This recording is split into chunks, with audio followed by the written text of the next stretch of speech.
Hello YouTube. Starting with cat cam because I was eating a granola bar and I figured I'd give you some cat cam content too. Did it turn off automatically again? I might need to charge it. My plan No, for it's the day? gone. It's just switching. I have it in the mode switch where I suppose. Same sometimes tomorrow. flaps the butterfly, sometimes makes the mouse move.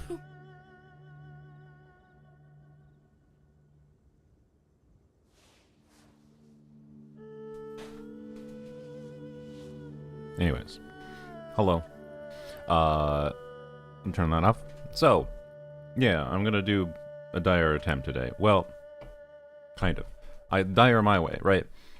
The reason I didn't want to do Dire is because, like, Dire is kind of inflexible, but the situation right now is, like, I did not think, and maybe it's still not. Maybe it's not doable for me. I don't know. I did not think that Dire Moongecko would be doable without using, like, C6 Varca with his, like, Pyro premium team. Like, it was just, like, and it was, by the way. I have cleared Dire Gecko. But yesterday, or not yesterday, but 2 days ago, when we level 100'd Varca from getting a C8 Dia from the Constellation Sector thing, I realized that, you know, if we did some DPS testing or whatever, well, I think that's quite a bit harder because Hydro Varca does do less damage than Pyro Varca. It's not so much less, and this would probably be easy if the new artifacts that existed, by the way, because we put the new artifact set on Mona, and then it's just like, yeah, 40% damage bonus seems pretty good. Anyways, so this team is much more inflexible for its, like, rotation and a lot of things. So frankly, I think it's going to be a lot more difficult. The like, against the DPS dummy, the thing that surprised me and thought it made me think it might be doable is I cleared Dire Moongecko with Varca with Durin C2 and Bennett, right? That team, though, with Jean, right? Same as that Jean situation, got around 330, 340k DPS when I tested it in the damage dummy. When I tested this team with level 100 Varca, I got like 305k DPS. So, like, it's 10% worse. But the clears that I did with the Pyro Varca team were, like, easy, right? They weren't particularly well optimized. So I think it's like a difference of Hydro Varca might actually be able to clear Moongecko at Dire, which would be kind of fun. Like I didn't want C6 Varca for, like, trivializing all content. I wanted C6 Varca because I got the first few copies of Varca for freaking free.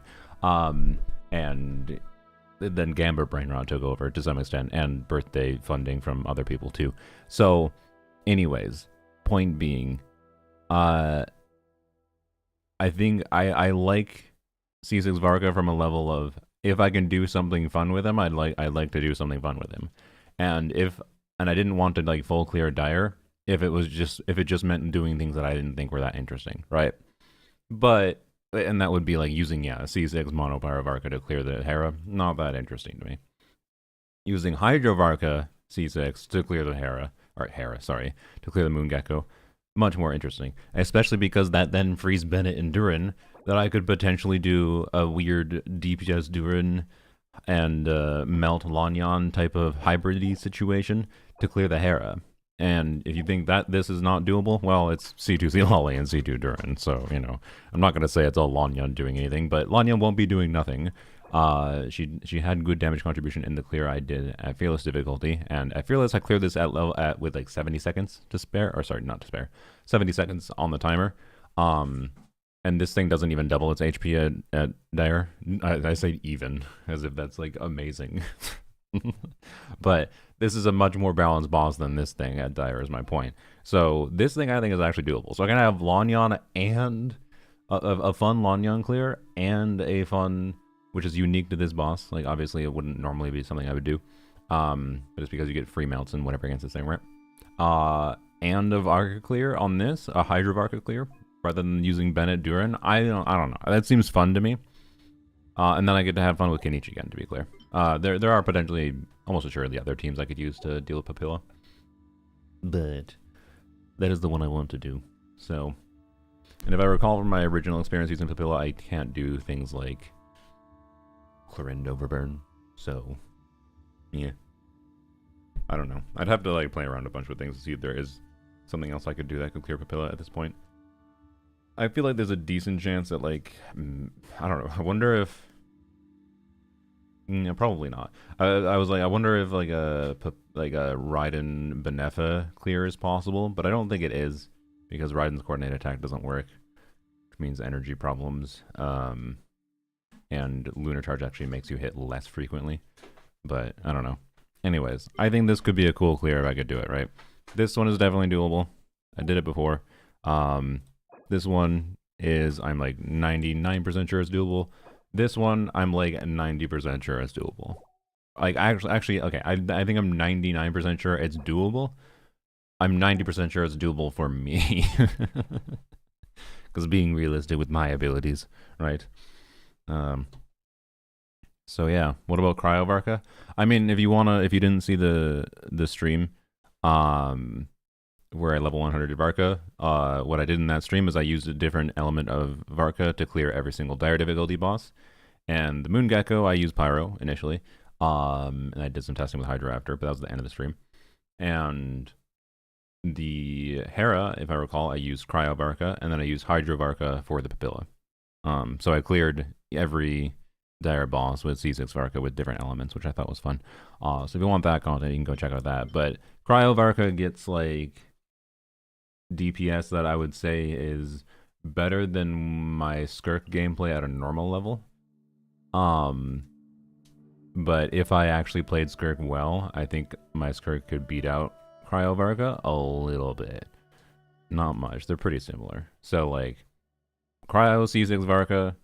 Cryo C6 Varca is missing some like teammates that actually synergize more obviously for him. Like obviously Varca does not get 70% red shred. He only gets 10% red shred from Escoffier. Escoffier is still a best in slot teammate despite doing almost barely anything for him. Right?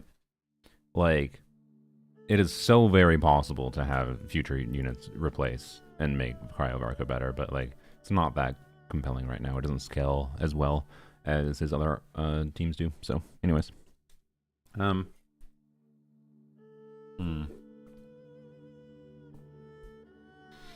Gecko had to be my least favorite this rotation. I had to reset for 2 hours and level up my Navia's talents more than Red sub DPS Lunar Kuki with Bina and Shalonen, but I got it eventually. Nice, congrats.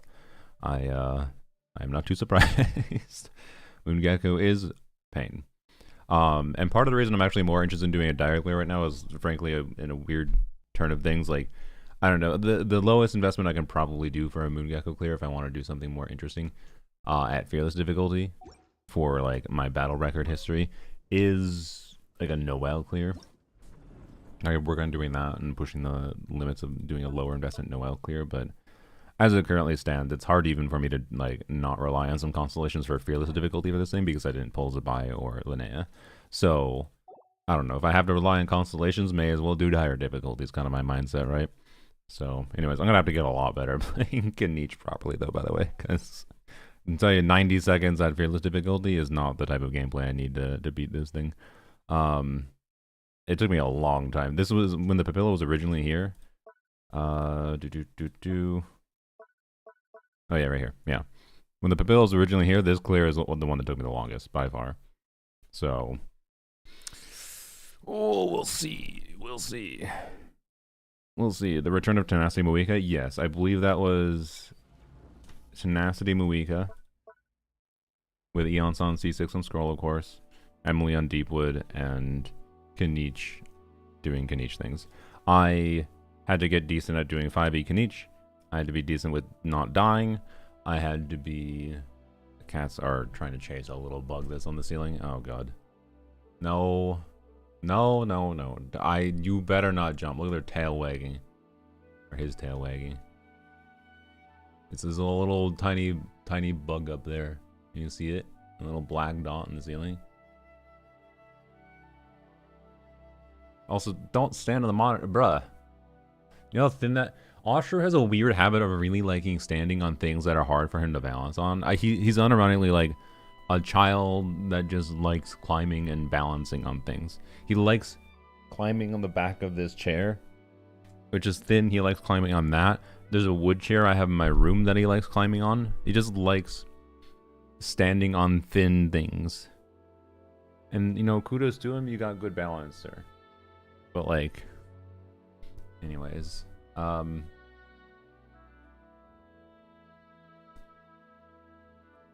okay, maybe they'll get bored eventually.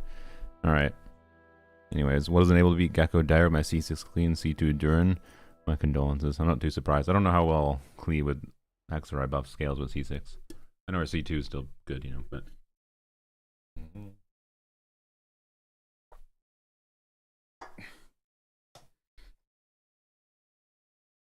Sorry, let me drink some water. Alright.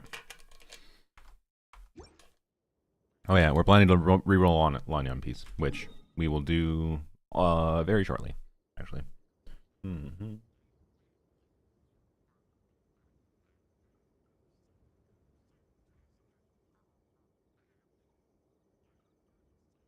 Yesterday I did a Twitch-only stream, which was mostly just a lot of random yap about different things, but my main goal for the stream was just to not finish. You can see I'm only at 86% apparently, but it took a comically little amount of time. If you haven't gotten, there is a feather with like an artifact room that you get in the overworld here, but like there's only like 4 or 5 precious and luxurious chests, I think, and there's 2 main quests you have to complete.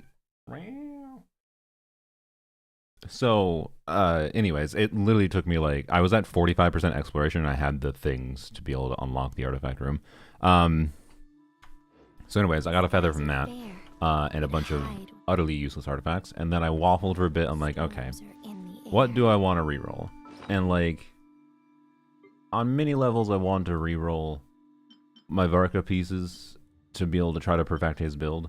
I could reroll this, and like, maybe that gets me #1 in EFA, but it actually doesn't really do anything for my EFA on my account. It's just definitely like, oh, let's reroll to scam Akasha because I could maybe get #1 in EFA with it, but like, I don't really care, honestly. If I would maybe care about trying to get #1 in EFA if they fucking actually added a real leaderboard for Staff of Scarlet Sands. It so annoys me that Staff of Scarlet Sands doesn't have a leaderboard because the ideal stats are different for Staff of Scarlet Sands. You want EM main stat and attack main stat, ideally. And then on top of that, EM substats are better. And then... Oh, really, dude? Do you have to step on my keyboard? I didn't close the inventory there. My cat did. Osher did. He stepped on the keyboard. Sorry, what was I saying? Oh, and then Staff of Scarlet Sands is also like just literally her second best weapon, by the way. Her second best weapon is not on Akasha. And like, I get it because like not that many people fucking own it. But at the same time, frick off. So it makes me not care about rerolling in an EFA piece. And you know what? Actually, fuck it. I'm just gonna unlock it. I don't need it. Like here, just in case you're like, oh, but what if you get, what if it did 18 crit rate? Because it's a 4-liner. Like, yeah, sure, it could roll 18 crit rate. Except, look, you think getting more crit rate rolls matters to me? Do you think this matters? I don't need more fucking crit rate. I don't need more crit rate. The only thing it possibly could do rerolling this is if it rolls all into attack percent, essentially. So, like, it just doesn't matter. It just doesn't matter to me. Yeah. And I think there's a very good chance, even without rerolling that, I would already have #1 in EFA because of how perfect my goblet, that it's not currently on her, it's on Varca. Because of how perfect my goblet is for an EVA, and because of how perfect my timepiece is. This is literally the dream and perfect timepiece for a Staff of Scarlet Sands build on an EFA. It's stupid. The game just pooped this on me relatively early on in the domain. I was like, what the fuck is this artifact? And literally the perfect NF Staff of Scarlet Sands timepiece. Like the conjunction of getting this and then getting an onset 50 CV goblet that was attack percent with an EM substat roll. Like I'm pretty sure I have, maybe even still have, even like definitely when I think that I first got it, because it was relatively early on. I think I had #1 in EFA if Staff of Scarlet Sands had a leaderboard. I still might have the best in EFA on Staff of Scarlet Sands, as far as C0 in EFA goes, at least. So, I don't know. And the fact that there's no fucking leaderboard makes me just like, I don't care. I don't care. I'm not going to chase number 1 for a build I'm not actually going to use at my point, right? Then there's a weird list like this is a 4-liner. It could be actually a great Lanyon piece even. I waffled on rerolling this, and I still might consider rerolling this. But first I'm going to reroll this piece, is my long and short. And I have like relevancy. This is a 4-liner that forever has been waiting for a reroll, but like Fischl doesn't need an upgrade that badly. And I'm tempted to reroll this for Navia because like, while it's a good piece for Navia, it could be so much better. But so much better doesn't mean I actually get an improvement, and I'd rather use my rerolls on things that are more likely to give me improvements for characters that I'm using the most, right? And this one is actually an impactful one. This could be either a Yai piece or a Lanyon piece. I don't remember if it started with high roll crit damage or not. The fact that this is 13.2 crit damage means it could have started with a min roll crit damage, and then it rolled a max roll into crit damage, right? But it has max roll crit rate. It started with an EM substat roll. There's nothing else that could have been better for the last stat, like defense, other than like ER would have been a nice bonus. But ER is not a damage stat for my Lanyon, or well, it kind of is. But pretty much no matter what I do, unless I build a lot of extra ER, I have to do a lot of like energy funneling to Lanyon to burst of rotation on her, whether I play with Venti or with Farazan. So it's fine, in my opinion, not to have ER on the timepiece. And that allows me flexibility to change what my off piece is, because that would be an onset timepiece, right? So, yeah. Although real quick, before we do it, I guess quick sanity check. Let's go calc quick. I believe I tested this forever ago, and at least with level 100 Lanyon, I found that attack timepiece with EM substat should be slightly better than EM timepiece with attack substats, right? So like the ideal in my mind, if I reroll this piece, is like it rolls 4 rolls into crit rate, and the last roll is either an additional roll into crit rate or crit damage, right? Like getting 5 rolls into crit would be acceptable. I would take that. That is preferable. But that's asking for literally 5 rolls, which is highly unlikely, but you know, that's the dream. But then getting like a EM roll is fine too, because Lanyon is dual scaling EM and attack scaling damage, right? So like EM timepiece versus attack timepiece, generally speaking, I have said, is pretty similar. But with a level 100 Lanyon, and also with the weird factor of maybe Nicole weapon will be relevant to me, maybe not, would also, like, higher base attack weapon would scale the value of attack percent stats more. So for an attack percent main stat, but I'm going to check with Zach Friggs real quick. We're just going to see what we can do. Let's see. Just as a sanity check, right? To make sure I'm not being stupid with rerolling this piece, essentially.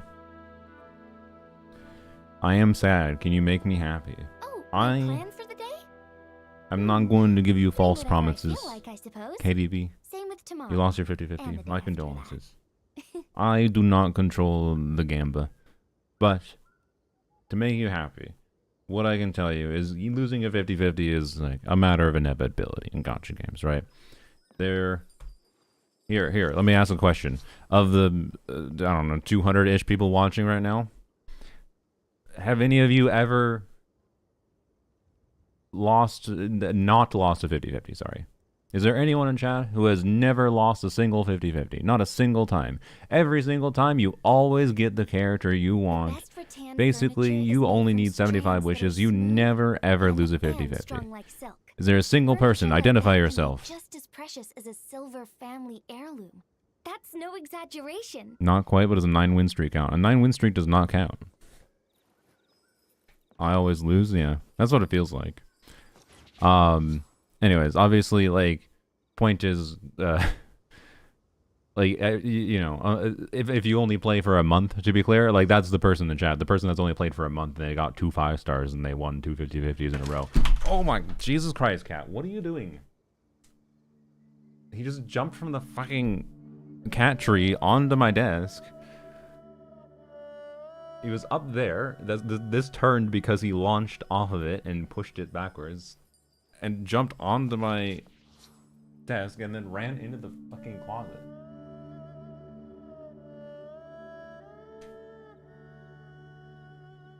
What are you doing? Okay. Anyways, so what was I saying? Jesus, I just got distracted.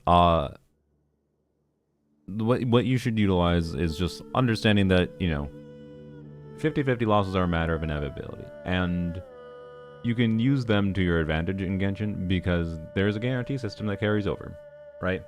And I think that's very healthy and very, very smart to do sometimes. If you lose your 50, you just be like, all right, it is what it is. Because now, if you don't use that 50-50 on the current character banner, right? To be clear, if you really, really want whatever the current character you want it is, don't get me wrong. You can continue with that. But anyways, unless you decided to wish in Chronicle Wish. Well, yeah, that's true. Normal character banner, right? You can save your guarantee.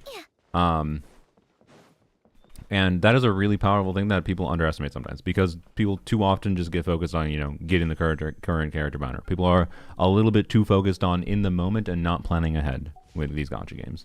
And losing a 50-50 isn't that bad if you realize that, wait, losing a 50-50, like, think about it this way, in a sense. If you lose your 50-50 and you save your guarantee for the next banner, losing a 50-50 means your next character is cheaper, right?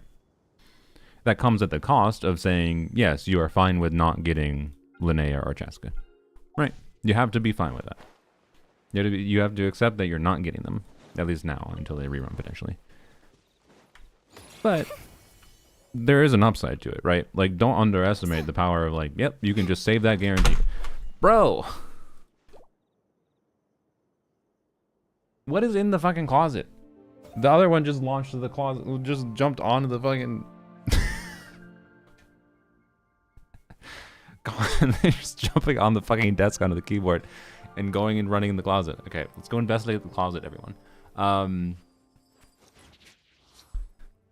I gotta double check, make sure I don't have like addresses on like packages, because you have boxes in the closet. It's the ghosts, the gay ghosts. Oh my, yeah, the cats are attacking the gay ghosts clearly. So, anyways, Swallow's nest when skies losing a are fair, 50-50 is just but a state high of in storms existing for in the air. gacha games. It will happen. It sucks when it happens a lot in a row, but thankfully Genshin has Capturing Radiance, and as long as you're wishing a normal character banner. Thankfully Genshin has Capturing Radiance, and it's not even possible to lose more than 3 times in a row. So, yay. Anyways.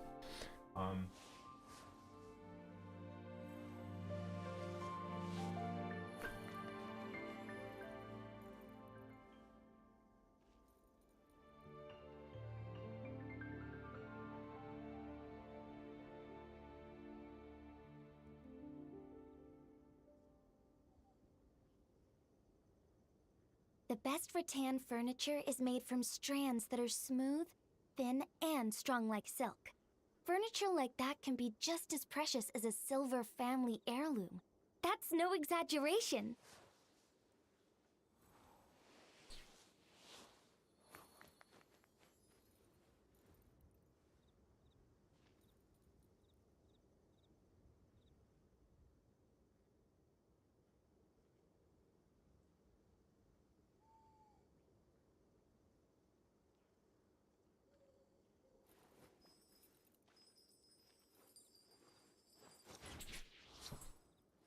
Sorry, I didn't want to show you in the closet, because there was definitely things in there that had, like, there's multiple labels that had my not current address on it, but like previous address.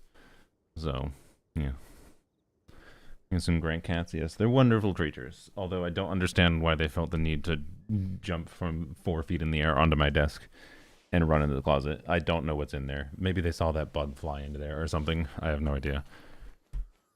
Anyways, I looked for the bug in the closet, I didn't see it, so...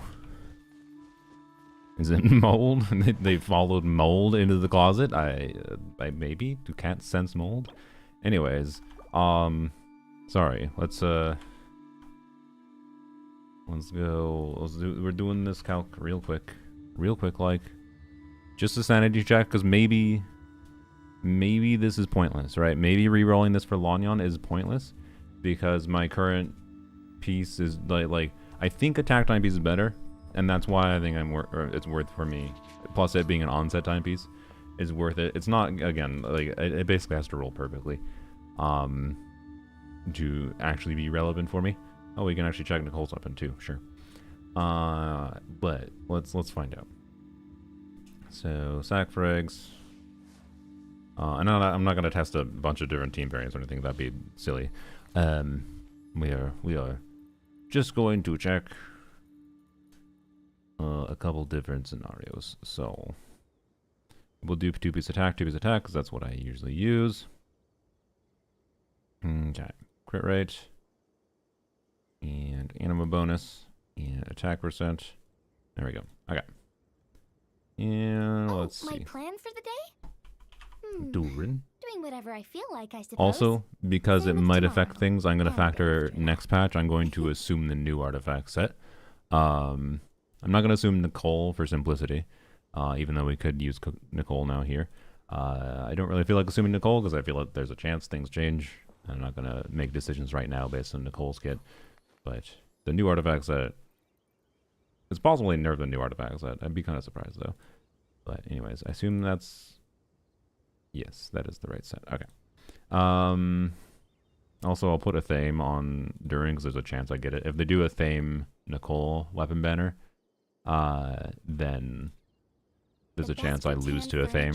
So I'll put it here. But yeah, I don't have it right now. And strong like silk. And then I'll put Benny Boy like that can be just as precious as a silver family on heirloom. Noblesse. That's no exaggeration. And then we'll use Venti. So we have Hexerai.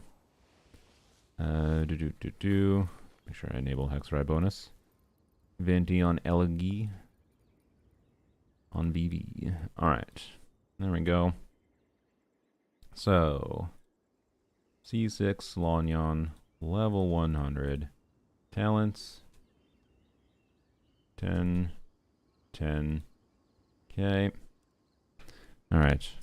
Hope I don't lose a 50-50 for Nicole. Me too. Hide when storms are in the air. Alright, wait, now let's do the attributes first. Okay, Durin, Res Shred, Animo, Bam. Okay. And Venti does not have cons. VV though. Do Pyro. Okay. And Constellation 4, sure. Doesn't really matter. Well, no, I'm gonna leave Constellation 4 not done because it depends. I use Burst on Lanya at different times, but you can see, you know. It's 60 EM alone is a decent increase. This is without putting her artifact stats on, right? So doing whatever I feel like, I suppose. C1 Durin. Same with tomorrow. And after that. If Durin's on the new artifact set, I'm gonna just... Oh boy. If Durin's on the new artifact set, I'm gonna assume like 3,000 after some team-wide buffs and whatever going on. But the exact stats on him would change depending on what weapons on him and what main stats I would choose to use. So 3,000 for simplicity. It won't massively change the results that much. The flat buff doesn't matter for evaluating EM timepiece versus attack timepiece. Not meaningfully at least. Constellation 2, Anima bonus. So yay! Look at that. Wow. Bennett 865. 13. C1, yes. C6, yes. Venti, yes. Not C4. Whoops. Weapons. No, not a Thame yet. But Elegy, yes. The best rattan furniture is Durin, made from strands that are smooth Pyro, and strong like silk. and Furniture Animo. like that can No, not be Dendro. just as precious as Animo. a silver family Bless. heirloom. That's no exaggeration. Okay. There we go. Got all the buffs configured. Now, just need to put in the stats. Alright. Oops. Wrong. I don't know why I turtled. So. And the thinking is I actually, well, it might sound insane, might actually want to switch off of this feather as Lanyon's piece. I really like this piece of Lanyon, but I could get a better crit balance potentially with another piece, right? So it'd either be switching to most likely an off-piece feather or off-piece flower. But my feather and flower are both insanely good. Like, obviously these are both good. So it just depends on what my options are for her. The point is that having an onset timepiece would give me flexibility, even though, yes, my current gladiator pieces are really good. And then you have the 23 EM. And currently I have an EM timepiece. 9.7 and 19.4 with attack percent 9.3. And Animo Gooblet is 12.4, 13.2, EM is a 42, and attack percent is a 5.3. And then crit circlet. Crit circlet is like something I would love to get a 4-liner on her eventually, someday. I think I am going to go back to strongboxing Whimsy for that reason, but easier said than done to get a perfect piece here. So, and this is already basically a perfect piece, just like, yeah, it would be nice to have one more either attack percent or crit damage roll, right? But that's the only like real improvement I can make other than getting a perfect onset timepiece. And I don't have a single attack or EM timepiece in my account that has 5 crit rolls in general, which is part of the desire to reroll this piece, right? Don't need to type in the ER. That doesn't matter for damage calculation.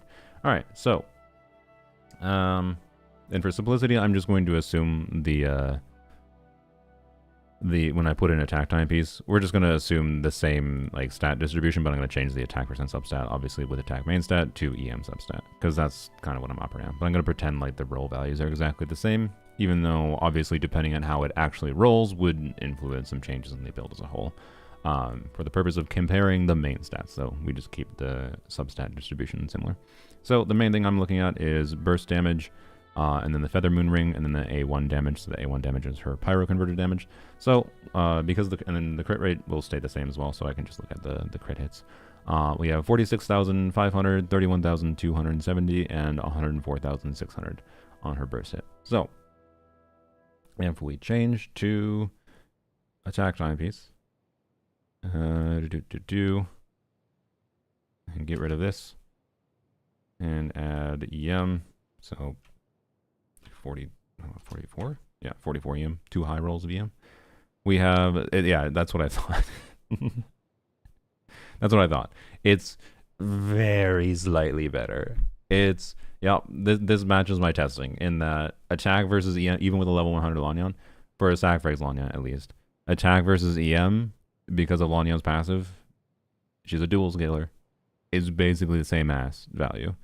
And there's so many random things that give it like different like either attack or EM buffs in the game. That's why Lanyon can get surprisingly good damage.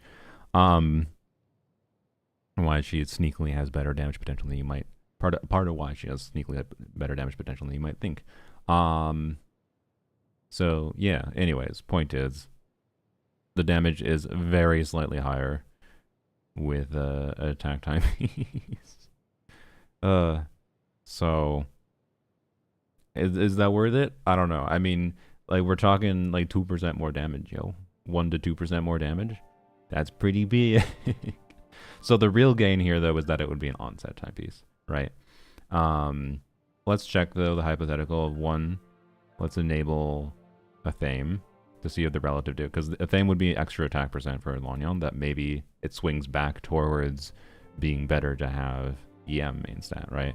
So with a Thame, we get 49,000, this is with the attack timepiece, 49,000, 31,500, and 111,000.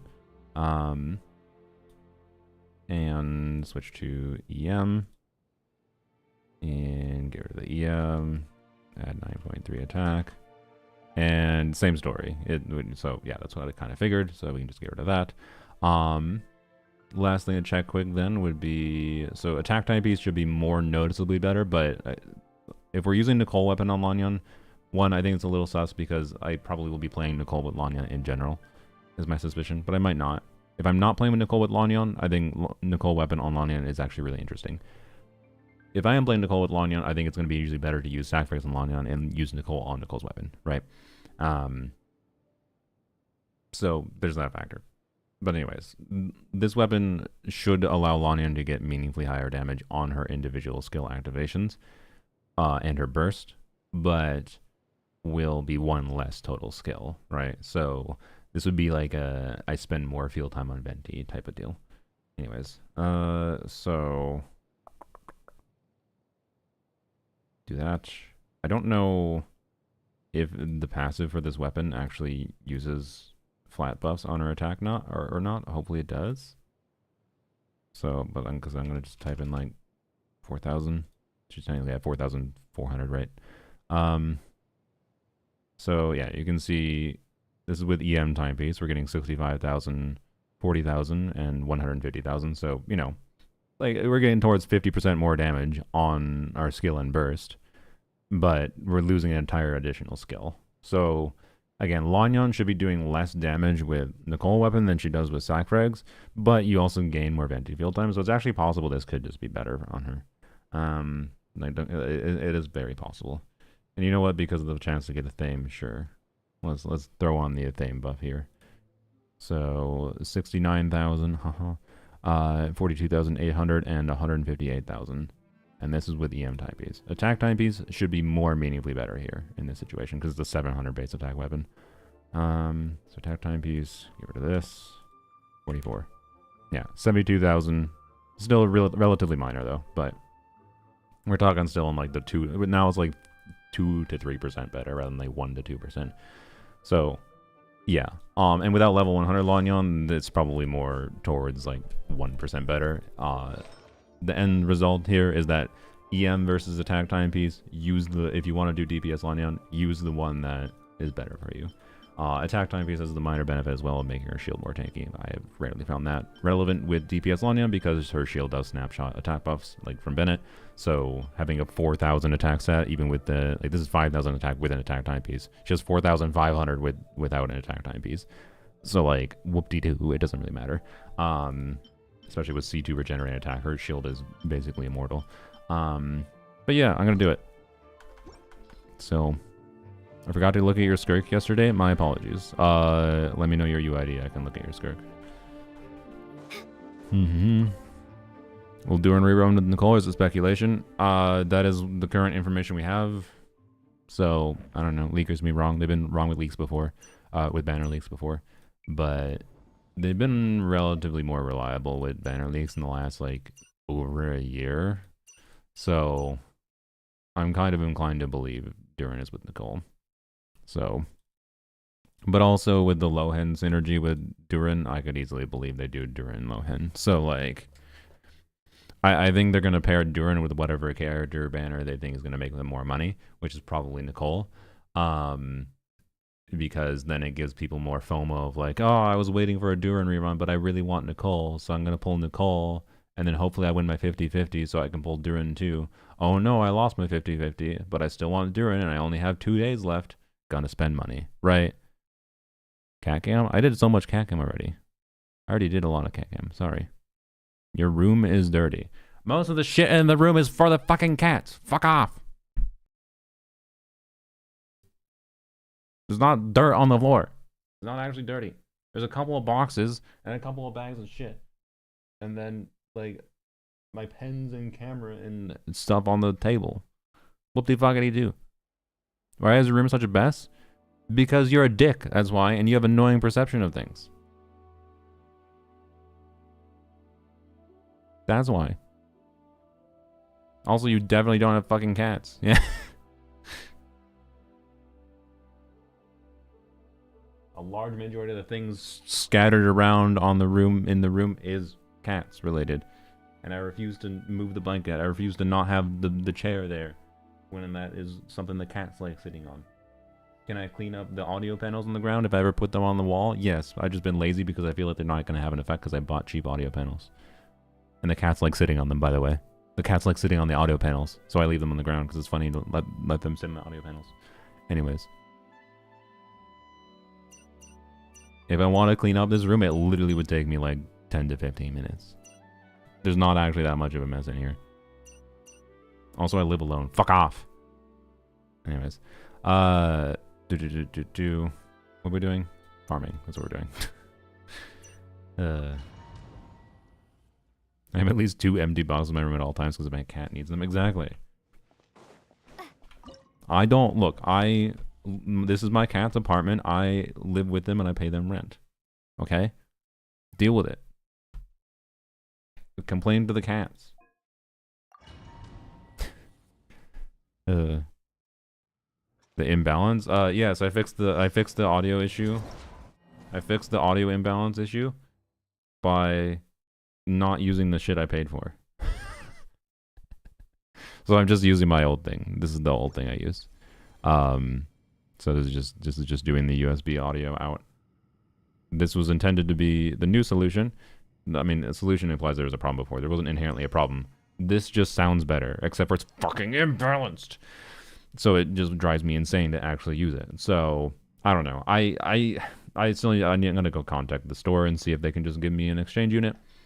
If I exchange the unit and it also has the imbalance issue, then I'm gonna be really pissed off because like people have imbalance issues with this product and with other like analog volume control audio products, but it's like the manufacturer themselves, iFi, like you can find support pages where they say specifically with because it's like an issue with the potentiometer, where it's just like how potentiometers work, not an issue per se, where if the volume knob is, so there's a little dot on the volume knob, so if it's like below the 9 o'clock position, they're like, oh, there's audio imbalance.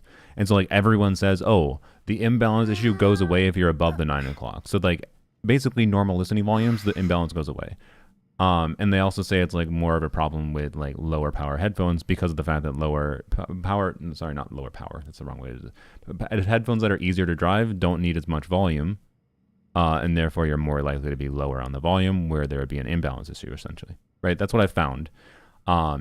Is the thing with the imbalance problem with an analog audio control. And like, that's fine, right? But I hear an imbalance at fucking every volume level on this thing, no matter where the goddamn potentiometer is. And I hear it with every set of headphones I have, including headphones that are harder to drive. I've tested like three different headphones with this. I haven't tested my hardest to drive headphones. I should probably, to see if it goes away with the hardest to drive headphones. But like, so if this is how this product is supposed to work, all the people that have bought it are fucking insane. They're actually insane if this is how the product is supposed to work, that they don't hear this imbalance with most headphones. And it's possible that just most of the people that bought this thing use it with really high power headphones though, and I haven't tested it with like really power demanding headphones that want a shit ton of gain or something. So anyways, cat stall. Oh my good lord. Thank you PLB for the 6 months in a row. It's going well. We're gonna probably lose sanity with Dire today. And we're doing a Lanyan reroll that'll obviously roll perfectly. Everything we're Lanyan. Anyways, 1%. It's gonna be at best, if it rolls perfectly, it's like a 1% damage upgrade for Lanyan. Well, no. If it rolls literally perfectly, it's gonna be meaningfully more than a 1% damage upgrade for Lanyan, for what it's worth. Like the conjunction of it being an onset piece, but like ignoring the fact that it might enable a better overall crit balance that functionally increases the average DPS significantly, it, at a baseline, has to roll perfectly to be an improvement. So, yeah, anyways. Cat stall. Remind me in a second. Let's do the farming. Well, let's do the farming quick. And then we'll do the cat treats.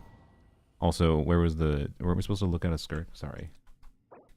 Let's look at the skirk real quick, but no one do any freaking unit reviews. I got too many freaking things to get distracted by. I'm gonna turn it off. We're gonna quick 2 second, maybe not 2 second. C2 skirk.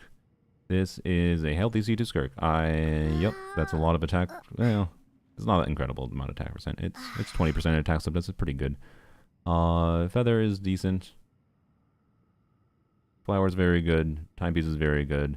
Goblet is quite bad. So honestly, like your skirk is quite good, but obviously it's improved the goblet. I feel like that's the no-brainer here, right?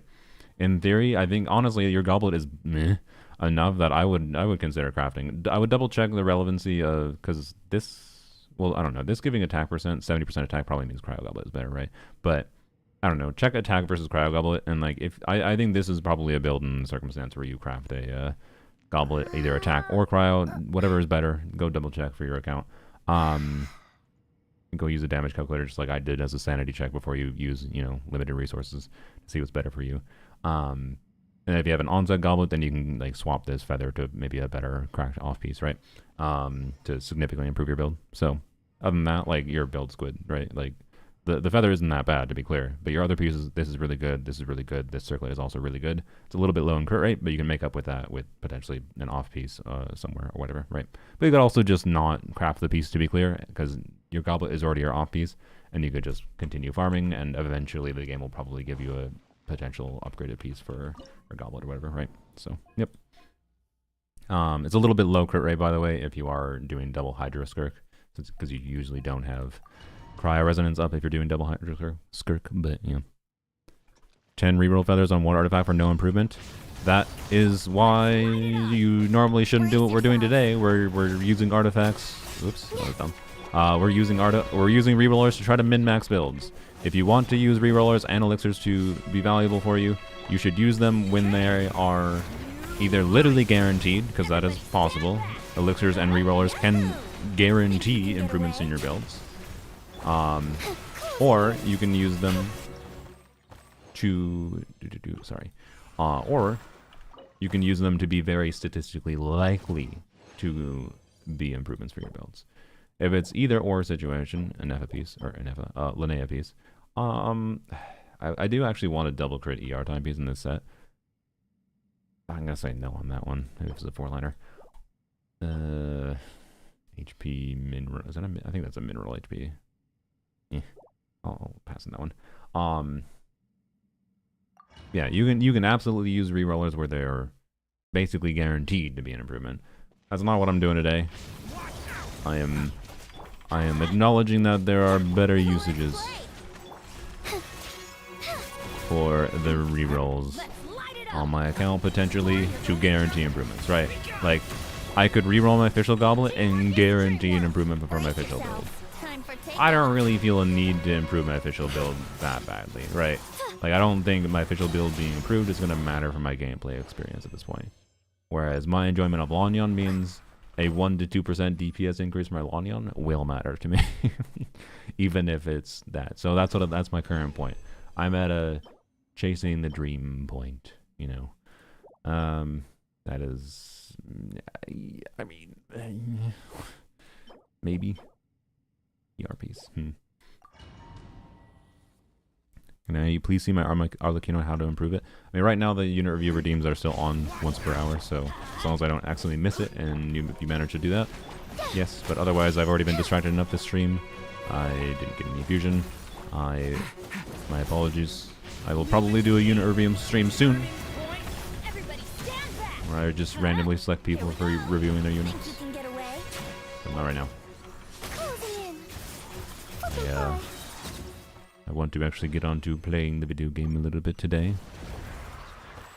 Only time rerollers have been an upgrade for me is during the 4 guarantee rolls. Yeah, that's fair. I think rerollers have been the most impactful for me as well when I have the 3 stat or the 4 stat guarantee and I use them on artifacts that are, you know, okay, hey, this has 2 crit rolls currently. Well, that means guaranteeing 3 crit rolls is an improvement, right? I do agree that's where they are generally the most impactful. I need a little bit more things here to get the last feather, so we will just use... I don't know why, whatever. I could have hit challenge again. We will just use 1 fragile resin, it'll be fine. I'm probably going to save most of my fragiles for the artifact set next patch, though.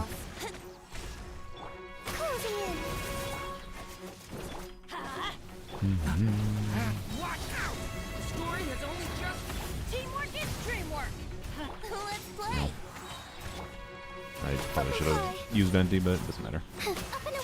Goodbye. Alright.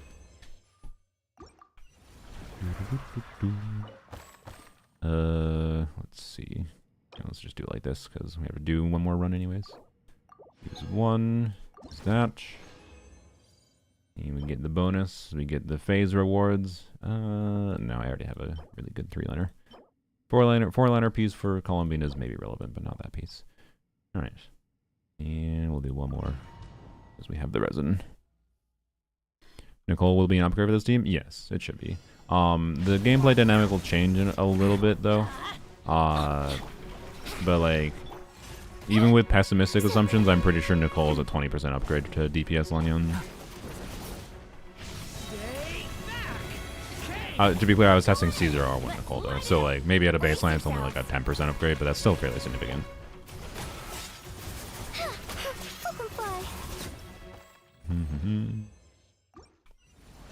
But the gameplay dynamic without Bennett's self-pyro application might be a little bit more slow to me, that unless I feel like I need the extra DPS, I might actually prefer playing playing Bennett most of the time, but I'm not sure. We'll find out. That's going to be like a gameplay field thing that I'll muck around with. I think I will prefer Nicole on a generic farming level, like this kind of content. Nicole will be better because I don't have to wait for like Bennett burst and whatever, right? So you can just E on Nicole, funnel those like 5 pyroparticles to Durin E, get his burst back immediately, and then Venti Swirl, Lanyon, EE there, and the enemy's dead. Like, it'll be much better farming. That's a rare Lanyon line. I forgot. I have heard it before, the Thunder Lanyon line. I forgot about it. Yes. Lanyon, we're gonna hold hands, and we're gonna get an improved god tier artifact for you at the same time. Set his Lanyon on 2-piece. There's a possibility. They have to release a really good, like, for me to care about a 4-piece set, it's basically gonna have to be a set that gives this level of stat bonus to Lanyon that benefits both her skill and burst damage. But with how conditional they make every 4-piece set bonus now, I just don't even see it happening. So I think I'm probably gonna be on 2-piece forever. Because like the number of combinations of like it's good. It would take so much investment. Like, let's say I could use. I mean, I can if I play her with Emily, right? So like this set is definitely better on Lanyon if I'm playing her with Emily, which I can do. And that'll be more relevant and better now with Nicole release because Nicole buffs Emily's off-field damage, right? But this set requires burning, obviously. But if it didn't, if it was just 50% skill and burst damage bonus with 2-piece, that's good too. This would be a lot better than 2-piece. But they're gonna have conditionality to it, so I don't know. Like, technically, her best 4-piece set, in my opinion, is the newest, the Hexerai set, because it gives a little bit more attack percent than 2-piece attack percent. The problem is that I would have to spend literally, I think, 100,000 resin to get to the point of this beating out the stat combinations that I can have with 2-piece bonuses, right?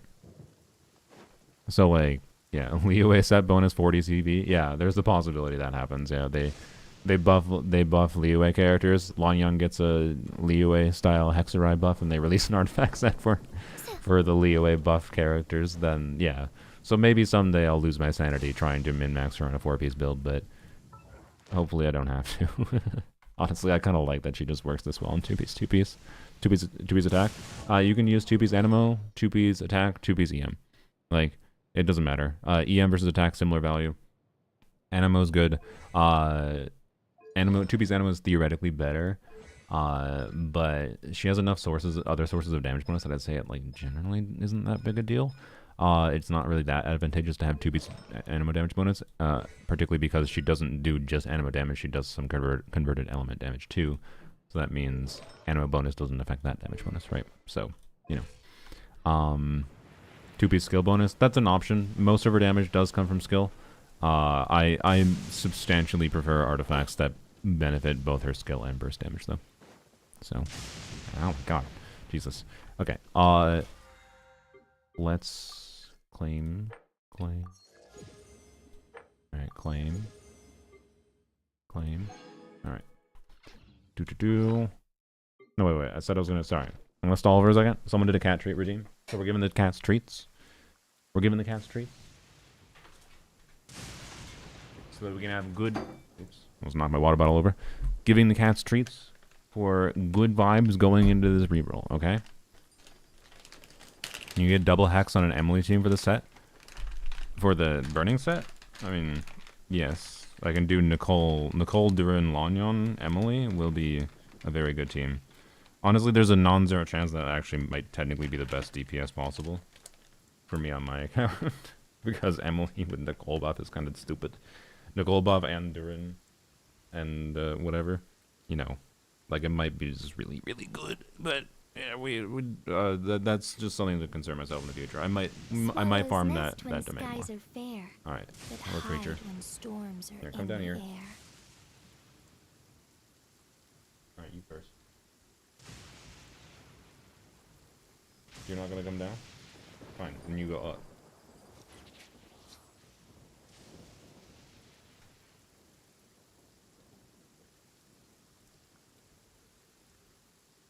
Alright.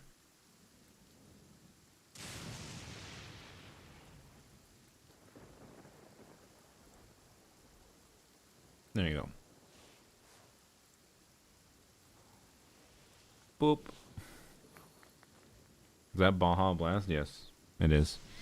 I have actually, you know what's funny? This is the first time I've ever drank whatever, Mountain Dew Baja Blast. I've literally never had it before. It's fine. It's just fucking Mountain Dew with a different flavor. I don't know, like it's fine. I don't even like Mountain Dew that much inherently. I chose to buy that over Dr. Pepper because I was like, you know what? This is like a stereotype for being I don't know, a drink, I guess. It's fine. I don't know. It's not my favorite soda. But soda in general is like most sodas that aren't Dr. Pepper in my head just all are like they're just I don't know. It's just sugar water. So okay, Lanyon. Okay, Lanyon. Let's go. Surely we can get. Let's see. There is a possibility, by the way. My decree reroll after this reroll, I have a decree reroll, so I have the 4-stat guarantee. Weird thing about using the 4-stat guarantee on this is like, yeah, it would guarantee 4 crit rolls, but if they're not high roll values, and then the last roll goes into defense, like it probably would be a side grade, right? Like not getting that last EM roll or getting 5 crit rolls means it's a side grade. But it being onset piece still would probably mean it's good enough. So I don't know. We might decree reshape this too. I was originally planning to decree reshape a Varca piece, but the Varca piece is dependent on it not trolling me and rolling into crit rate heavily. Whereas Lanya would be perfectly fine and in many ways ideal to go entirely into crit rate. So anyways. This is a reroll I care more about, but it's definitely more of a Gamba reroll for sure. But we'll see what happens. And also, I gotta pay attention to see what the crit damage roll is. If it's minimum roll, that slightly reduces the value. Not substantially. It still has max EM roll and max crit rate roll, and it's 4-liner, right?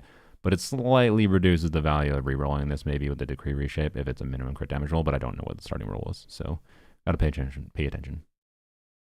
All right, crit damage 6.2. Okay. It rolled perfectly. A little bit low roll values in the crit. Okay.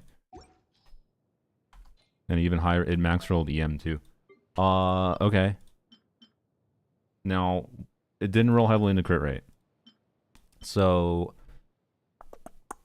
well, I certainly don't need to reroll it anymore. Yeah, crit damage is average, and then, yeah, I think that was a minimum crit rate roll, and then the crit damage roll was like basically high roll. It was high roll enough. Actually, no, the 27.2 minus, it started with a low roll. So that was actually high roll average on the crit damage. And then, so it's slightly below high roll average, but honestly, like whoop-de-doo. It's still a 40 CV and then has 2 max EM rolls. Like it's higher stat value than this piece currently is, for what it's worth. So, math time.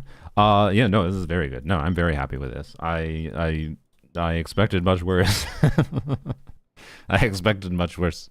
So this is much more than decent. Now to be clear, would the dream piece have been one more crit roll instead of an EM roll? Absolutely. Don't get me wrong. That would have been the dream piece. I still don't have I don't have an attack type piece at all on this account with 5 crit rolls. But I can't really complain. It's yeah. It is indeed barely 40 CV. It could have been more. It's not like super high roll values. This is very good. For this being a non-4-stat guarantee and rolling 4 times into crit, and then the last roll went into EM, like this would have been, I would have been happy with this roll result if I had to use the decree reshape. So the fact that I didn't have to use the decree reshape and it rolled like this, I'm happy with it. I'm very happy with it. It just is now like, okay, this definitely requires rebalancing the stats because at a baseline, so ignore, I have 3-piece bonus right now, right? At a baseline, this is not an ideal balance, right? So, we got to take a peek see. But for what it's worth, let's just plug it straight in to the calculator. Close this. So, if we do, it's 47 EM. We're gonna remove a theme and remove. We're gonna go back to sack breaks too. I'll worry about things in the future with different weapons. Okay. Okay, I will still keep the artifact set here because the artifact set is just like so free. Alright, so attack percent. And I need to do 6.6. What? Oh, my numpad is off. 6.6 and 27.2. Want to calc with Nicole because I don't need to right now. So the baseline, obviously, if I crit, that's like a 5% upgrade, over a 5%. That's actually this is towards a 8 to 9% upgrade if I crit, but I don't think I would like 67.5 crit rate personally. So we gotta finagle some things. Now, there's two options that are most compelling. So to be clear, switching my circlet could be compelling. One thing I am really tempted by, frankly, right now, is I'm really tempted to buy the I'm really tempted to buy the battle pass and use my decree reshape on this piece. The reason being, if this rolls well, then like it has to roll in a particular balance to work well. Then I can use that as an onset, like so I have this. This is my point. I have this as a circlet. So what if I have this as my other gladiator piece? And then I have this. And then I use an off-piece flower. Right? Because I'm way too biased towards crit damage right now to make use of this properly. So I feel like...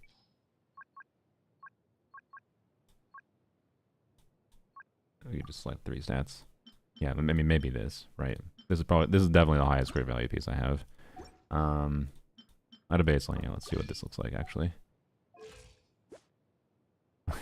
Ignoring the 100 ER, that's already a really good balance. But, again, and this is without rerolling this piece, right? So, that's an option. Alternatively, we keep this. It has the benefit of keeping Columbina on that off piece, right? We keep that. No Shimenawa's pieces. No, I don't have good enough Shimenawas. We keep on this because I can improve this in the future. But yeah, getting like I do have the perfect circlet already technically, other than having no ER. Battle pass funds. Are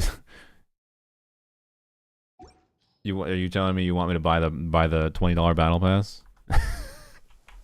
I mean, I'm not gonna lie, that does work. Thank you for the donation. That does work in my head. Someone be like, here's money for buying the battle pass to do another reroll. That does work.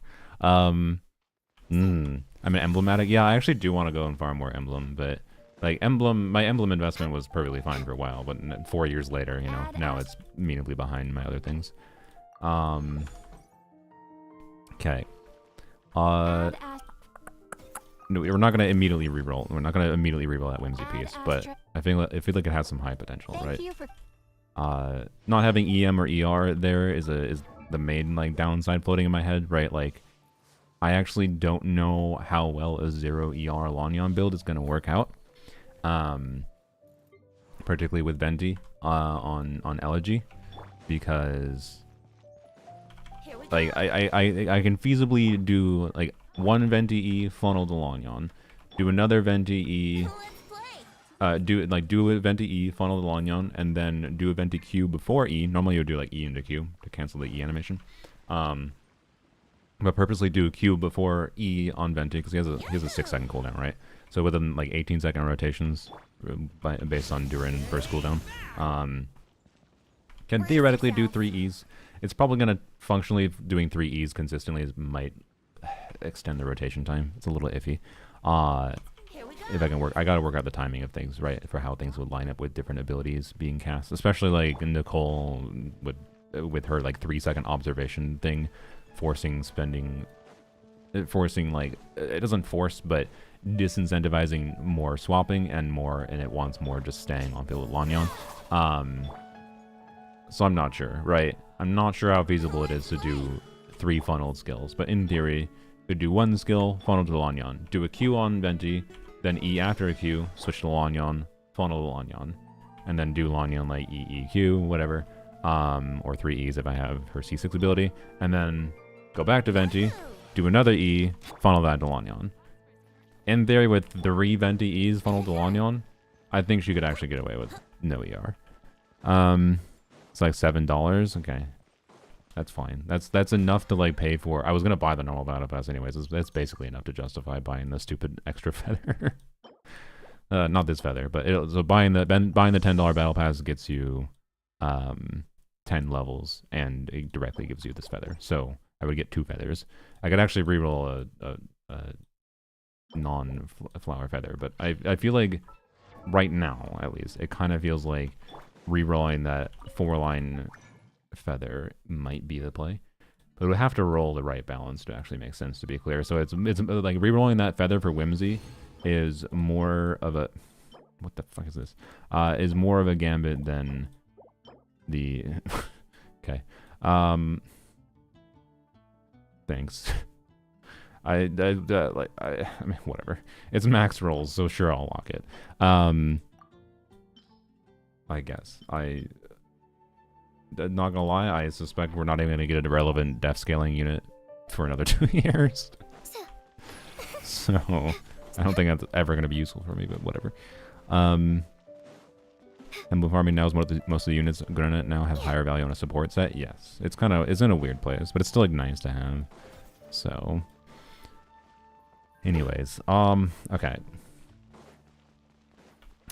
So let's look at some balance. So one thing I was looking at yesterday, this would be sorry to Venti, because you know Venti has this right now. But if be funny using a 2-piece set that is relevant for her, but using it as my off piece.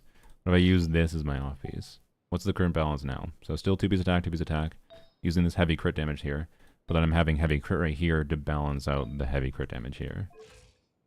72, 168. I mean, this should be an improvement, but like, this is a minor one. This is very similar to my crit ratio was before, right? For reference, my crit ratio before.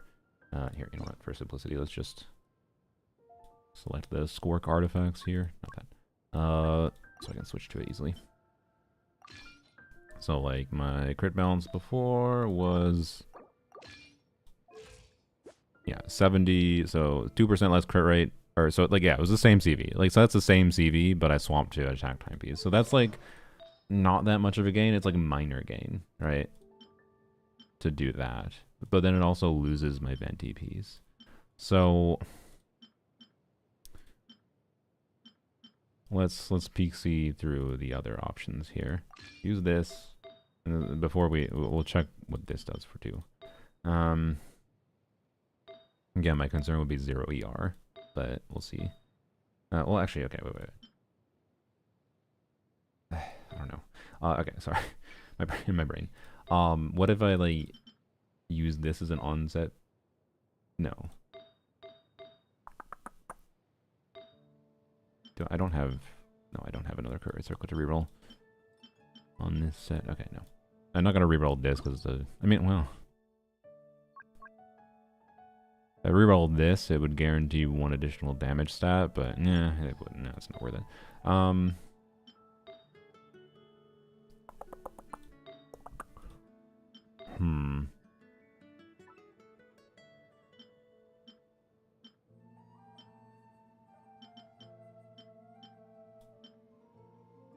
This is such a gambit. Like, if it rolls a def roll, it's not worth using. I feel like, what does this have to roll for it to be relevant? So use that, then I use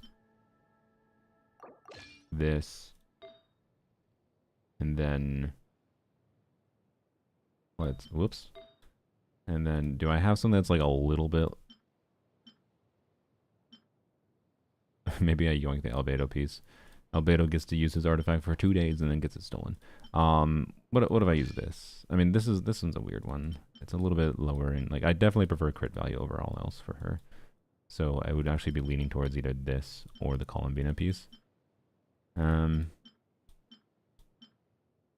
I also might just do something like this instead. This is a little bit low roll values, which is sad, but you know, it's still over 40 CV with attack and ER, right? This is a little bit higher crit value than that, but a lower attack, so it's Not necessarily that different in value other than if I want more crit damage than crit rate.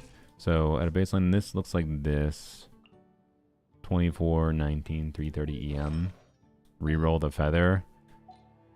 If it rerolls balance, at least like what, two rolls into crit rate, 2 rolls into crit damage, 1 attack percent. That'd be ideal kind of thing. But if it rolls heavily into crit damage, that fucks me over. So, but if it rolls heavily into crit damage, then I guess that would just mean I'm essentially forced to use this piece, right? Yeah. Because if it rolls heavily into crit damage, then I just get more crit damage rolls, and I'm fine with that. But again, so for me, I think it comes down to... If I reroll this, it comes down to how much the ER matters. So... let's do a hypothetical run using... Let's do a run in Abyss quick to test this before I do this reroll. I think this kind of makes sense. So we're not going to be properly testing damage here necessarily, or, well, no, it's fine. The point is not to test damage, the point is to test energy, right? So, to see what a hypothetical reroll would do. But also, yeah, this seems like a pretty nice balance already. So again, it comes down to ER for me, I think. And that would be the reason potentially not to do a reroll on this. So Luna Dire, yeah, Resh, I think I might be able to do a Dire clear with Hydro Varca, with C6 Varca on Moongecko. So if I can do that, then I should also be able to do a Lanyan clear on Hera. I mean, Lanyan to be clear with C2 Durin and C2 Lolly, but still. Also, by the way, one thing I didn't actually check, there are contexts in which EM timepiece is probably better than attack timepiece on Lanyan, such as situations like the Hera, where I can get free reactions on her, such that the EM timepiece might still be better, but I still have that as an option, so.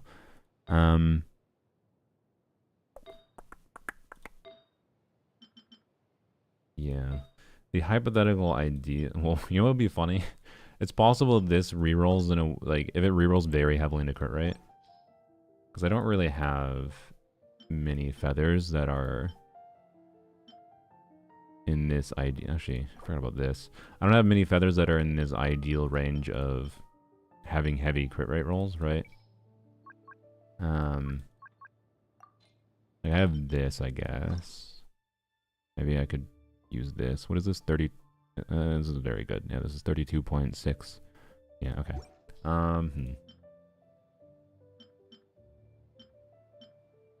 That's also very good if I need the ER. If only that had attack percent in the last line. Okay. Maybe I use this as an off piece instead. And then switch back to this. And then switch back to... Where is it? Wait. Hello? There it is. 75, 166, 115. Like maybe that's the play instead. And this requires no rerolls. So... I have no Shimenawa's. Well, okay, look. I didn't say I have decent Shimenawa's pieces. This is the best Shimenawa piece I have. You want to see my Shimenawa's circlets though? Ugh. This is ugh. Well, I mean, this is a 4-liner. Wait.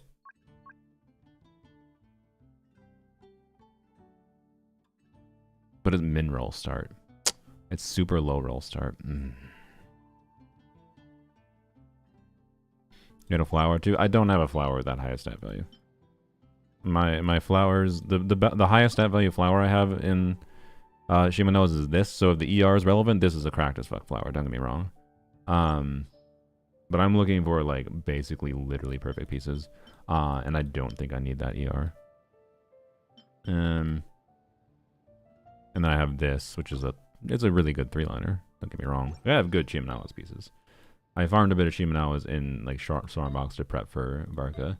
I got improved options for timepieces in particular, and I got that feather, but my circlet options are still poop, and my crit damage circlets in particular are really bad. I guess this I should level up at some point, but anyways,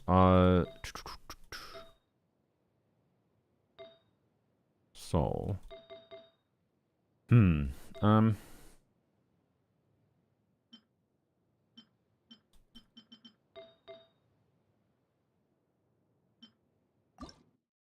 Rerolling this would be so weird. Again, this would probably push me down a direction of not having ER substats, though. So that is my concern. That is my major concern. I can get higher crit value at sacrificing ER.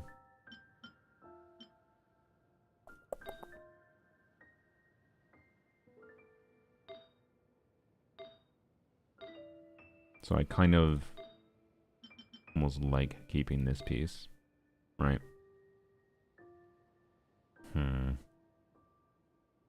Where's that other piece? There it is. How many characters builds are we gonna fuck up? I think I fucked up Yai's build already. Actually here, switch this back. Gladiator P. What? Oh fuck. Where'd it? Okay. Where did Yai go? What piece did I get swapped to Yai? Oh no. There, that piece. Okay. Switch that. There we go. And then here, do this for Yai. Do this. Okay.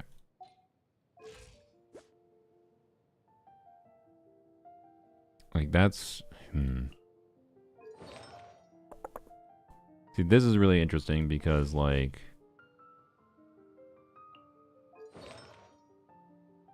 this makes me want a better gladiator flower. But I don't have the perfect substat balance on a gladiator flower. Like I'm not gonna reroll this, obviously. I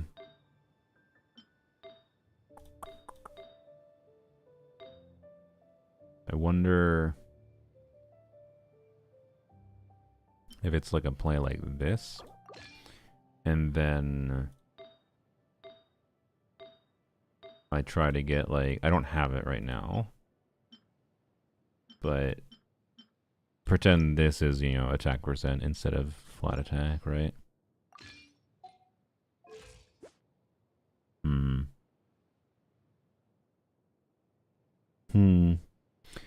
Redeem CAC-cam? Sure. This is the problem with min-maxing with rerolls, by the way. Is like you run into just you're weighing the odds of anything going well, and like it all just depends on how the reroll goes at the end of the day. Like, why did you redeem a CAC-cam when I'm cleaning? How dare you?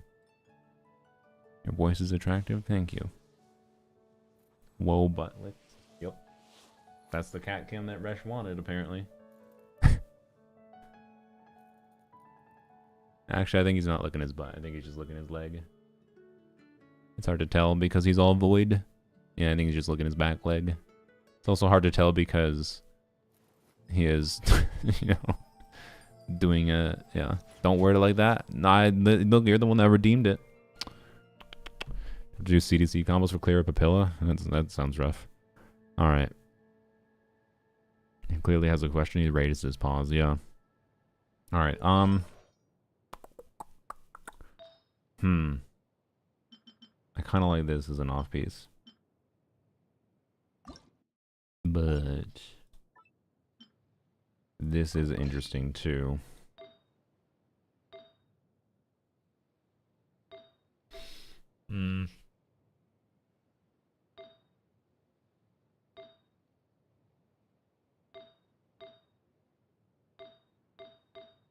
Actually, what is the balance with this right now? Huh. Okay.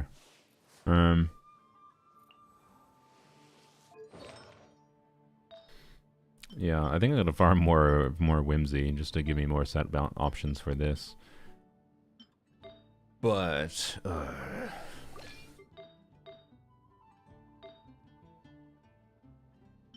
don't know. Let's go and test my idea of, because like need to keep in mind that this piece could become, there's a chance with a reroll, right?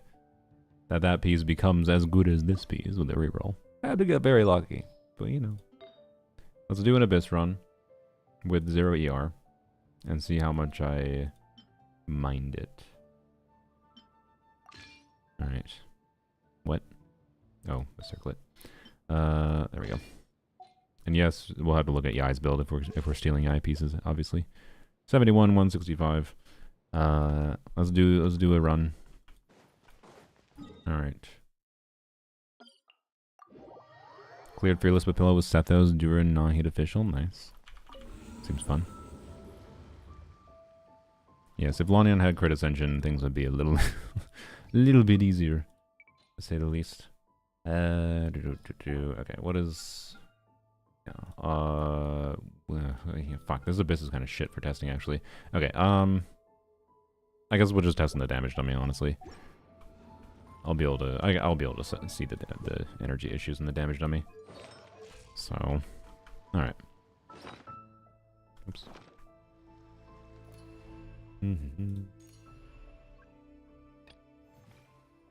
I'll use this one. I'm more used to the energy situation here.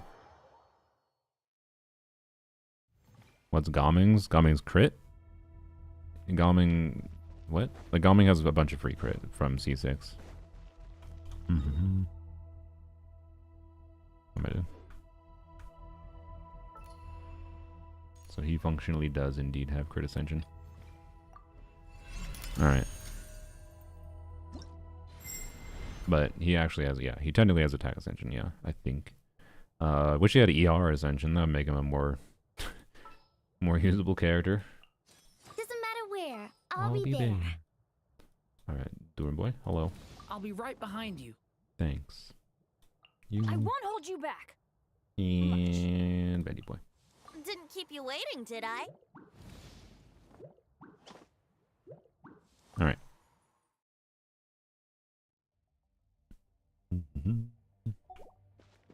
Good, we got a good environment. Alright, let's see how the energy goes. Story has only just begun. Everybody stand back. Huh? Wouldn't quite a time for takeoff. Yeah, closing in. Swift as the swallow, up and away. Here we go. The story has only just begun. Oops, I should have bursted first. Let's play. Think you can get away? Spend a little bit of field time. We do an E, right? I didn't get my infusion. Okay, I think it might be fine. Let's play. Do another E. Like, this is not optimal anything, to be clear. I'm not like actually trying to play optimally. Time for takeoff. Do burst first. We do E. Do a couple normal attacks. Swap before it lands on Venti. Catch him on Lanyon. It is a little bit energy negative for sure, but it's the same vibe. It's not that different. It's a similar vibe as she normally is. Okay. With Venti.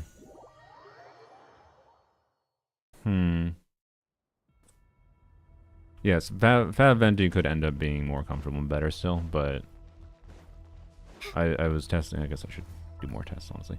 But I'm used to what the energy situation, not super used to it because it's still a team I haven't fully min-maxed the potential of. But I'm used to how the energy flow goes at a baseline already. And it means I think it might be fine. Think you can get away? Let's play. Dancing in the wind. At first I bursted there this time so I could catch the particles in Venti. A little bit differently. Yahoo! A turning point in space. Everybody stand back. Time for takeoff. Let's play. Up and away. See, got a little bit better, right? Yahoo! A turning point in space. Teamwork is dreamwork. Let's play. Think you can get away? Alright. Yahoo! E. Yeah, like we're a little bit energy negative. But not massively. Yeah, I think this is like not that fundamentally different. I think it's a little energy negative, such that like, yeah, my vibe is still 1 or 2 ear rolls is kind of nice. But it's also not like super likely to be the difference maker most of the time. And Fav will exist as a solution. And also, Nicole will generate a little bit more pyro particles, which is a minor difference maker, but it's enough of a difference maker that it might matter. Press Z, bro. That's not what I was testing, yo. But if you're wondering, when playing well, Lanyon's damage contribution is about 50% there. If I play with Fars on, I can get Lanyon damage contribution to go to 70%. So, yeah. When I tested that exact configuration, well, sorry, with different artifacts in Lanyon, when I tested that configuration with the new artifacts, the hypothetically new artifacts on Durin, by the way, both Durin and Bennett, I believe, are on Noblesse right now. When I tested the new artifacts, the DPS was around like 120 to 130k. The new artifacts are quite significant damage upgrade. Yes. Okay. What changes for Nicole do you expect there to be tomorrow? I think they're going to make her attack buff slightly higher. And hopefully it's the team-wide attack buff, not the on-fielder only attack buff. Actually, realistically, I think what's more likely is the on-fielder only attack buff is going to become higher. I sincerely hope they don't reduce the team-wide attack buff in conjunction with that. That would piss me off. It would make the meta power creep brain rot people that complain about power creep but then only pull characters if they're power creep individuals happy, I guess, maybe. But I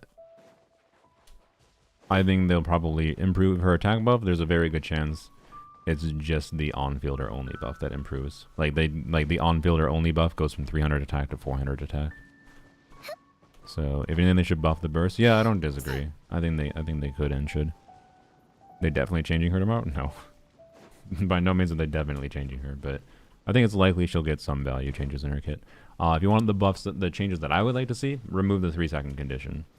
Just entirely kill it. I don't think it causes any meaningful problems other than, like, I don't know. I don't think it is. Based on my testing, I don't think there's actually I don't think with her current buff values, if she didn't have the 3-second wait, would she be better than Bennett for Moika? Like, is that the concern, right? They don't want to power creep Bennett out of Moika teams because they don't want to make Moika stronger, because making Moika stronger makes it less likely people pull new characters. Although it still would make people pull Nicole potentially. Like, I don't know what their logic is exactly with the 3-second thing, what they're scared of. I understand the basis behind it in that they want to keep her from being just obviously better than Bennett by adding extra layers of like the 3-second condition for waiting for the attack, the 300 attack buff or non-hexerize. But like, she already buffs 30% less attack than Bennett, and other characters can use the artifact set. So it's not really the end-all be-all to have Nicole, because the artifact set is so fucking broken and good on other Hexerai characters, such that Nicole is inherently not like an incredible DPS upgrade at a baseline unless you're playing off-field or focused teams. And I think that's fine balance. I think it's fine balance. But they should either lean more into the off-fielder focus, in my mind, or they should just get rid of that fucking 3-second condition, right? It should just be, yeah, she buffs the on-fielder a little bit more, and there's no fucking 3-second condition. So that's the change I actually want. I don't actually have any personal need for her to buff that much more than she already does at baseline. I think she's a perfectly well-balanced character, and I'm glad she's not just obviously power creeping Bennett out of everything right now. But I think they're just going to do the boring thing. They're going to leave the 3-second annoying-ass condition in, and they're just going to like change the on-field only buff to be a little bit higher. So it's going to be like 400 or 450. That's my prediction. That's not what I want, though. Let hexes keep the extra attack, like off-field. So like Durin gets the extra 300 attack off-field. That'd be interesting. But it wouldn't. That'd be interesting on a level that would focus her more into off-fielders, but I don't really like the idea of buffing Hexerai off-fielders more than buffing, because that's basically just reads like Durin gets more value from this than Emily, and I don't like that personally. I'd rather she not be more specialized into buffing Hexerais. The artifact set is already annoying enough, in my opinion. I prefer she was not having really anything that meaningful in her kit other than the burst gimmick thing. So yeah, anyways, I don't think they changed this because no 3 seconds is in the cons. I mean, it's at fucking C6. Like, it's at C6. Like, yes, it's in the cons, but they can change the cons, right? They can remove the 3-second condition bullshit from her kit and then buff her C6 slightly to exchange for it. Do you think the type of people that were likely to pull C6 Nicole would complain about that? I don't think they would. To be clear, if they remove the 3-second thing and then don't change anything with C6, I'm sure you'd get the giggle whales that are just C6ing every character would complain that they didn't buff it in exchange, but like whoop-de-doo. I don't know. Yeah, they also, yes, they have swapped C2 and C6. If they swap C2 and C6, I'm getting C6. Or sorry, brain. No. Bad brain. Bad brain. If they swap C2 and C6, I'm getting C2. That's for damn sure. So, but I don't think they're gonna do that. I'd be kind of surprised. So, anyways, that's my prediction. They're just gonna do the boring thing. Anyways, what the fuck? Sorry, I was like kind of passively thinking of. Okay. Okay, is there other artifacts that are relevant here for like reroll potential before I just immediately reroll this one? Because like, my ideal would be this piece, but you know, has ER instead of def percent as it currently stands. Because like, it'd be really nice to have those 1 or 2 ER rolls still, right? But having this as an onset feather would give me more flexibility, even if I don't end up using this. Like, I can still use this, right? I want to be clear. I can sacrifice a tiny bit of attack and a minimum crit damage roll, basically. I think no, it literally is a minimum crit damage roll. I can sacrifice a minimum crit damage roll and a little bit of attack to gain 2 ER, if that is relevant, right? Like, I need to keep that in mind. The problem is that then this is not really relevant as an onset piece to reroll, if that is the case. So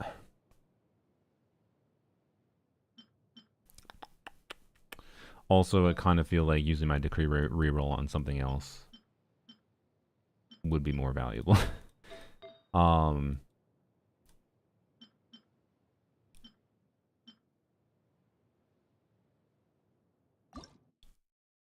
Almost. Wait. No, surely not. No, I don't. No. I was tempted, but no. That was a Call of the Void style thought as far as artifact rerolls. Consider rerolling this. I don't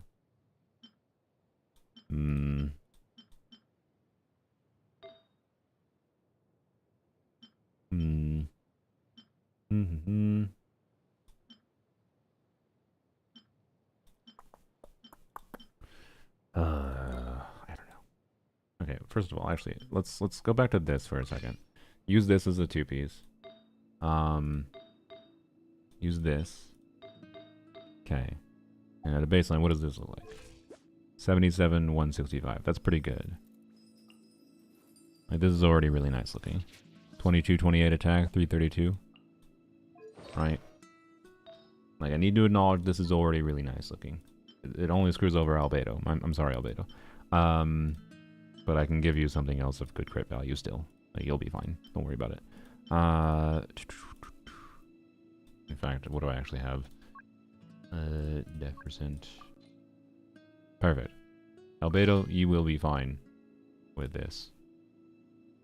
There we go. Like, oh no, I lost 1 crit damage roll on Albedo.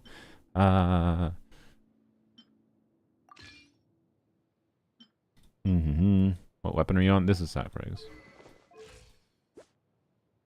So, alright, at a baseline, let's go, let's see what the damage improvement is if I go put this into the calculator real quick.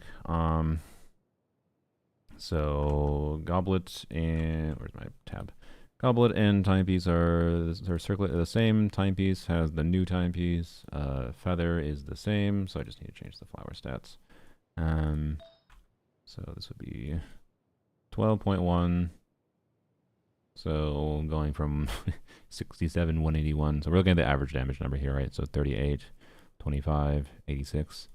Okay, we're going to 12.8, 21, and Attack percent 4.1. Right. So that's actually not, I mean, it's barely even better, actually. Interesting. Barely even better.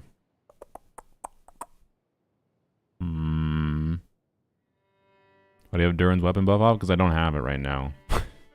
And I'm not guaranteed to get it. I think if Durin runs with Nicole, I'm planning on going for Nicole's weapon. There is a 50% chance I get it.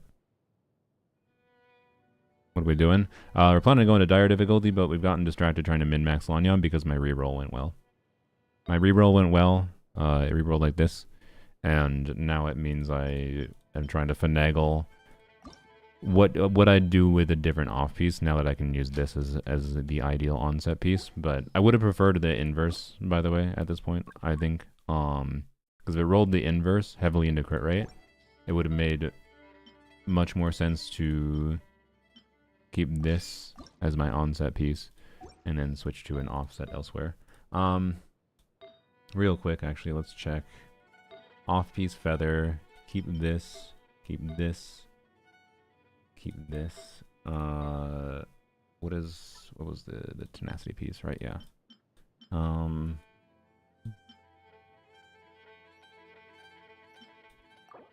Okay. So this gives me a little bit more ER. Oh, it's too low of crit rate. No. I need damn it. See, case in point.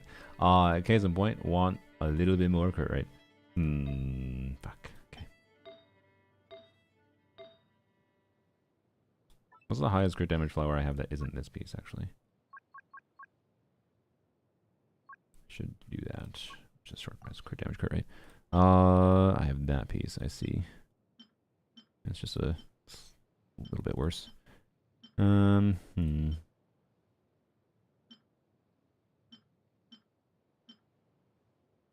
one's interesting.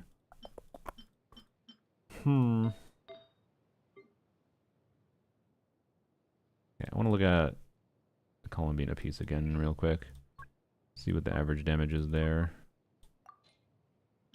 Not that. Oh, I have filter on. Oops. Okay, here, do this, it'll be fine. Okay, actually, what is Columbina's crit ratio with that piece? Yeah, it's a little lower crit than I prefer, that's fine. Okay, and then we go back to this. Okay.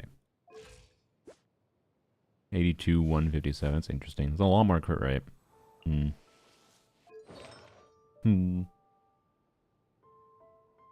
I could also, again, this would be theoretically, if I want to get away with the no ER, switch to this. Add some crit rolls here for rerolling this piece.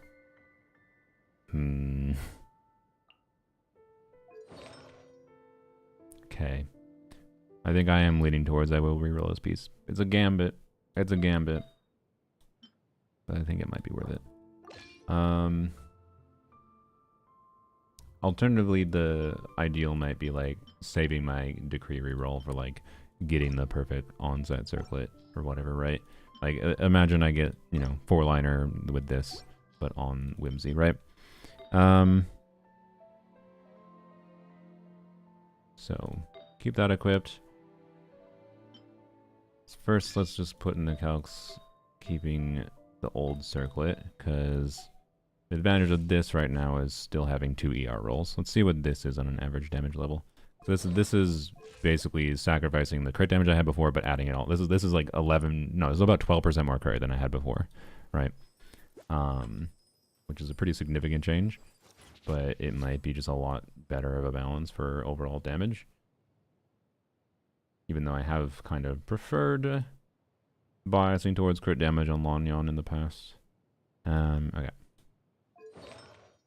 So 17.9, 13.2, and a 5.3 attack.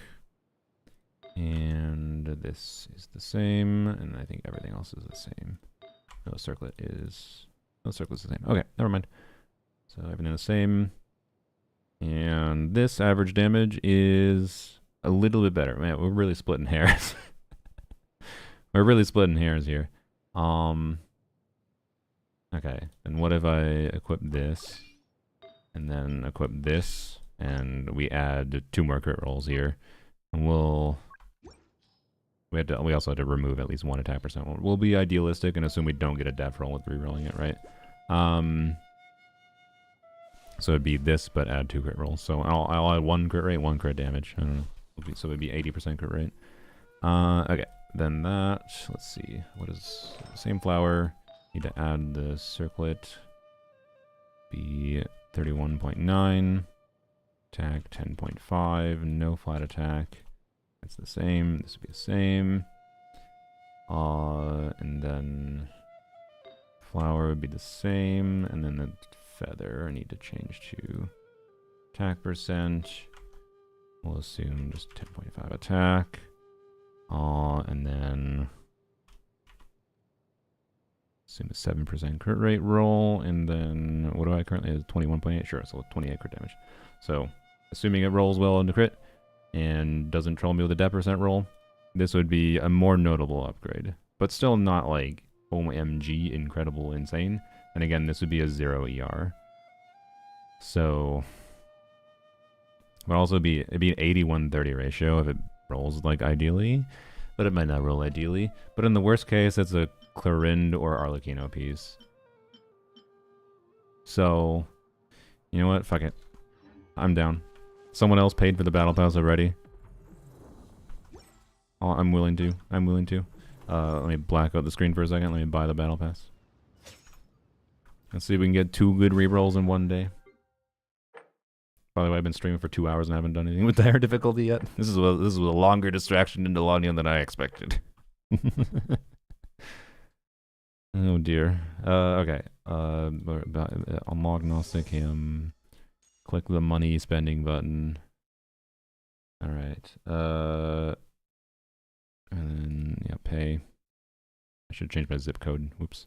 Every time I pay, I forget to check my zip code. Anyways, wow. There we go. I don't care about the other thing. We need to get 1 more level though, by the way. Actually, wait. Oh, no, we don't, because I got 1 directly. I'm not going to use that one because I'm rerolling a feather. You don't need 2 feathers to reroll. Okay. Battle pass weapon real quick, I guess. Wolfang. Yeah, may as well work towards R5 Wolfang, I guess. Yup. Okay. Hey, we got an elixir too.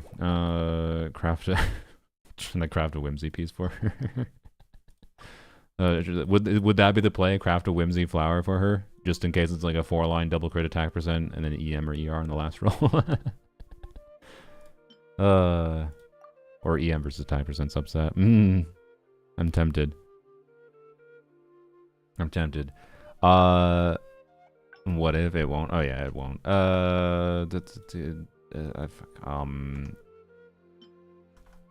You know what? I think do Razor and Venti share the same materials? I think they do. Cecilia's. Still planning on leveling up Razor. I'm not too concerned about Nicole. No, wolf hooks. Oh, okay. Are Nicole's materials collectible? I assume they are. Do I need to factor in Nicole materials at all? I don't know. I don't think I do because you can't even crown Nicole, right? Pine Amber. Same as Elua. Okay. I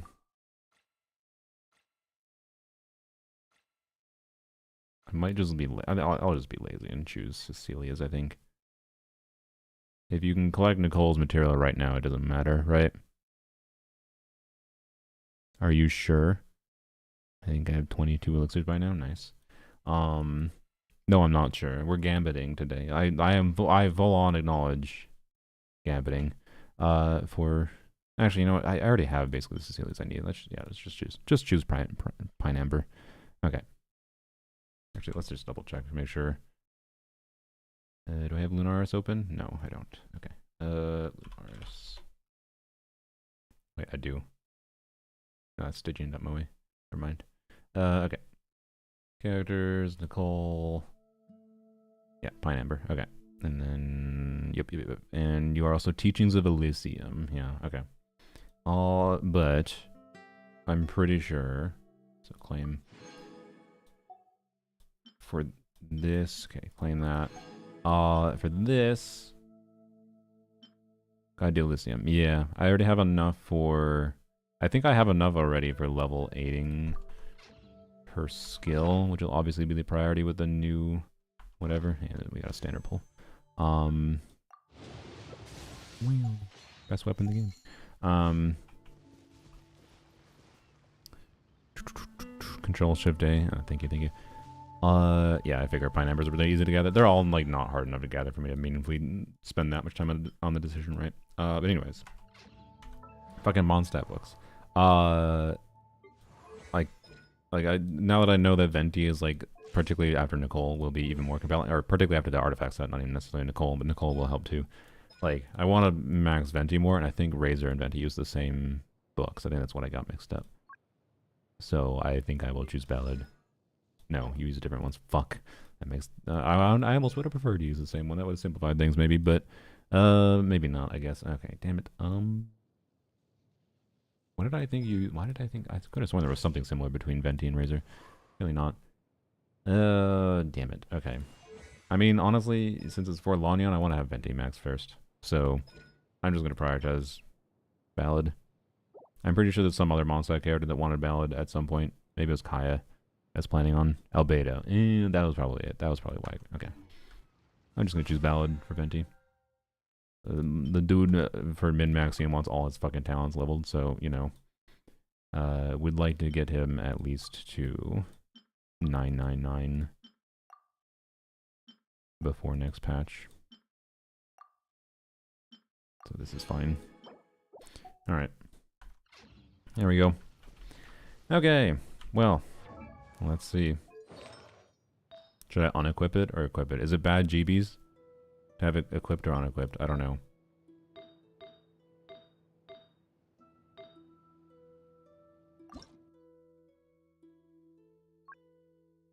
We'll risk having it equipped. Alright. This one is honestly more of a gambit than the previous one, quite frankly. Like, I can do the Decree reshape. Actually, last sanity check. Last sanity check, sorry. Like, I'm giving up 4 guarantee rolls in this, but this would have to roll like heavily into crit damage. Like, we need to acknowledge I think I can get 1 level really quickly, right? Yeah, I could. I haven't done the forging and I haven't. Yeah, okay. I could get to level 38 if I want. So we need to have a sanity check. So I could literally get that other feather. This one's kind of interesting. Forgot I had that.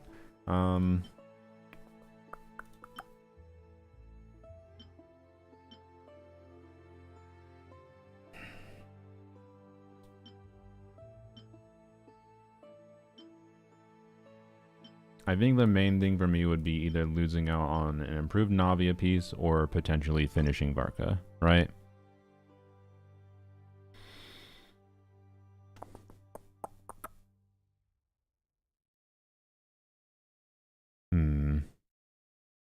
Probably a lot of ballad for Dahlia, Duran, Venti. Yeah. I had Duran uses balance, probably why I had none. No. Is Lanyon Day. Is Lanyon Day, yo. Reshape it. Come on. High rolls, please. And no death %.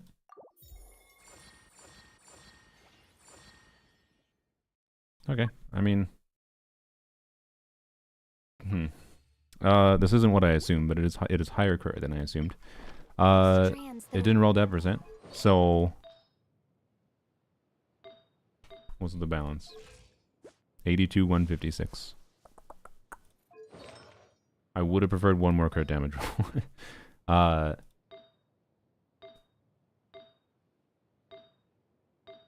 Yes. Streamer is complaining about good luck. Sorry. Okay, I mean, at a baseline. Here, let's go type it in, right? Type in the exact one we got.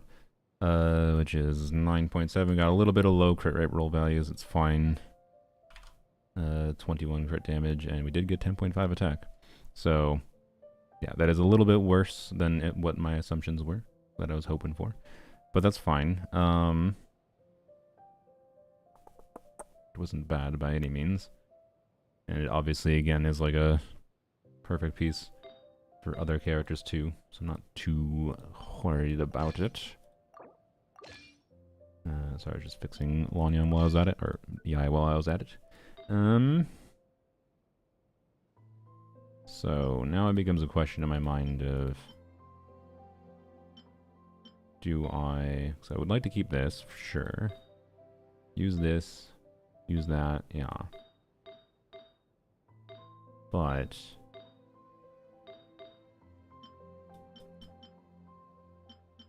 what other options do I have here now? I mean, what does it? What does this look like actually? I guess 77, 164, 100. Let's check this quick. Do. All right. 12.8, 21, and 4.1. That is slightly worse, but gets bigger crit numbers. Higher highs, lower lows. But a little bit nicer looking ratio in my mind. But what if... about this one? No, probably not. That's too low. Too low roll values. This is why you don't min-max builds this much, yo. We're like looking for the best of the best. I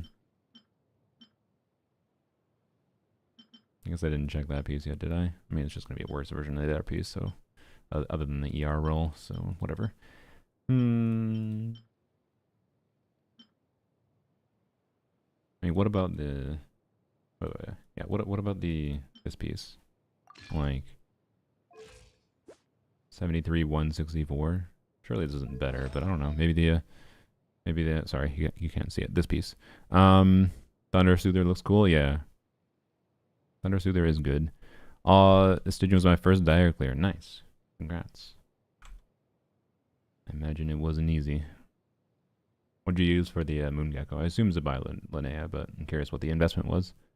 You had extra 5 stars or not, or if you're able to clear without. Regardless, congrats.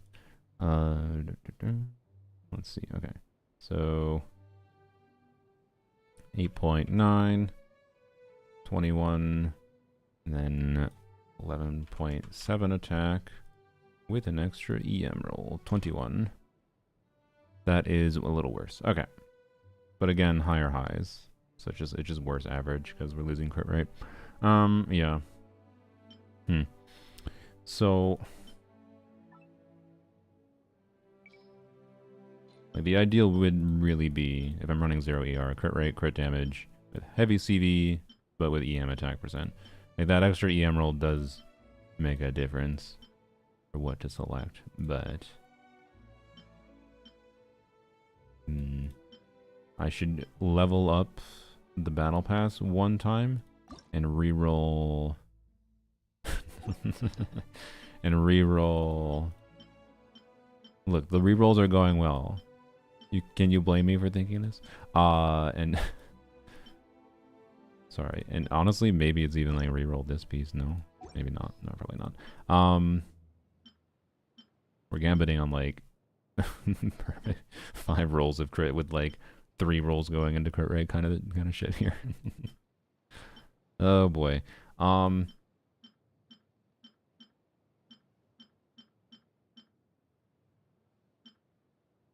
Okay. This one's kind of weird, actually. Those are low rolls in the crit rate, actually. Never mind.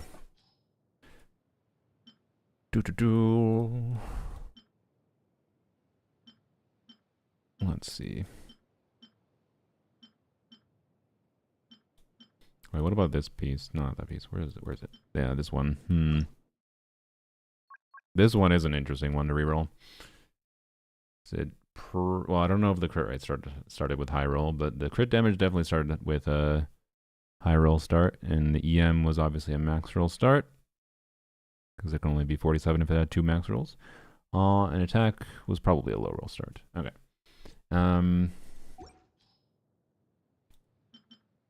The crit value is pretty good on that, but would need more crit for it to be really worth, I feel like. So that would definitely be a gambit in turning one of, like, getting the same roll values into crit damage and turning one of the attack or EM rolls into crit, but I don't know. I think I should just be happy with this. 82, 156. She'll crit a lot more consistently. But, like, functionally what we've done is not much. Other than, like, we've done like a 2% upgrade on Lanya today.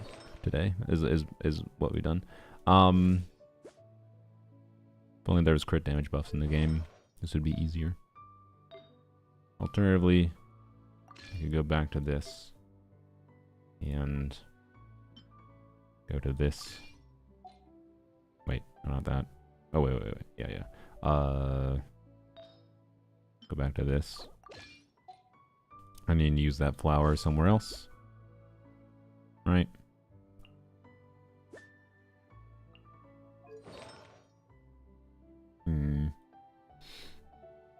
Let me check what this is quick. Again, sanity check. Do. Now we need to peek what we can do with the other situation. Okay.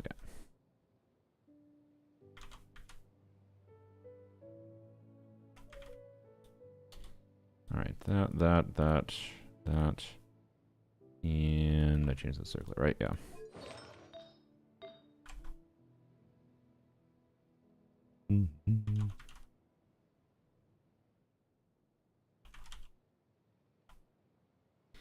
Yeah, this is just slightly worse. This is just slightly worse, but it has the 2 ER rolls. If I wanted to. So we'd also again switch to an off-piece feather. That isn't the piece I just rolled, to be clear. It's 1% for every hour streamed, exactly. Yeah. I don't know. I think for a little while at least, I want to roll the Thunder Soother piece. So, and see how much I mind. No ER, I suppose. That's my current inclination. I don't know if I'll actually stick with this, because I could, again, change the balance very slightly, lose a little bit of crit rate to gain crit damage for higher numbers, because Monkey Brain like higher number, but also there's one minor downside of this build. 15,481 HP is not a satisfying HP number. And that's because of this HP roll here. Having no HP in the flower would make me slightly happier. But yes, none of the pieces have energy, so that is definitely a factor in, like, whether or not I'd want to switch to certain other potential pieces. Because again, like, if the energy does feel relevant to me, I will almost assuredly use this with the new timepiece, but then with, actually, I don't know. Let's see. Let's use this. 82, 157. Let's use this, but then the albedo piece, right? I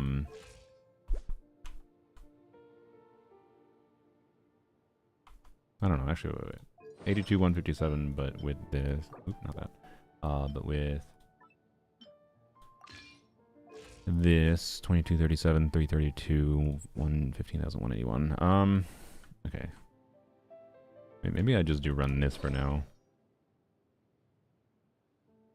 And then I can just use the upgraded feather on... Does Chlorine even need it?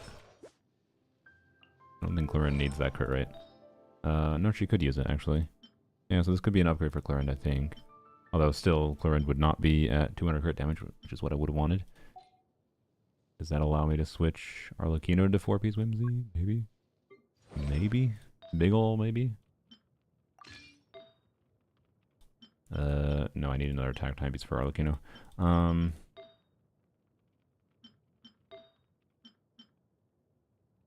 Yeah. Close, but not quite there. Yeah, okay. Need to farm more Whimsy. Okay, that's fine. Alright, go back to this. So let me check quick. It's unfortunate. I'm just like barely not hitting with the things I'm checking in different configurations here. I'm barely not hitting like a 40,000 average on her Feather Moon Ring with the best options we configured. Like, just like nah, so close, so close to 40,000 average. All right, 9.3, 23, 6.6, 47. I really like the balance of EM subsets I have in this build. And this would be, again, like, this build right now, get the perfect circlet with crit damage, attack percent, EM, and ER, 4-liner on Whimsy. Easy. That'll happen someday.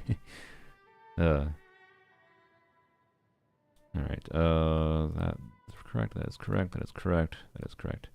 Yeah, like this build right now that I have on her is very, very slightly worse than the best other combination for average damage, but has 2 ER rolls, right? Downside, based on my calculation, I don't even hit 100k on the burst, which kind of bothers Monkey Brain, that's for sure. I mean, I guess if I use C4, no, wait, does C4 Lanyon's burst apply to her own burst when you cast it? After Lanyon uses her burst, of nearby party members? I think it does, technically. So it technically should be over 100k. I guess if her C4 is active, I am over 40k average. So there's that.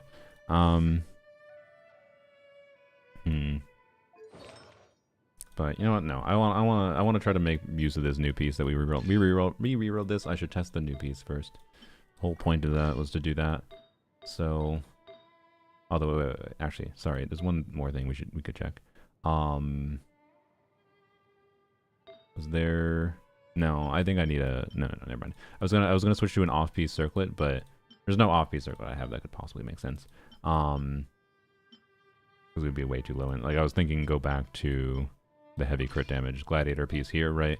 And then use an off-piece circlet that was different. But like I don't really have an off-piece circlet that's better than this, and I'd always be at. Well, okay. Should we check what the damage is? The average damage on this ratio? I don't know. 68, 180. We're gonna do that. I may as well do this. 68, 182. No. But yeah, this is why it would have been ideal for me if this rolled more heavily into crit rate. So this whole like hour and a half here, I feel like, or 2 hours here, whatever, has been a journey of this rolled a little bit awkwardly heavy into crit damage, and that caused a little bit of an issue. That's what this whole journey is. So, anyways, let's just go back to this, that, because we rerolled this, so I should try this build for now. See if I'm happy with it. See if I like this the most. 82, 156. So I think this was the highest, right? I think this is the highest average. Alright,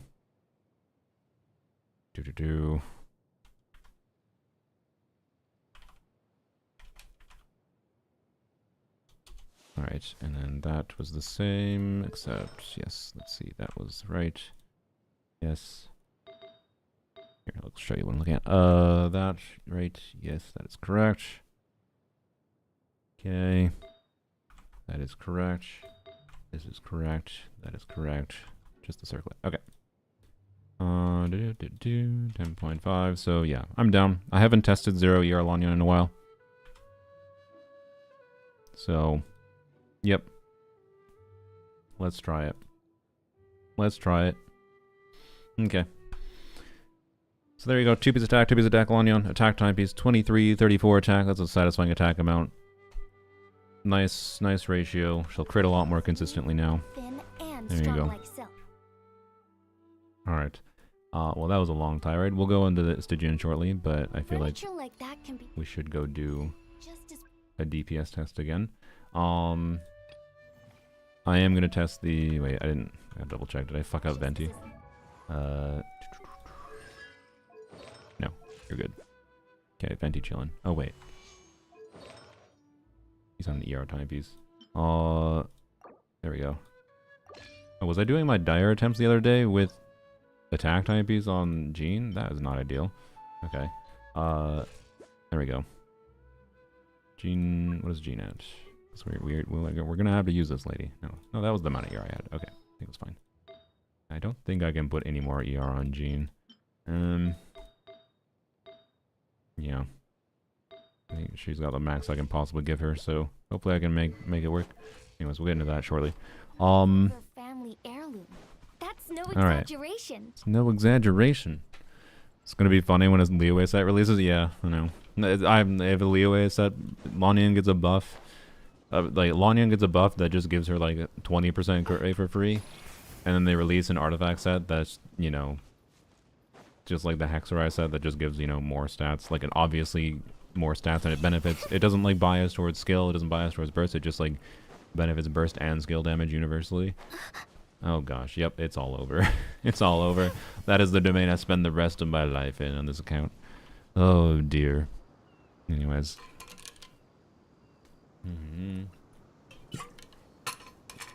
Thank you for the drink water redeem. Okay, let's go do a quick DPS test. I will add the again the hypothetical artifacts on from Durin. We have a duplicate artifact set right now, anyways. So I'm gonna add the additional 40% damage bonus. And yeah. So we'll see. Everything should be configured fine. Yep. All right. I don't suspect this is going to be a meaningful difference, by the way. Based on the calcs we did, we should see basically the same results. What am I doing? If anything, we might see worse because of the weird energy situation. So, yep.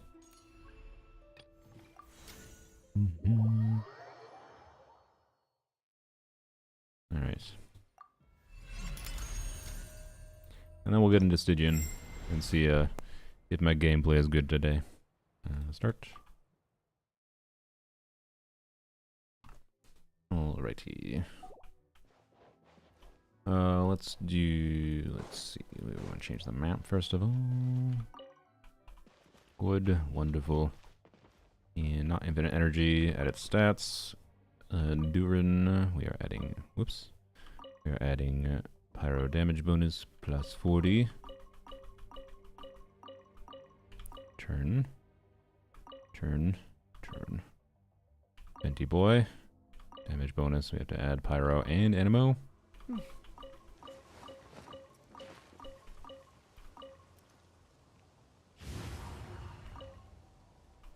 we go. Tapilla duel with C0 Varca. Yes, I believe so, but quite hard from my understanding. So most people probably won't do it. I haven't tried it myself. Don't have C0 Varca, so yeah. Okay, and Venti already got Lanyon.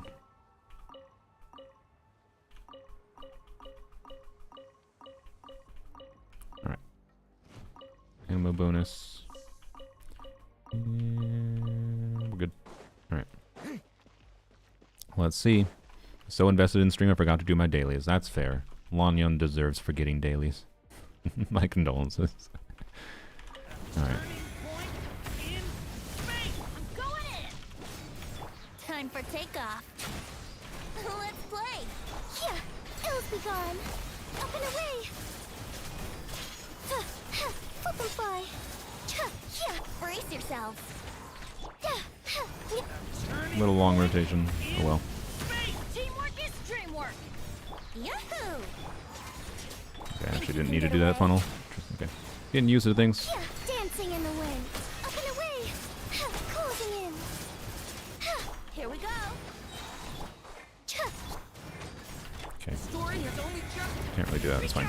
spend field time on Venti before switching to Lanya and on after. Time for I should run takeoff. QE. Whoops, didn't funnel. Yeah, let them fly. Yeah, closing in. Ills be gone. Yeah. So, anyway, so this is with the artifact set. Again, the artifact set hypothetically adding 40% damage bonus next patch. 120k if playing well. And I don't know, the like again, there seems to be like I'll probably have minor energy issues as the rotations go on.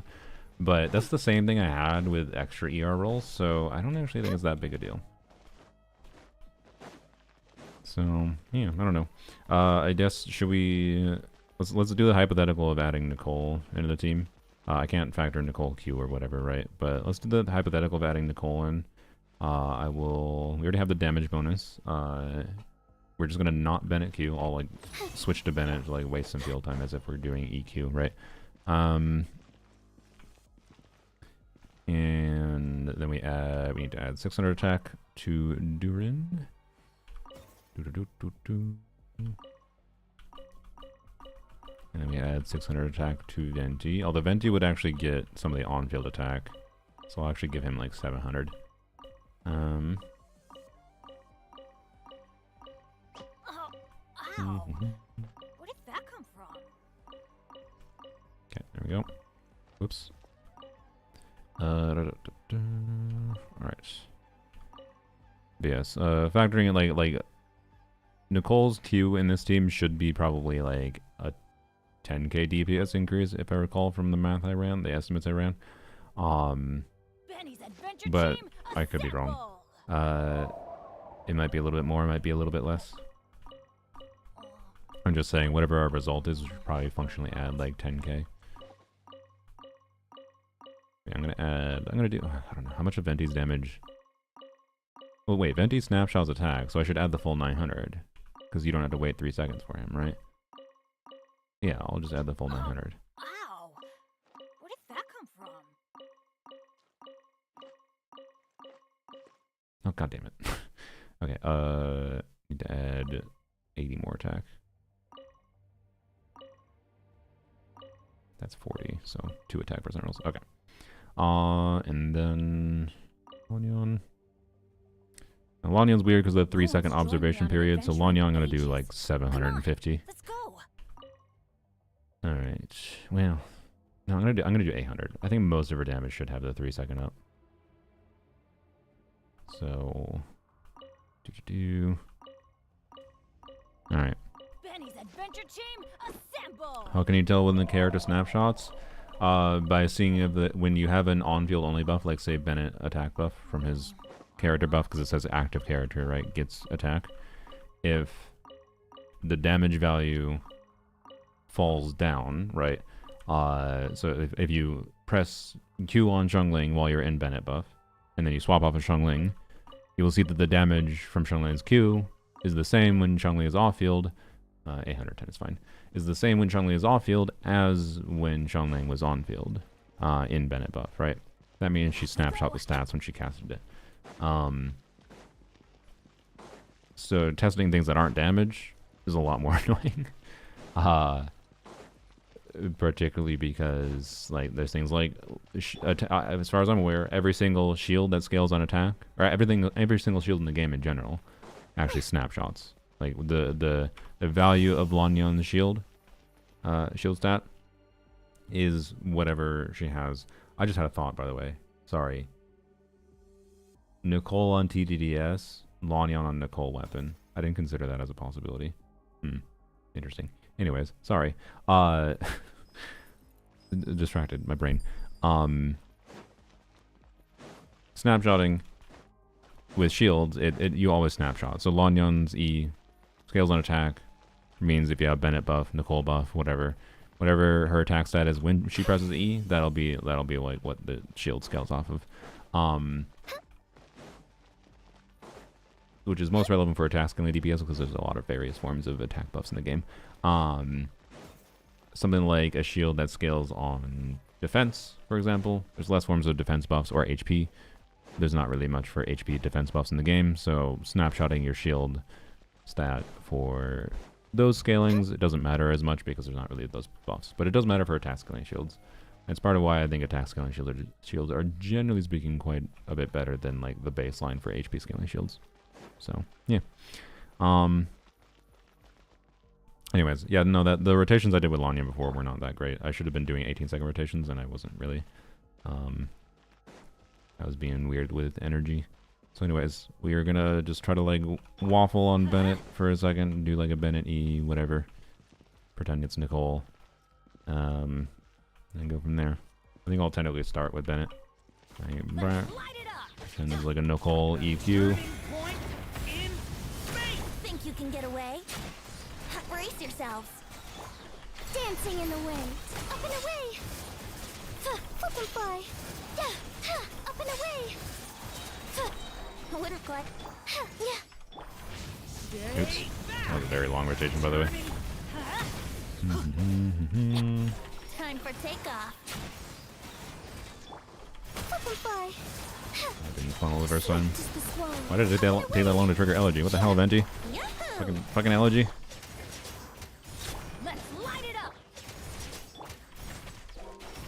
Okay, well this is terrible. This is just terrible. I just need to do like actual 18-second rotations. Gosh, I don't know.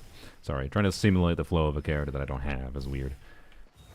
Anyways, how's my Linnea's build? I don't have a Linnea build because I don't have Linnea. Okay. You know what? Noblesse uptime probably matters. I wonder. Yeah, so definitely with Nicole and into Duran if Duran's on Noblesse. Alright.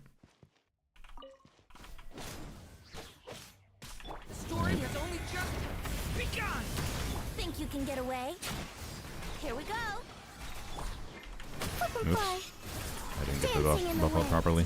Oh well. Up and away. First rotation a little bit longer is fine. Turning point in space. Time for takeoff. Flip and fly. Alright. Swift as the swallow. Yahoo! Decay. New life. Let's light it up. And we do nothing. Okay, there we go. Oh, hello. Hello, Raid. Up and away. I don't know. Maybe Nicole's a fucking downgrade for Lanyan too. I don't know.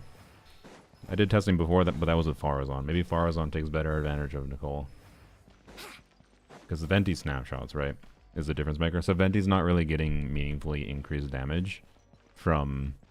Anyway, sorry, Raiders. By the way, is I have not even gone into dire difficulty yet because I got very distracted with optimizing Lanyan, a new Lanyan build with a reroll I did. So, anyways, I kind of think. Brace yourselves. I don't know what. Oh wait, I didn't add Nicole's signature weapon. I was doing testing with Caesar R1 Nicole before. That's true. So that's a factor. But anyways, I don't know. I kind of think Nicole might benefit Farazan more, significantly more than she benefits Venti, which is funny. So maybe it actually loops back, and I do prefer Farazan again with Nicole. Because yeah, Venti doesn't really need the off-field specific buff. The only advantage he gets is that he does snapshot the Nicole buff, but Lanyan stall, yeah. Okay. Anyways, let's actually get into dire difficulty. So thank you for the raid. You don't have to stay unless you want to, but hope your stream was good.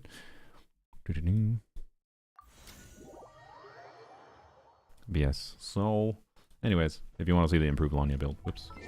Go back. Want to see the improved Lanyan build? He is pretty good.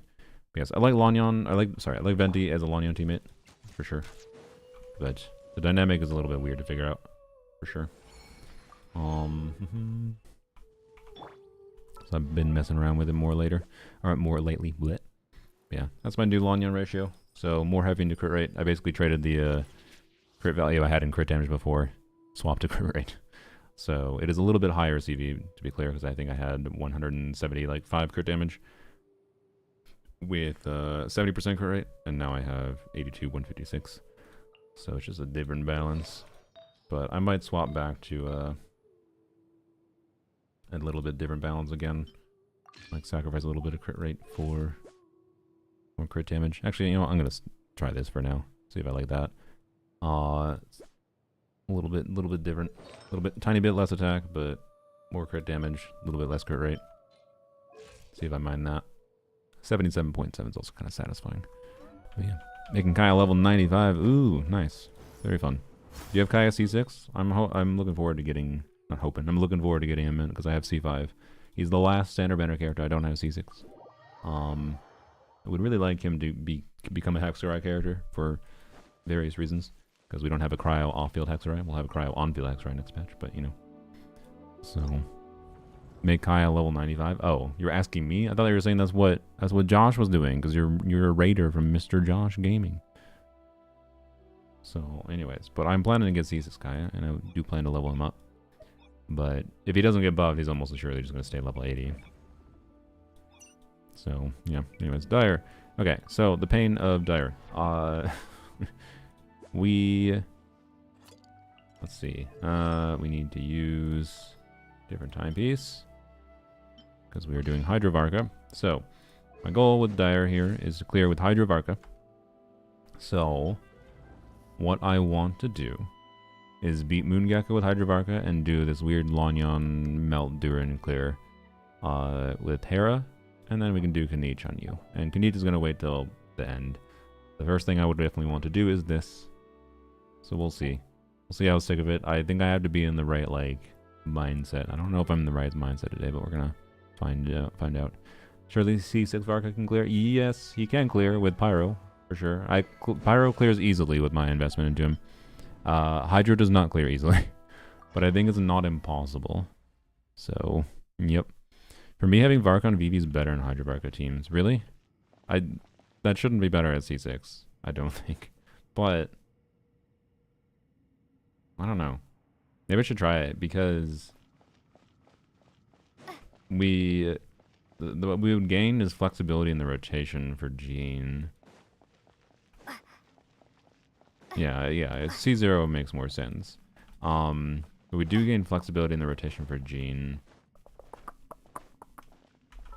Sorry, let's look at what the build looks like quick. So 66, 250. We factoring in again, I have Mona C4 crit rate, right? Also Mona's build is fine, right? Bless. Yes. Oh wait, well I need to, yeah, okay, so the problem is I have low VV uptime anyways because I'm going Jean into Mona. So the rotation's the same, so I wouldn't gain rotation flexibility, but I gain VV uptime that I don't otherwise have. And maybe that beats out, but I'm pretty sure it's not going to because the attack percent from this artifact set is so good. It scales really well with C6, obviously. So at C0, I can believe it for sure.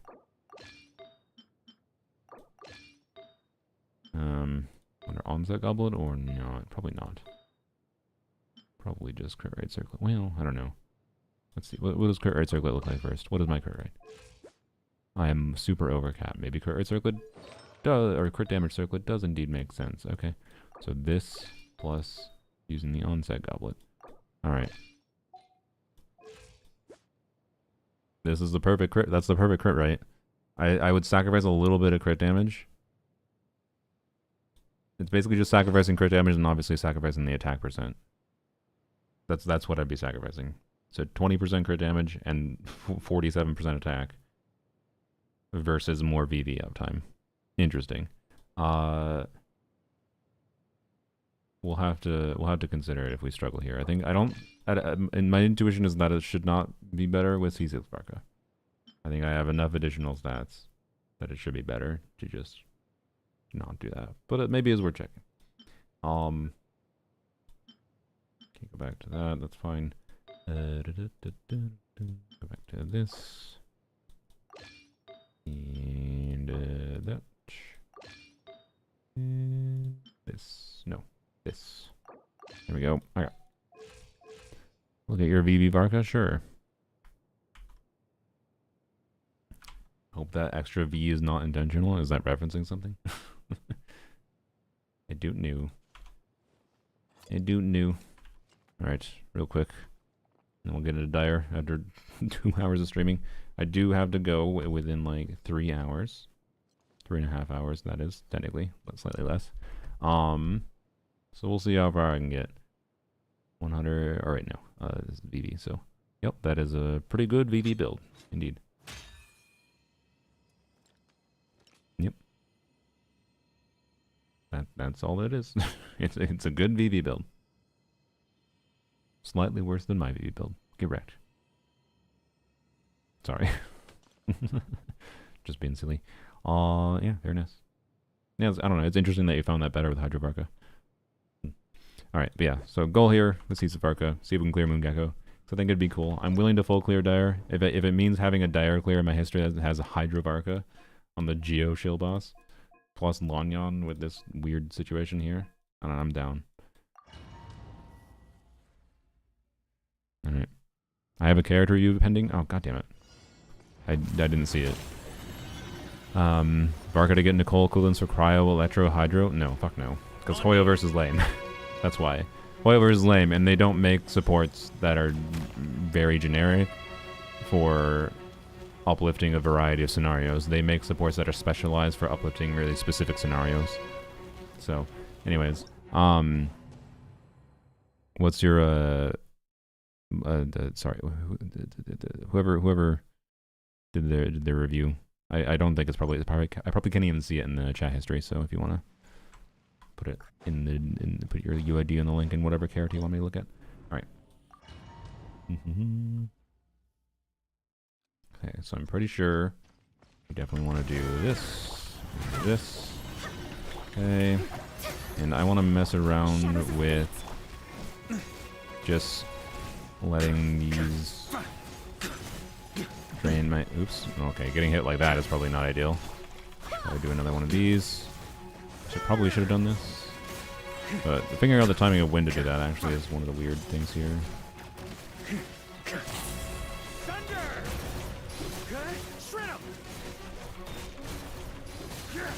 Time to shine! I swear by my sword, fate is upon you.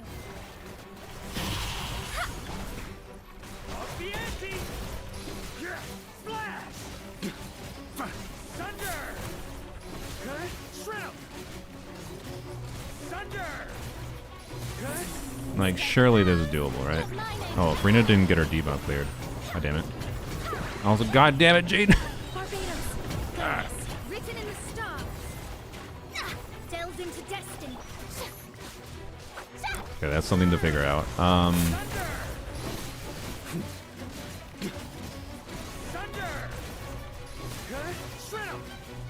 I also bet I can, if I can figure out the gene issue there, I think I can do a little bit better with that. Okay, this. Alright, do this. I think I'm just gonna do this. Does this matter? I don't know if this actually matters for this. Does it work? It might work.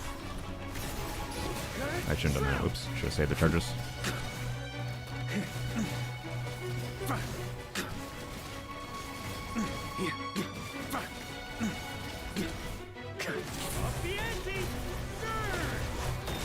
Well, that was dumb. Don't worry about that. I didn't realize my skill was ending. Okay. Time to tank Freena's HP. Yes, actually that's true. So that was Freena not having the debuff cleared there was actually definitely a fucking C2 Freena moment. I actually think C2 Freena is actively a negative thing in this boss. With Jean in the team at least. So yes, we are going to switch to a Hydro Gooblet, and it'll have the benefit of giving her maybe some more ER, so it's fine. There we go, so less HP on her. Now I have her on Freedom's Horn, which is nice. I think it's worth it to deal with the clunkiness. Like, it's one rotation that has issues. It's that second rotation after the down phase. And we need like a 1% more ER. It's so goddamn annoying. So Columbina, okay. And if you try farming with the off-field set as much as I have, worse substats than the support set. I mean, the Columbina's set depends on the team. I like Albait on her as a default. unless you're using her in a Lunar Bloom team, like a Nefer team specifically. So I do think Albeit is worth it, because like let's say like you have Linnea, so like I think you could do Albeit. Well, I don't know. The fact that your artifacts might be split between her. Actually, you have a C6 Columbina. Wait. This is a cracked C6 Columbina build on Silken Moon, which is interesting. This is the perfect all-rounder, never have to think about changing her build type build, which I get. So if that's what you want, then I would say stick to this. I think it's pretty good when we're talking C6 investment. But if we're talking like you want a min-max main DPS Columbina with the Llama, well then you just want all the crit stats possible in the Night Sky set, right? So do Consolve energy. She does get C4 energy. I don't know exactly how much energy this refunds, but this should be fine. Pretty much universally. I think most of the time with her SIG and with C4, I'm gonna guess. It might be minorly not enough in some situations, but like, I don't know. It's a C6 Columbina. I think most of the time it doesn't matter. So they overcap by 0.3%. Yeah, how dare they? So yeah, I don't know. This seems like a perfect Albeit or non-Albeit build, a Silken Moon build. Whether or not you want the other off-field set, I would say yes, particularly at C6 investment. I don't see why you wouldn't want to, since you really like Columbina clearly. But yeah, there's a lot of team context where like she just doesn't need to burst every rotation either. But I do suspect that bursting every rotation is more relevant actually with a C6 Bina, because you'd only get the C6 Bina buff from having her burst active. Also, her burst value just scales up because of like the all nearby party members and lunar reaction damage increase thing too. So that should scale the value of the burst buff a little bit more, I think. Does C2 also rely on burst buff? I think it does, yeah. I can't remember if Lunar Brilliance is her burst buff or not. So, anyways, I think her burst matters more with Con, so maybe it does make sense to just stick on Serenade. I don't know. As a buy team, she can burst every rotation. That's fine, but there I overcap. Yeah, that's true. I don't know. I think I would be farming Albeit personally if I were you. I like Columbine enough that I farmed Albeit to min-max her, but you could also argue that min-maxing for the artifacts that matters less at C6 in some ways. But I think it probably will. You probably will feel like it's a decent enough damage increase. For what it's worth, if you want to like see how worthy it is, you know, you could go into. Here, let's link this in the chat for you. Go and like input your exact artifact stats like in Serenade, and then input your same artifact stats with Albeit. Like just pretend you had magically got the exact same set, right? Exact same stats. You won't in practice, but with enough armor you get to a similar state, right? And see how much of an increase it is, right? For your off-field damage, and maybe you will feel like it's worth it. But you probably, if you do want to burst every rotation, there might be a chance, even with C4 and her SIG, you might end up having to have a little bit more in ER substats. So that's a factor as well, potentially. But yeah, I don't have a clear answer, sorry. I put her on Albeit trashy artifacts. The team DPS went about plus 20 to 30k. Well, then 100% yes. Then 100% yes. So, yeah. Okay, let's try to do this.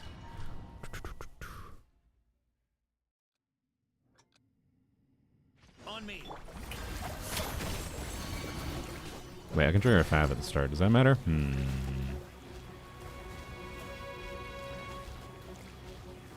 I don't think it really will. Did I have problems with the initial gene burst? I don't know if I did. Let's try it.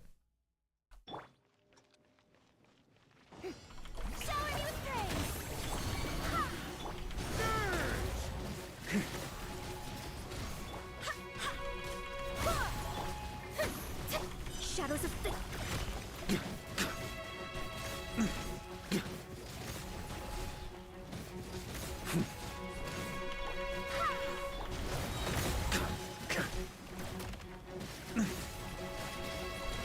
I can definitely clear the shield faster than that. Shred 'em! Thunder! Strike a pose! Time to shine! Wait, hear me. Fate is upon you. Freyna, why didn't you get healed again? You have less HP. Fucking Freyna. God, C2 Freyna. God, I wish I could turn off constellations.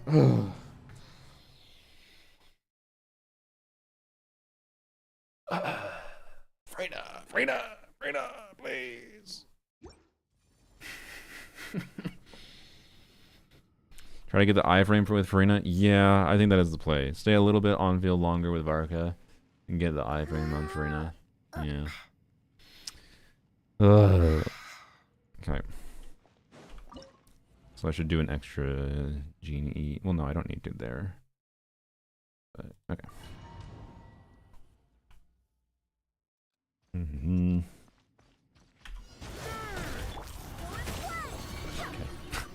Well, we'll switch to Farina. Maybe I can do a Varca E. Spam his E at the start. Okay, he does hit. I thought he wasn't going to hit there. So he didn't actually jump that far forward. Okay. Varca E. Switch to Farina. Maybe I can get a Farina Fab. I'm lucky. No, I can't. Whatever. Let me scry.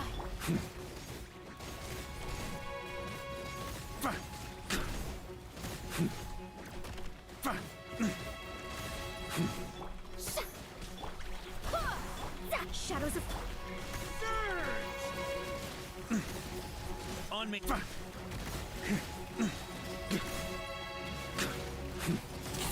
Thunder! Flash! Up the ante! Slap! shower me with praise. What? Oh, I didn't have full health though. Yeah, you can't iframe if you don't have full health. By destiny. Wait, I cleared the debuff this time. Okay. No. Up the ante! Okay, stay within Gene. Thunder! Flash! No. Thunder! Time to shine. Wait, hear me. Fate is upon you. Thunder! Shred 'em! Up the ante!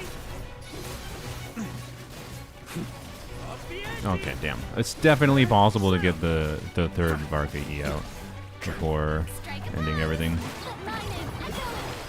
Okay. Let me scry. Don't know why I did that. I just wasted a thing, but I don't think it'll actually matter here. I don't think this is a successful attempt, obviously. No. Thunder! Shred 'em! Yoo-hoo! Time to shine.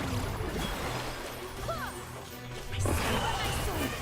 Decided by destiny. Up the ante!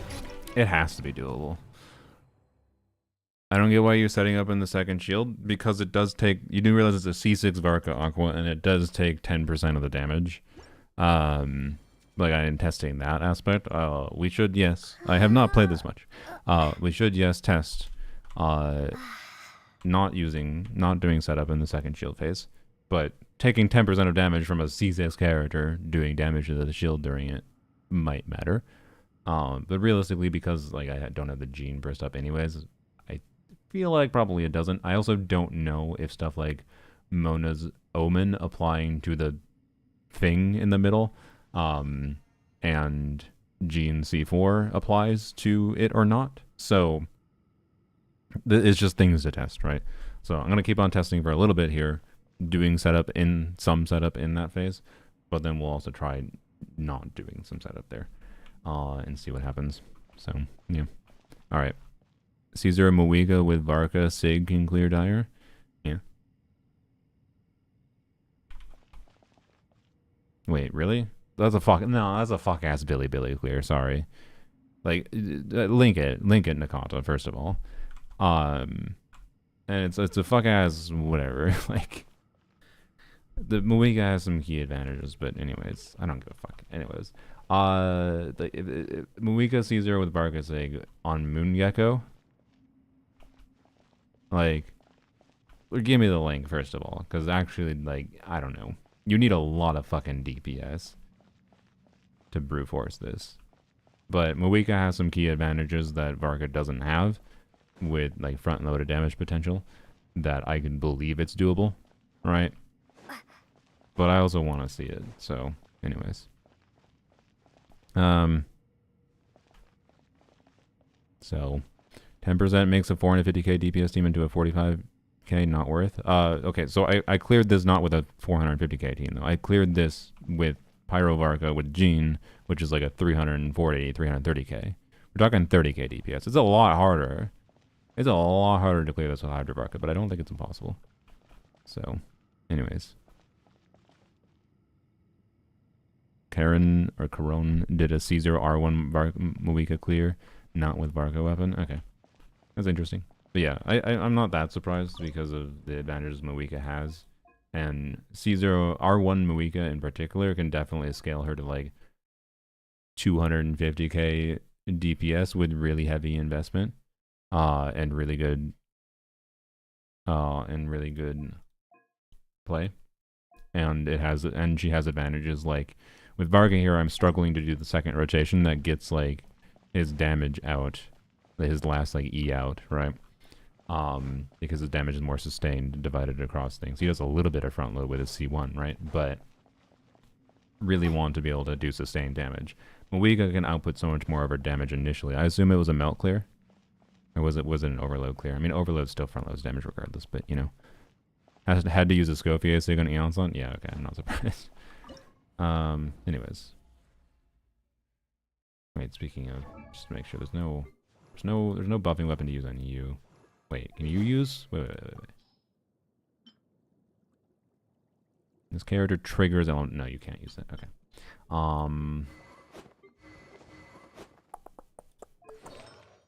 I don't think there's anything really better I can do. Okay. Hi, Bellabuva. We've only actually just started doing dire difficulty stuff. I got very, very distracted doing some Lanyon build tweaking with Lanyon rerolls.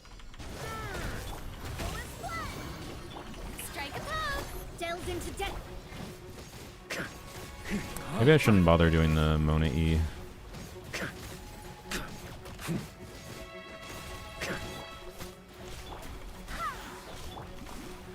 I feel like she might be fine energy-wise to not do that.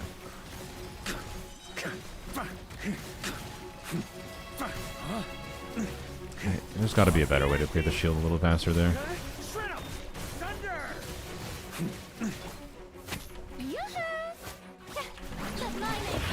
Wait, again, I can't actually do that because of the whatever. Oh, but I cleared the debuff again this time. Okay, I must have just taken damage that one time. Oops. Can't take damage there, I can tell you that.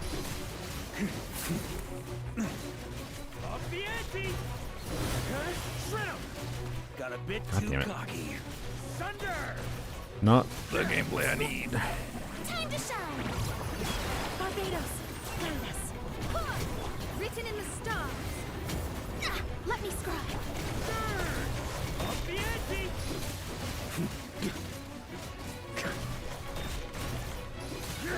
We're not getting the third skill out, not with those interruptions. Yeah, see if I didn't get... Oh, wait. Oh. I managed to get it out. Okay, interesting. Okay. You know, let's skip the setup this time. I didn't need to do that really, but it's fine.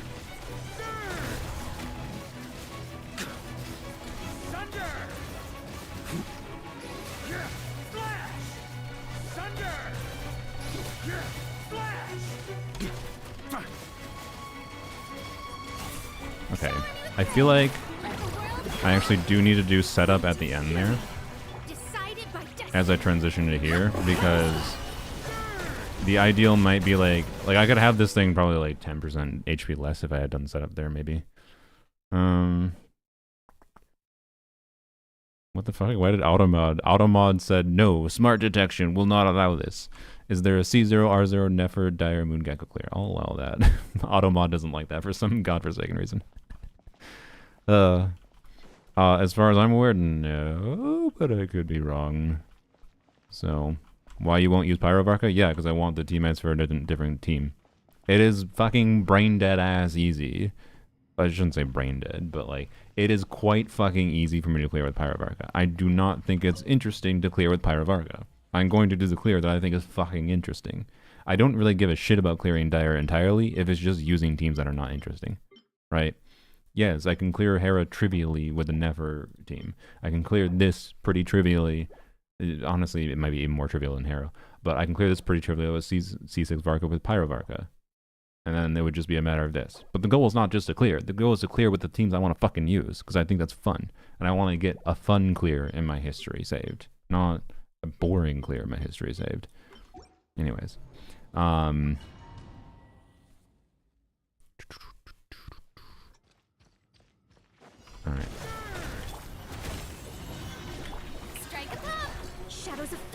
Wait. I'm gonna try skipping Mona. She takes an annoying amount of time to like the 2 seconds to swap to her, I think might just not be worth it. I'm trying to do Farina first and then swap. I think it might be a little faster. Oh, I can trigger the Fav. Interesting.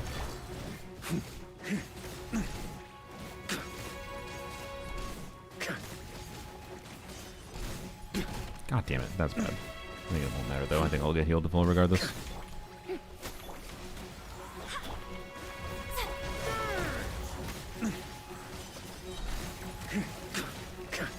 Okay, that was faster. So I think we do ignore Mona. Yeah, we still have our Mona up anyways.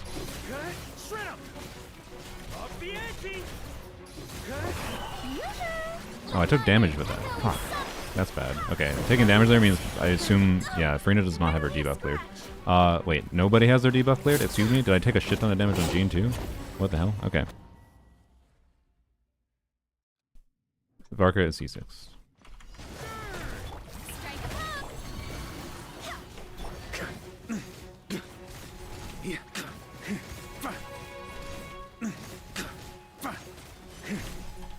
God, oh, no, I didn't get hit by it. I was lucky. Okay. Okay. I was okay. I didn't wait long enough. Oh well.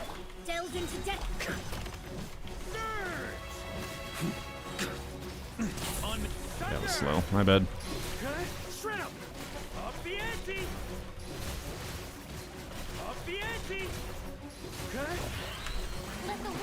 Do you really do damage when you do that? Okay, so I do need to iframe, but just to avoid that. Wait, why do you do damage when you do that? Fucking hell. What an asshole boss. I mean, fuck. God, fuck this enemy. Alright.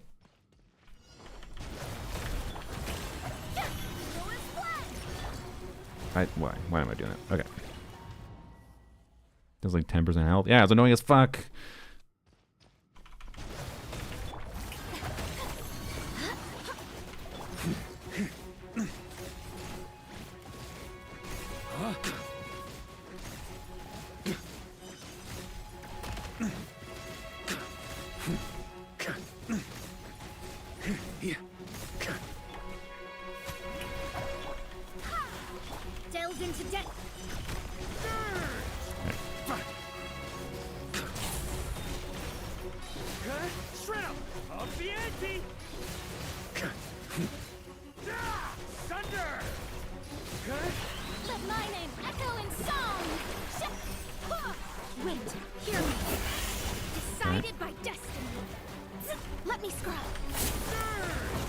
Get back in the circle.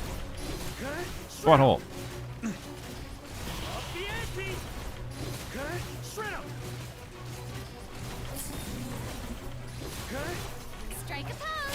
Hello. Really? God damn it. Having to wait for Farina there is not what I expected. Alright, that's annoying. This is a good attempt, but I just think I got cooked by minor energy problems. Also being outside of... Oh, I got inside Jean there. Inside Jean circle. This is 100% doable. Ain't no way it's not. Okay, he's stalling for some reason really heavily. Alright.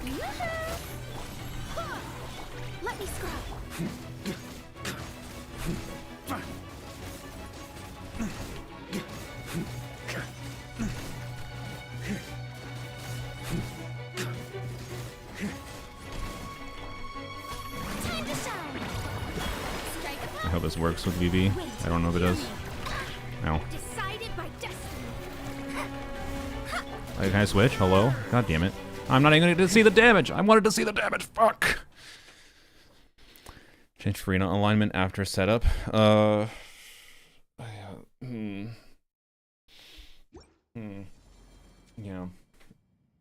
Fuck. Okay.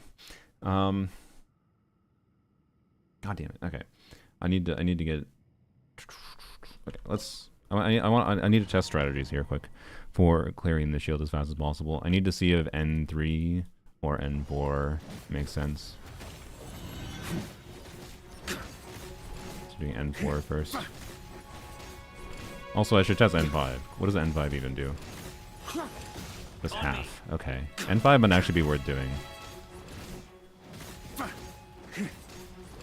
Right, so without any swaps here, it's probably feasible to do a 140. Pambra and Mona? No, it's worse.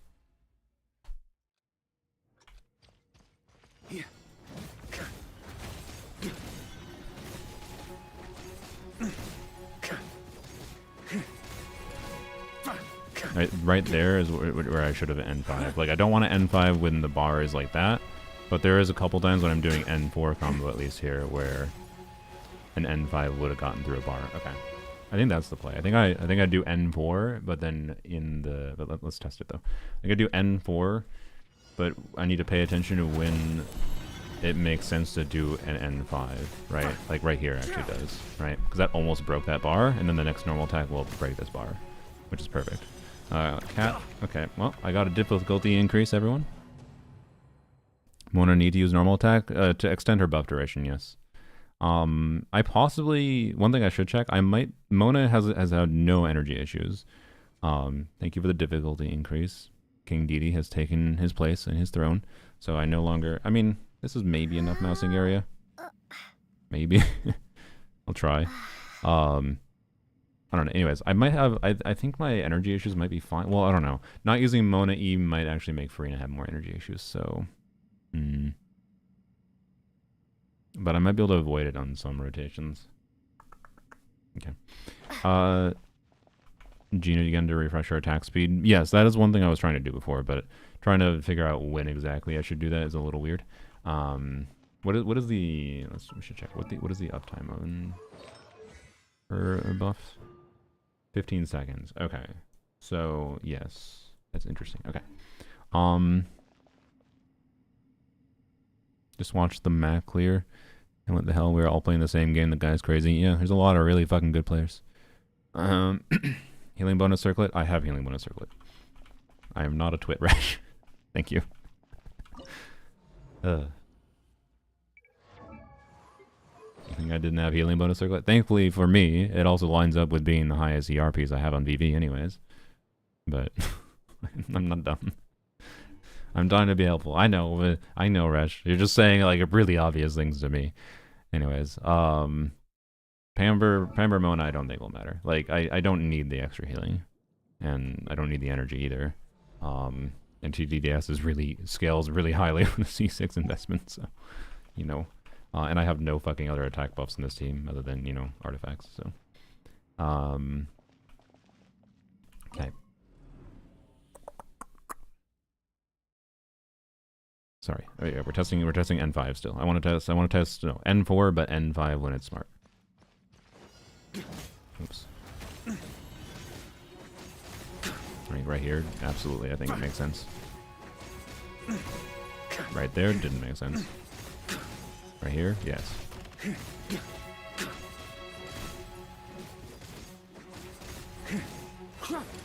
Whoops, I just canceled the N5 early.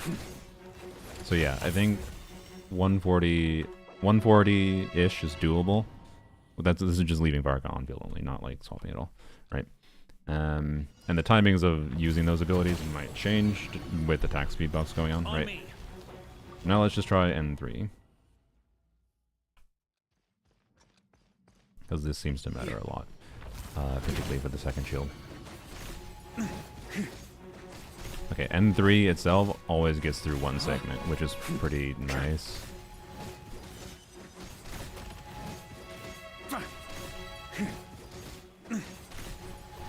Okay, never. I think N3 might just be better. They're both pretty similar. Okay, I think just N3D is probably just better. That's super clean with clearing the shield. It makes it really simple. So, okay.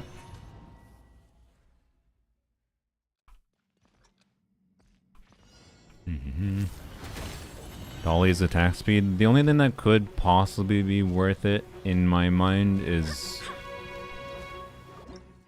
since shield breaking is so important, if there is, what is there another option for animal characters? Is there anything else we can do that would like be an animal character that would have like a big poise hit that could use a buffing weapon as well? Like if there's a poise hit and they could use a buffing weapon, maybe, right? But I don't think there is. Like Lanya doesn't do a bunch of poise, which doesn't help. Or it's a shield, which is nice. Like, I don't think there's any blunt animal, right? Like there's Sayu, but Sayu can't use a relevant buffing weapon. That's way too little. And Sayu's skill isn't even blunt. That's so even more so. Like I don't think there's any better option for us here.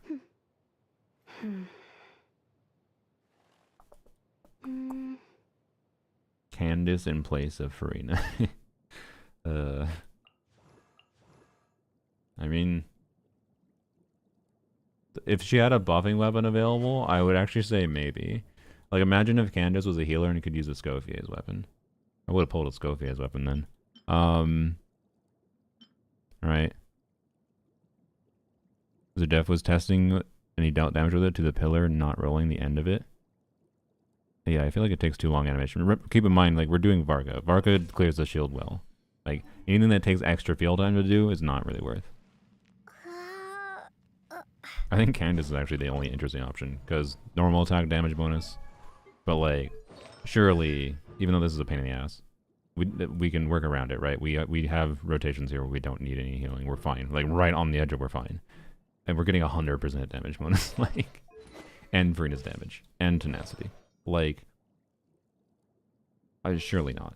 This would be so damn easy. God, it would be nice. But I shouldn't, again, I'm trying this right now because it's not damn easy. I don't think this would be so super, I don't think this would be super free with a new artifact set. But it would be really nice to have the new artifact set. That would be for sure. So, how about his Albedo? Albedo won't have the shield phase at all. Even if, and also he would cause a lot of loss of damage. So, how important is Hex dual passive on CC's Varca? Quite important. You lose in, like, more of Varca's damage is focused into his skill usages, and you lose an entire skill usage if you don't have Hex. So, Farina's damage is not worth having here over getting her burst off cooldown. She has 260 ER rush. I don't have any way of giving her more ER. Like, well, actually, sorry, I do have, I think, this. I guess I could swap off this, but honestly, I think the extra chance of Fab Trigger alone is worth it. Do I have even a higher ER? No, I don't have a higher ER feather. So, yeah, I don't think I really have anything. I mean, I guess I could do... No, I don't have a circlet. Never mind. I could do a healing circlet. That would be funny. Healing bonus circlet. That would be an option. So I could get 3 more ER rolls, but I think that rotation with Farina having terrible energy was I either fucked up and like didn't have a Mona E or something else problematic happened. All right. Oh.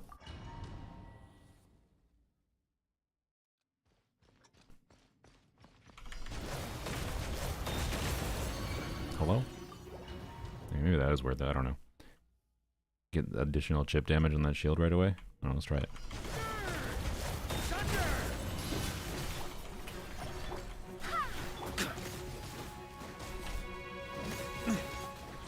On me. God damn it.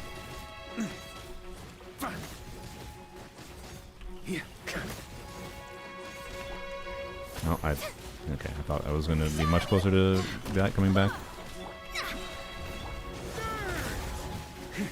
Okay, no, that is not it. Alright.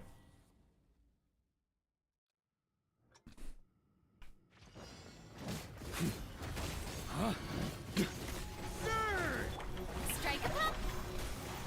Shadows of fate.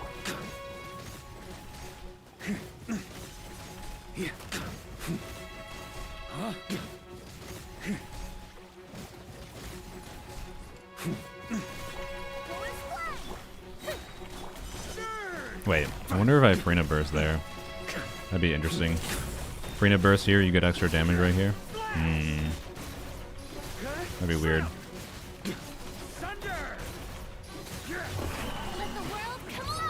Yeah, I can iframe the damage it does at least. I swear by my sword. So that matters. Fate is upon you.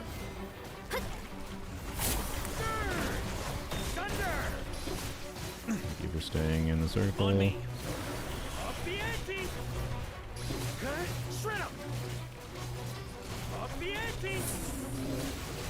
Yoo-hoo! The mining echoing song. Barbados, guide us. Written in the stars. Delves into death. Up the ante. Shred 'em. Okay, you want to get stuck again? Shred No, 'em. okay. Up the ante. But sure, let's try this.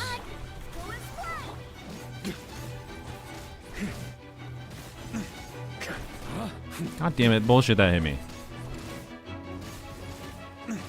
I don't think having, I don't know.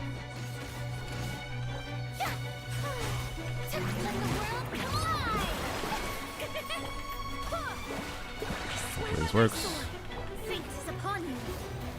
God, the setup takes so long. You took no damage there. Okay, well. Oh, setup has to be done different timing than that. Okay. Yes, no. Sacrificing Garrett for faster shield break because no, it's not worth it. Okay.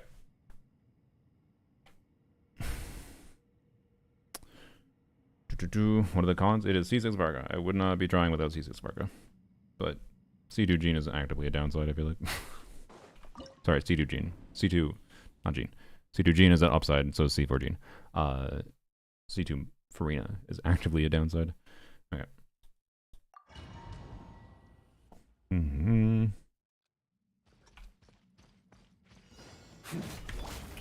What am I doing?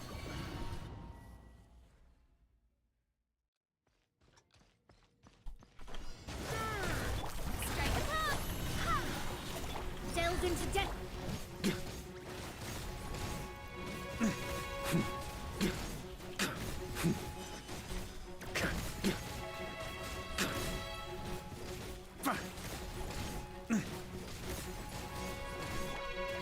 I'm trying it.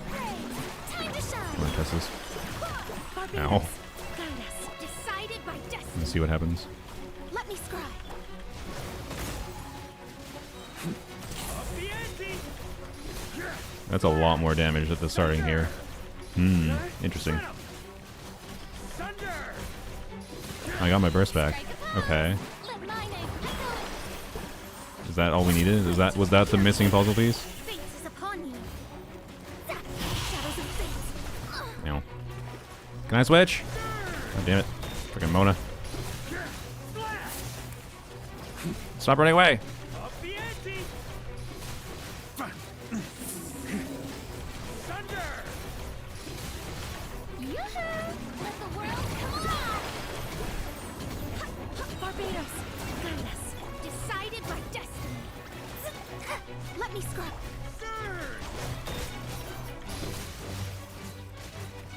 No. Up the ante. Damn it. Okay, that can be done a lot better. Up the ante. Shred 'em.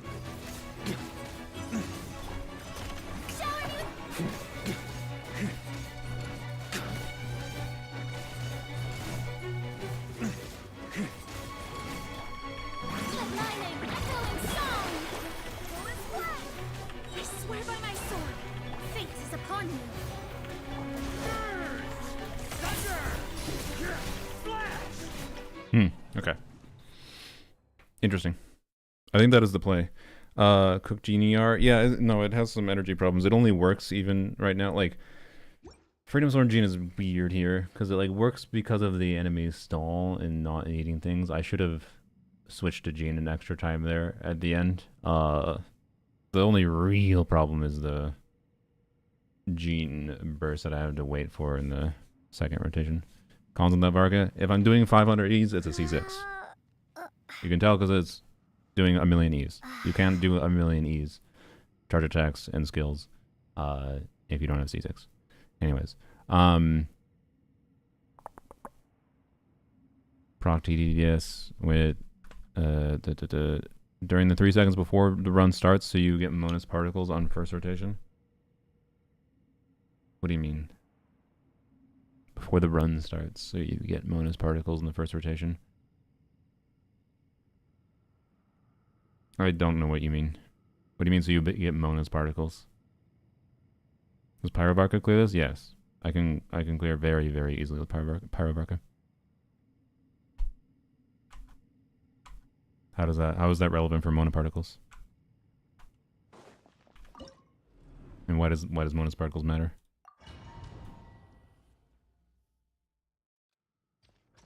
Monoparticles and TDDS off cooldown at 30 seconds, your first real rotation. Oh, so swap to Mona first just to start the cooldown early? Yeah, okay. Sure.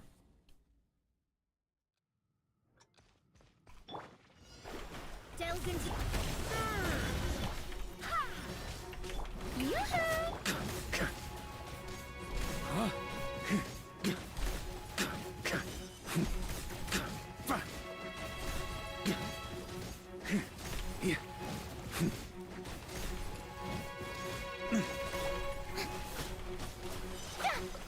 I really didn't have to want to wait for that. Oh well.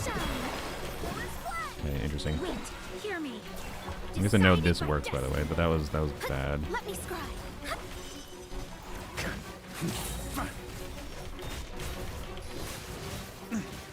Thunder! Shrimp! Up the ante! Strike a pose. Let the world come. The energy bad. Written in the stars. Delves into Could destiny. have fixed that with an extra genie, but oh well. Thunder! Shrimp! Consider it until too late. Okay. Thunder! Flash! Thunder! Shower me with praise. Yeah, redo. Okay. Plunges would break the shield faster, like doing this. No. That takes too long to do. Not for that. If it broke one segment, maybe there's a chance. Close the blinds a little bit. Sun shining in my eye. Okay. So I'm gonna go back to trying one of those before. Because Frina Fab particle trigger there kind of matters.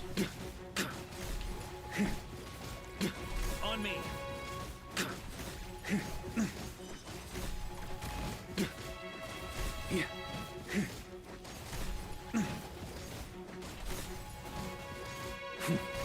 Shower me with praise.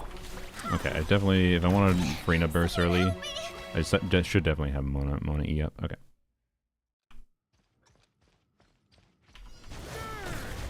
No.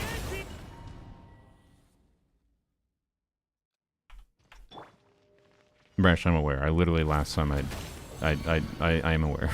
I'm aware of trying different things for Mona normal attacks. I literally tried the last attempt I did that got to the end. I didn't Mona normal attack. Switching to Shan Yun over Jean. Oh. I mean, that would require getting my burst up on Shan Yun. Like, also, the fact that you need to do 2 plunges to be able to get through... I don't know, maybe... Sorry.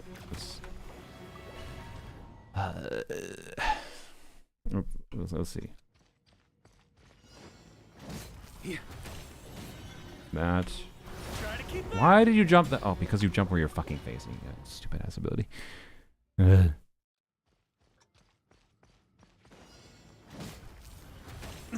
me! You do that, and then you do a plunge. So this would be simulating Shun Yun. Okay, so N1 plunge does break 1 shield unit.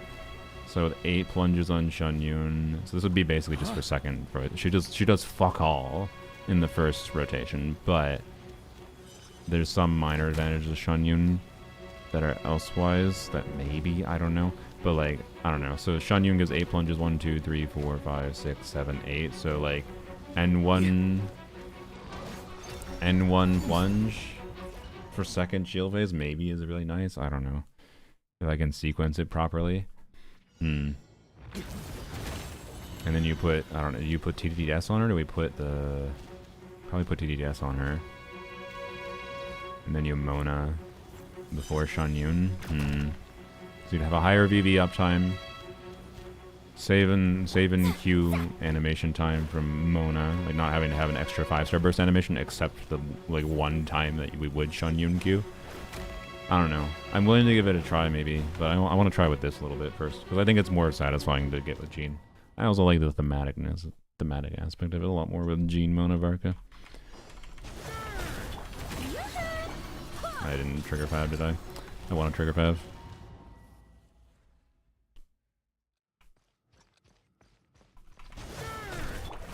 Oh yeah, fuck, I would need a burst still for healing. Yeah, that's right. No, that's a pain in the ass then. Well, no, that's not as a pain in the ass. I just needed to do 3 bursts then. It would be 1 burst on Shanyun after the initial shield phase. 1 burst on Shanyun into the second shield phase to do plunges to try to clear the second shield phase as fast as possible. This is assuming it's faster. It's something we can test, right? And then 1 burst for the after the second shield phase is done. But that would require Shanyun to at least have energy to be able to burst consistently after that, because that would be 2 subsequent rotations. All right. Anyways, I'm not gonna worry about that right now. Let's fuck off. So I'm just gonna say, for now, we are fucking off from any consideration of any other team. Okay. No fucking bullshit. No bullshit.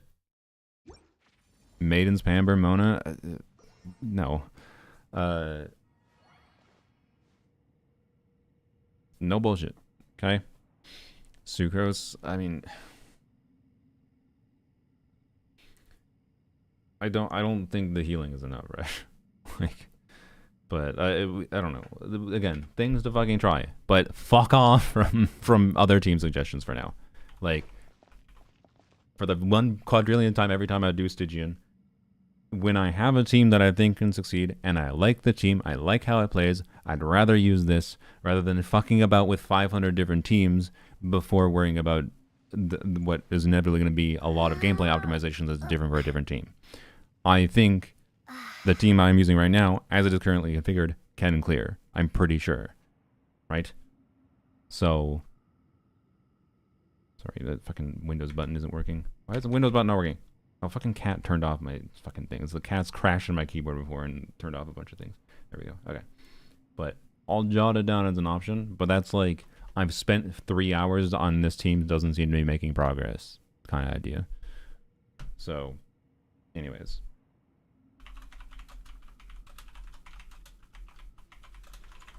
Alright. Alright. Okay.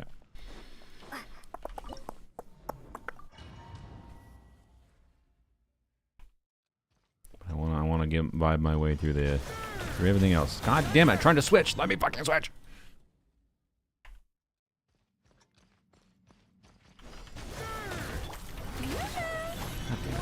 Whatever. Let's see how it goes if I don't.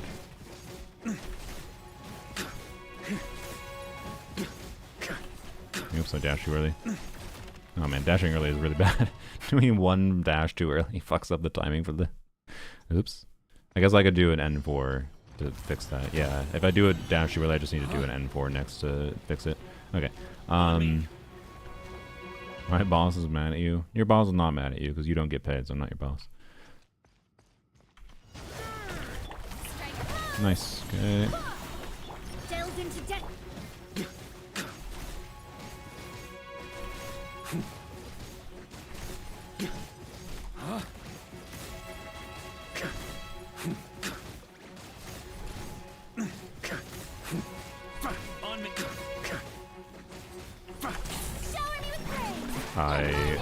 Actually, I don't know. That was just dumb. Don't worry about it.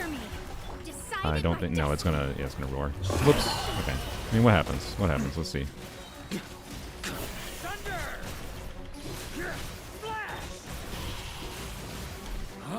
Maybe the lineup actually works well with this. It's not worth giving up. Alright. I thought that swirl missed for a second. Okay.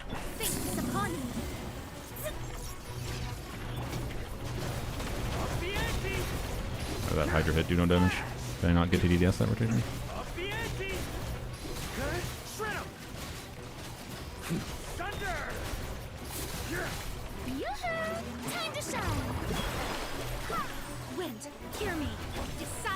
Really?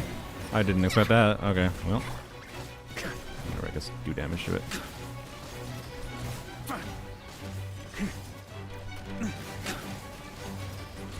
as well do this because that'll convert the damage it takes, but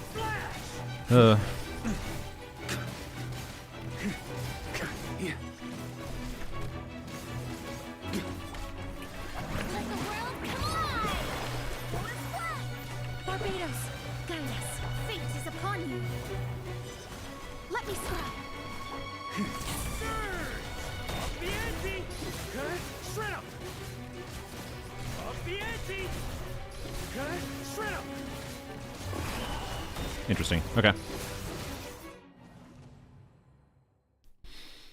Interesting. All right.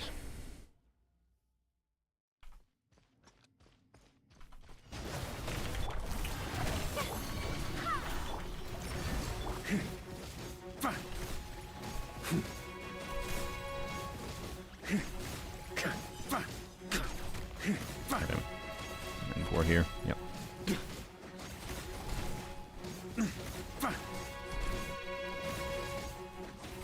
Perfect. Okay. Time to shine. Wind, hear me. Decided by destiny. Surge! Thunder! Flash! Thunder! Shred 'em! Up the ante! That's not ideal. Strike a pose. Hey. Let my name echoes. Right there, what I should have done. Okay. I think that's fine. What happened there? What I should have done is once it roared, stop attacking with Varca. Go switch to Jean, get the extra Genie, then go to Farina, then back to Jean burst, right? That would have been fine, I think, there. And that could have actually been maybe a winning run. Usually the Gecko is closer to center, it reshields faster. Okay, interesting. Okay, sorry, Cat. I gotta close the blinds. I know you like looking outside, but I think you're sleeping. Yeah, you're sleeping. You don't give a shit right now. You just like the sun on you. Alright. Bursting still damage loss at C6? Yeah, not a single one of Varca's cons do anything for his burst. Well, sorry, C5. Burst can, I think, make sense to use, though, situationally for getting things in a lineup with different enemy mechanics, because his burst does extend his actual skill duration. So, that means if you want to, like, time something, it can absolutely make sense to use. But it's not like 4 damage, basically, ever. Other than, well, for a melt team, it can make sense for damage, potentially. So, you manage to time Farina Fav again right before it roars, you might be able to Gene Burst immediately. Yeah, that is a potential thing as well, for sure. But I do like this. I like this strategy right now, I think, of... Damn it, not that. Of sequencing Farina Burst and whatever, doing the setup right at the end of the shield phase. Oh well, let's try it anyways.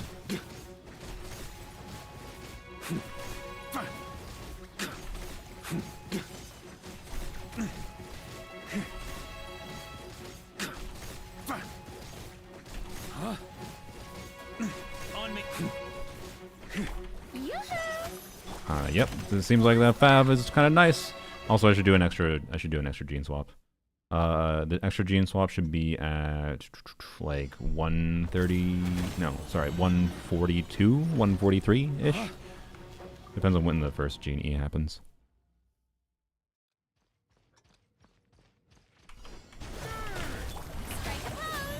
I want the Fav. We're resetting for Fav.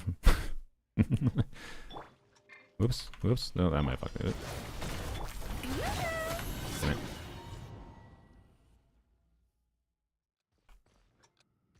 Oh my gosh. Sorry, you definitely didn't hear it. I just heard Oshru and the cat tree doing sound. For context. No Stygian without fab reset, yeah. Like he shifted a little bit and I heard him go creature. Anyways. Break this thing without Geo? I mean that's what we're doing. We don't have Geo. Alright. Yeah, it would be cool if Varca could be a Geo boy too, that's for sure. Damn it!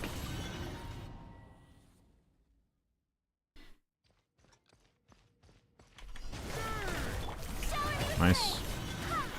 Let me scry.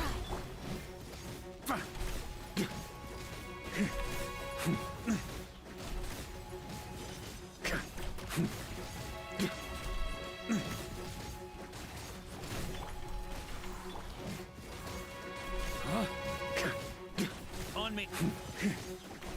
Oh crap! I was trying. Damn it! I was trying to dash on the what I was trying to do there was time my dash with to cancel the second N3 hit, but not the first one, which that's such a micro ridiculous optimization. But you know, probably shouldn't bother doing that because that almost surely doesn't matter, right? But anyways, okay, focus. Varca was Geo, yeah. Imagine we could do Varca Albedo combo. It'd be fun. Damn it! All right.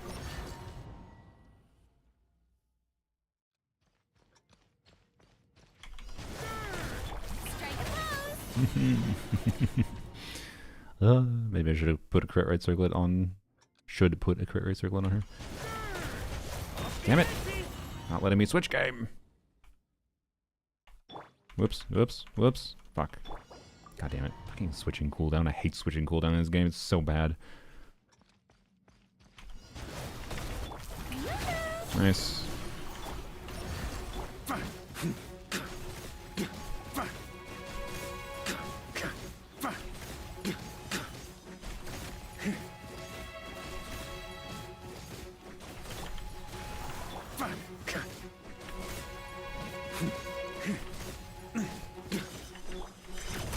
Oh no! I'm not. Well, it's fine because I have energy. All right.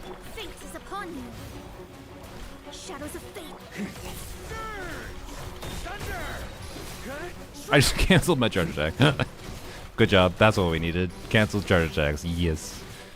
Yeah. Okay. So here is where I think I should have like Gene E, but let's okay. I want to try this strategy, but we gotta do it a little bit more fluidly. All right, and not cancel Varca charge attack. Damn it.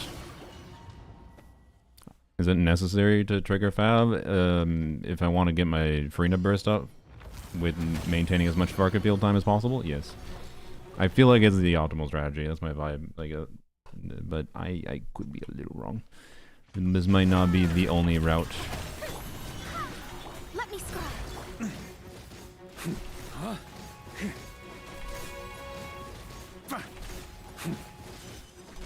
Oh, crap.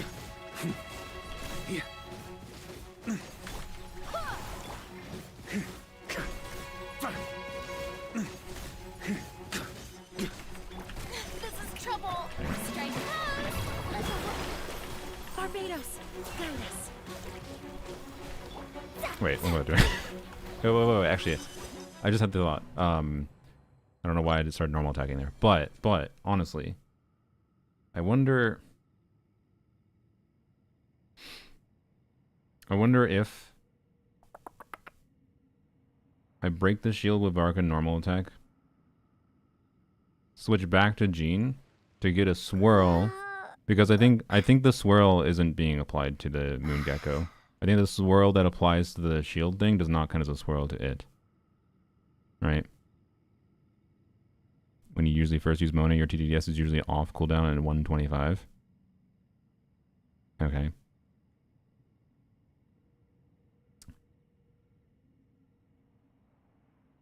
Gene charge attack? Wait, does Gene charge attack do something to the shield?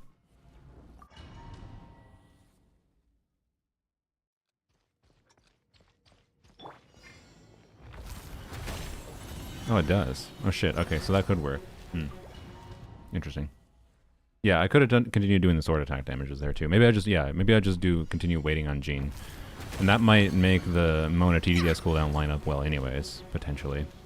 So, okay, let's try that. Let's try that.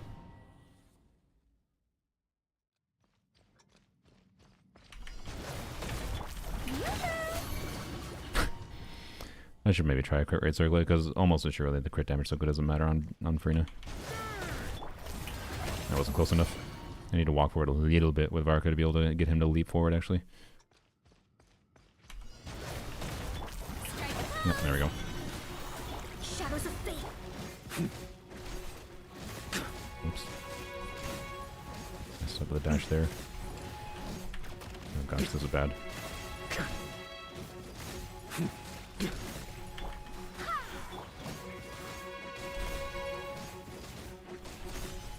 On me.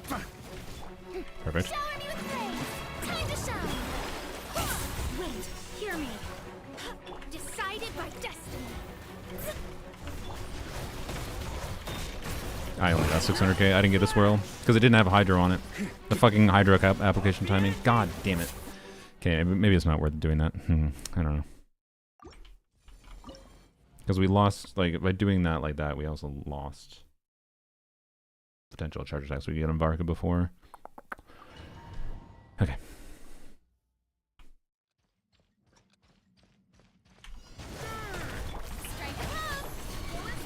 Let me scry.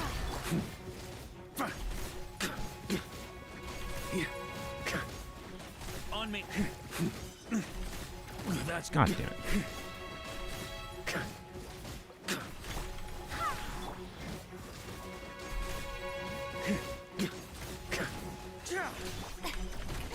God damn it. I swear by my sword. Okay, that time we got a swirl, I think. What bullshit? I didn't get a swirl. Okay. Okay. Let's abandon that strategy. We want to break it with Varca. Abandon that strategy, break it with Varca. And then let's erase TDDS cooldown to start. Okay.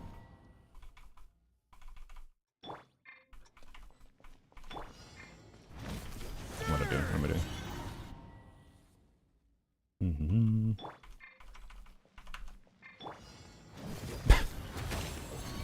Brain. Did I reroll the feather? I did. It rolled well. It is on. Oh, oops, sorry, you're making me yap. Yes, you can rewind. I don't know. Sorry.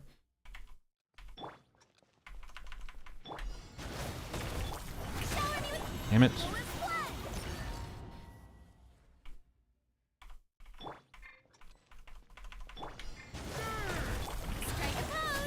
Am I gonna have to put Mona in the first slot? I don't fucking want to put Mona in the first slot. God damn it.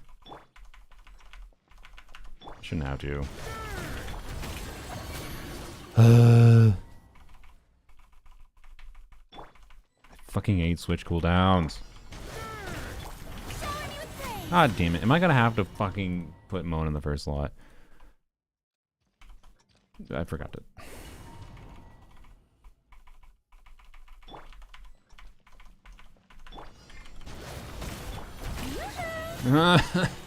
Am I just getting unlucky, or is the timing that slightly off with Mona's first swap? No, don't make me switch around and fuck up my muscle memory that I've already just gained. That was dumb, obviously. No.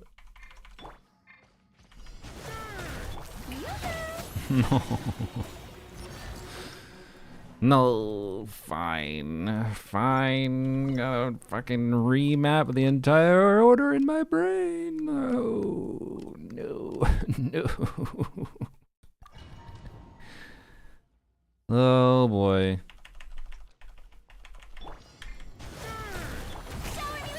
Didn't even trigger fire the first time there.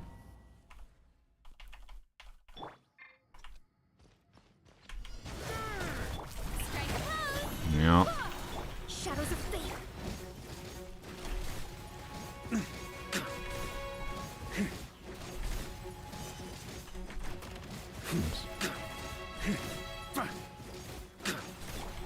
Oops, I meant to switch to Gene. No, also memory.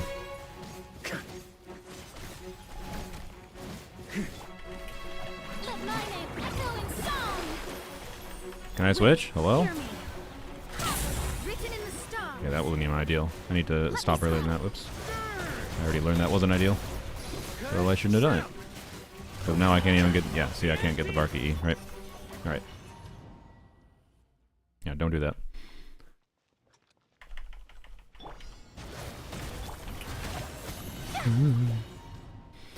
Alright. Spam 2. Walk forward. E. E. Didn't trigger Fab. Okay. Okay, you know what? Let's... I don't have ER on the circlet anyways. Let's fucking... Just to get rid of this layer. Just to get rid of this layer of RNG. Alright. There we go. 94 crit rate. I think, to be clear, Freyna just isn't hitting it sometimes. But now we will know.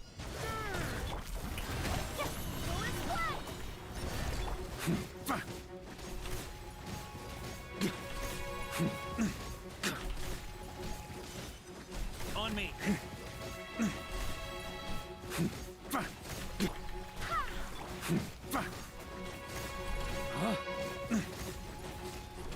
Oh, that might have been too much again. Time to shine. I swear by my sword.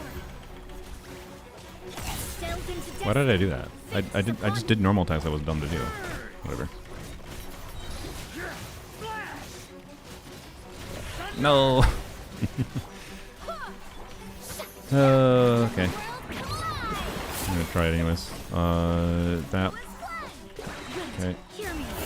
Decided by destiny. Try it anyways because I want to practice the second shield phase. I don't think this is gonna be successful, but.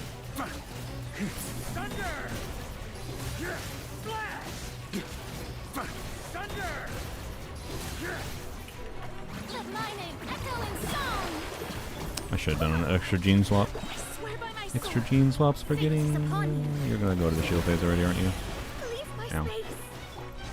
That interruption did not help. Yep, okay.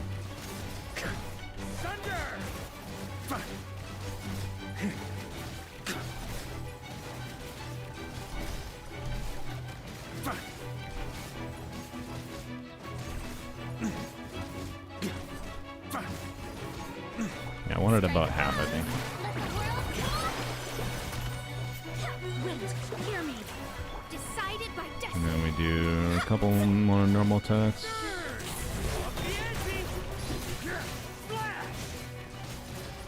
Okay. Okay. Alright.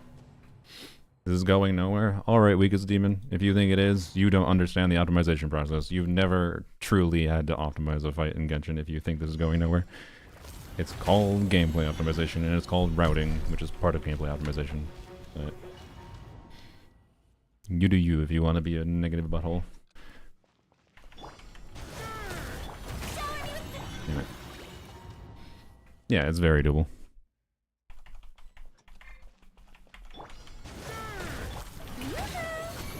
Yeah, I'm just not hitting with Freyna sometimes. Okay.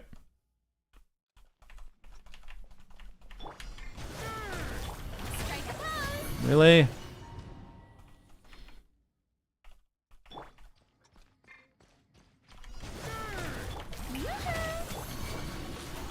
Delve into On me.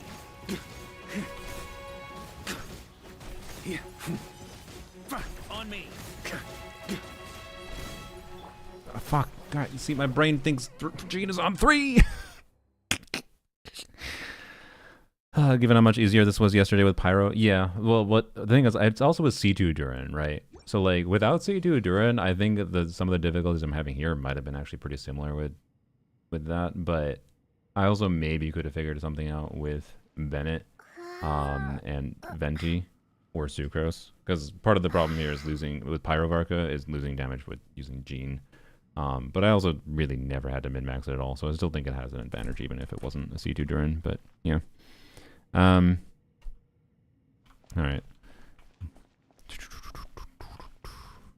Okay.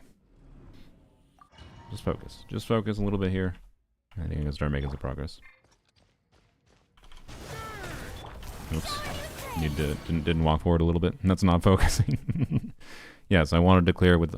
I can clear Pyro Varca fucking easily. The point is to clear with Hydro Varca, so we can free teammates for other teams to do an interesting full clear, rather than a boring-ass full clear. Damn it!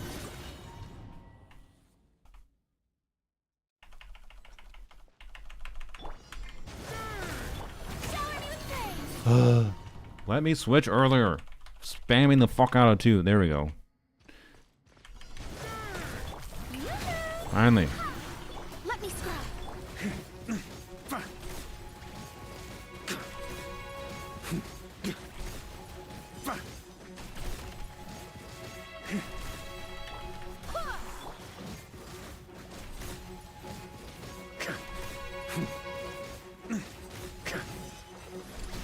Oh no, I shouldn't have done that N5.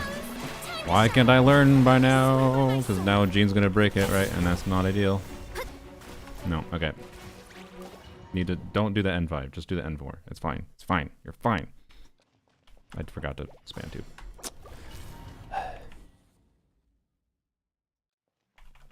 Maybe Cryo being up? No, Cryo is way worse than Hydra. No. This is by far better than Cryo. It's literally like 100k DPS more. I'm not kidding.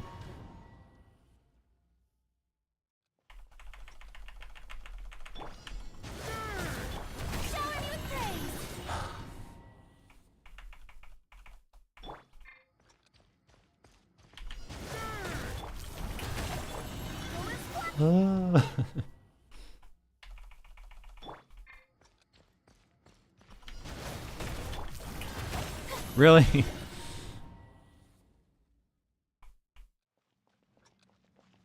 I forgot to.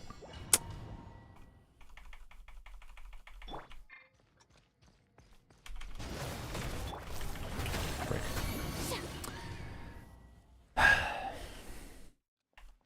Stop it. Stop holding W. I feel like a Scofier Skirk Venti would be... Skirk? Really? No.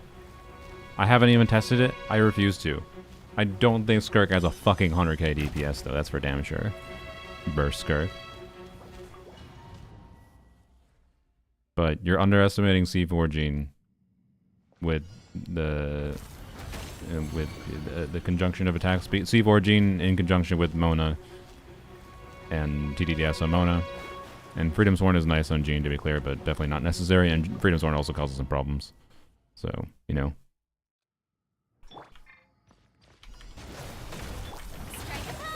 What? Am I okay? Is anyone seeing? Am I just? I'm not. I assume I'm just switch.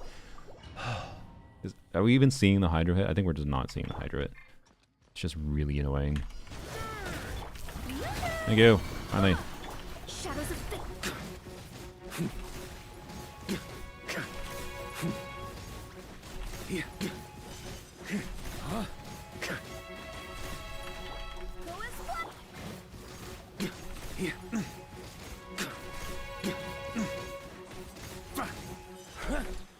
A worthy Strike a pose. Right. Let mining echo.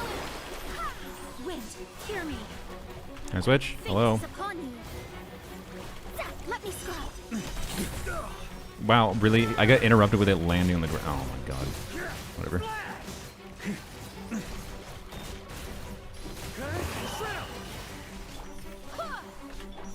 the world come alive. I swear by my sword. Written in the stars.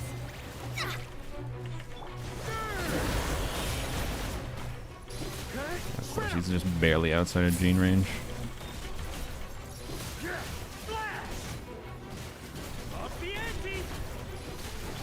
Strike a pose. Time to shine. I think because it's on the wall, though, we might be able to get some damage on it. I didn't do any Mona normal attacks on purpose, because I want to be able to do damage to it here.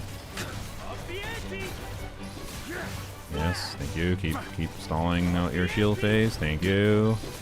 Thank you. Thank you. Okay, well actually now you're gonna make the Wait, why did I do that? That was dumb. Don't worry about it. Now the shield phase is going to be a little tight.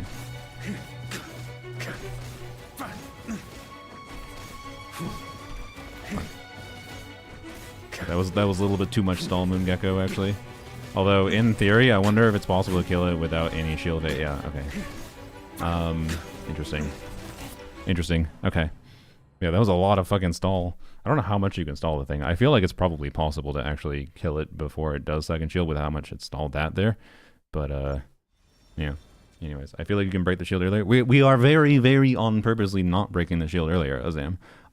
Because we basically, the ideal lineup here in my mind with the second shield break is to get the shield basically done, do setup before it gets down, so that position near the tail to stall more. Okay, thank you, Tars. And then get at least 2 Varca. It might be possible to get 3 with things going perfectly, but get 4 of Varca's E's, so 2 actual E's, and then the extra 2 from. But like normally you would get 3 without C6, but it's technically 4. Anyways, so we're getting 2 Varca E's with a charge attack after it, because of C6, before it then does its roar, and then we do setup, heal, clear the debuff, then do normal Varca rotation, do another normal Varca rotation. If it stalls enough, we could do another Varca rotation and potentially kill it. But if it doesn't stall enough, that's probably going to be a partial rotation. Then we clear the second shield, and ideally do the same thing as we did in the first time with the first shield break, where we set up right at the end, have like the amount of HP it had there, but with a little bit more time, right? Have the amount of HP it had there with the same setup as we do in the first shield break. We can do a lot of damage really quickly, right? Before it even does the roar. So that's my thinking of the lineup for the route here, is we kill it before it even does the second roar after the last shield break. Yeah, thank you, Tars. We'll try to like see if we can force being near the tail a little bit. Yeah, and there's some random little energy optimizations in there for Jean and Farina that I could be smart with, but I'm so focused on just trying to do as much damage as possible during the non-shield phase that I am neglecting energy a little bit too much, maybe in the in-between right now.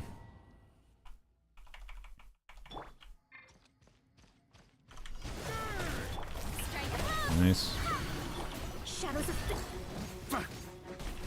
But to be clear, I should probably try a fast shield break again. You know what? Fuck it. Let's try it this time. Do this. I'm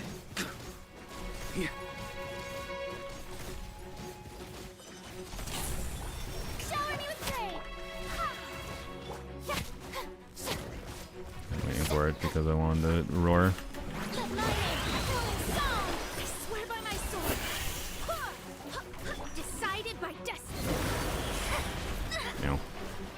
Can I switch? Hello, I'm stuck.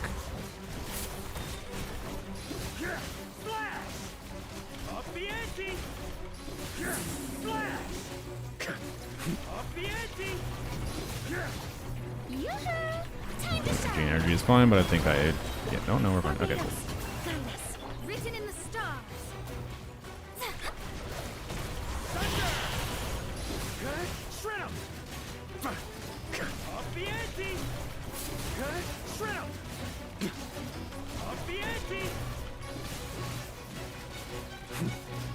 Okay.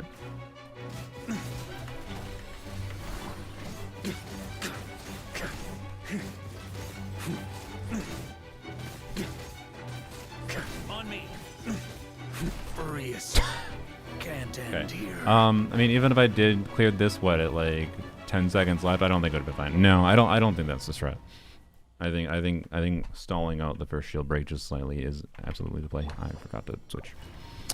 Okay.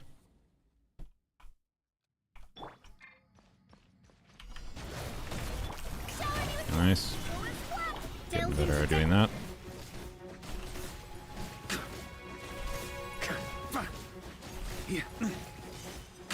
On me.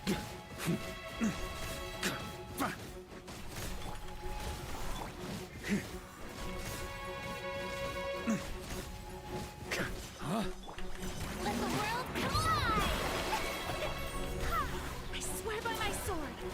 Switch. Fate is upon you. Let me scribe. I just canceled my charge attack again. Brain. The ante. Shred 'em. Go and splend. Let my name echo in song. You know. That's not ideal. Hear me. Really? Decided by destiny. Very not ideal. Delved into destiny. Up the ante. Well, if we're gonna be outside of Gene range, I guess I go to the tail. Try target this strat of stalling more.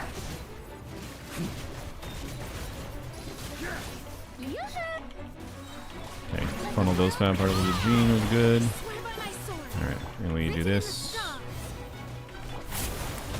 the ante. Flash. Don't go, don't go. Thunder. Crap. Okay, maybe it's fine though. On me. Go and splend.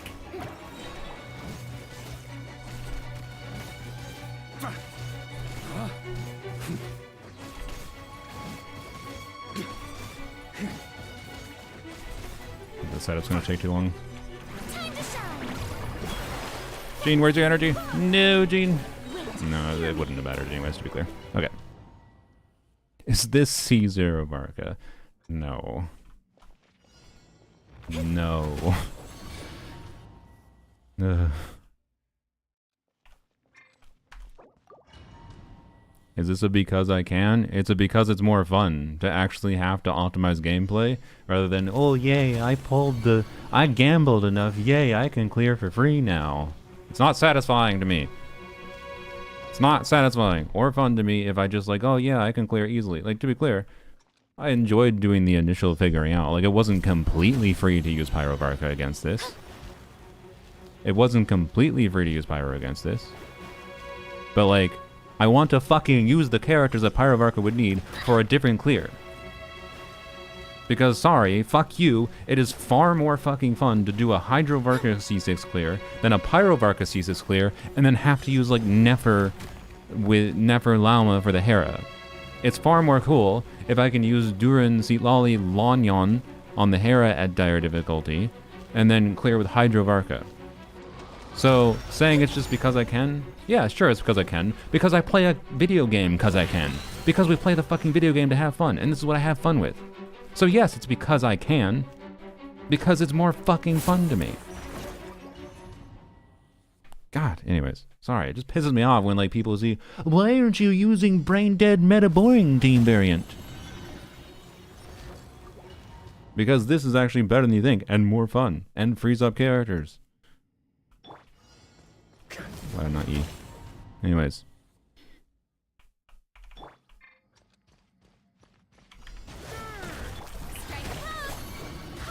Why did I... What? Oh, brain. Okay. Calm down, Poppy. No!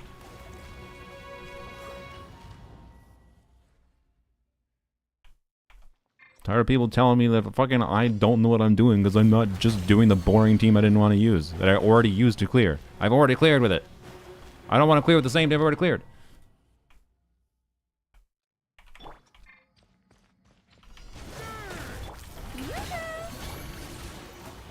Was asking if it's a for fun run. Okay, but it didn't seem that way when someone said no to you and then you said so yes, lol. Anyways. You think you weren't saying that, but you were saying that. That's what it came off as, frankly. So you could have phrased things differently. My apologies, but also you phrased things very poorly. If God damn it, I didn't walk forward. If that was not your intent. Your intent completely failed to come through.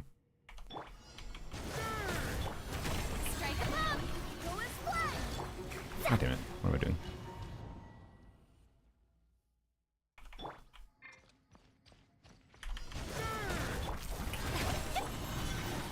Shadows of fate.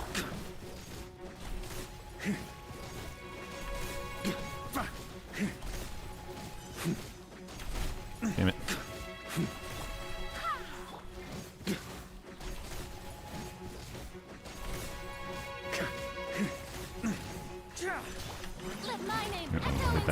the N5 again. Why did I do that again? I already know that that's not what I want to do. Decided by Whatever. destiny. Let's see what happens. Let me scrub. Why did I bother doing extra duration when I can't even do anything with the extra duration? I'm trying to switch. Hello? You saw the fucking can't switch character bullshit? Oh my god. Bennett sucks here? No, we used Jean, yo. What are you talking about? We used Jean for Varca. That was the best option. With a C4 Jean at least. Could something have been made to work with Bennett? Yes, because you can actually intentionally take damage, and Bennett on a healing bonus circlet with a Varca could absolutely try to overheal. And it is possible, but that's really annoying to figure out, and I never tried to because Jean worked. In theory, though, I could get a... If I was doing the fastest possible clear, I would be using Bennett with either Sucrose or Venti. Anyways. No, switch. God damn it. I keep on holding W to start. But I need to press 2. Thank you. Really? Ah.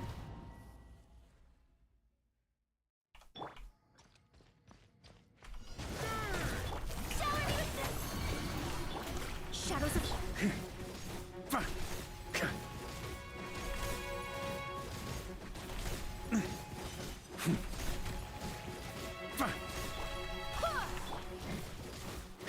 On me.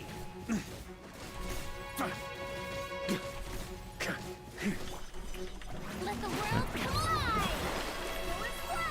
Wait, hear me. Switch. Fate is Thank you. upon you. Delve into death. Up the ante. Up the ante. Flash. Time to shine. I swear by my soul. Decided by destiny. Shadows of fate. Up the ante. Shred 'em. Thank you for staying within Jean range. Shred 'em. Thunder. I just canceled my fucking charge attack because I was trying to swap too early. New. Wait, hear me. Alright, here we do. Thunder. Shred 'em. Thunder. Thank you. Okay. Shred 'em. Let me get the last attack out. Yes, we can. Nice. Strike a pop.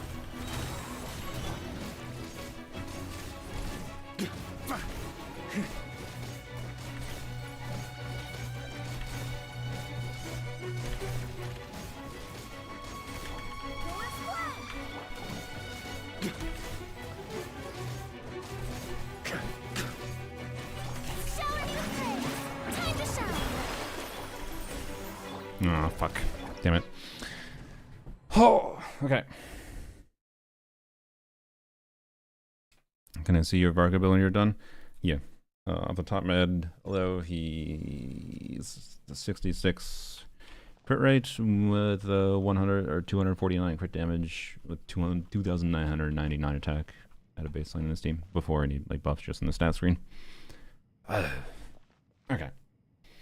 Killable with the next shield. I don't know. I don't know if there's a way to stall it again, because like obviously I don't think we can get the damage without doing another rotation. Like if it manages to stall so much that we could start another rotation there, we could kill it before the shield, right? But it's weird.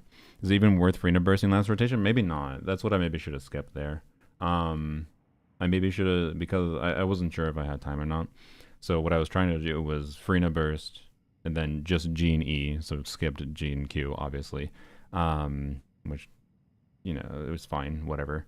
And then Mona TTDS. I probably, with the time I had remaining, I maybe feasibly could have cleared that there.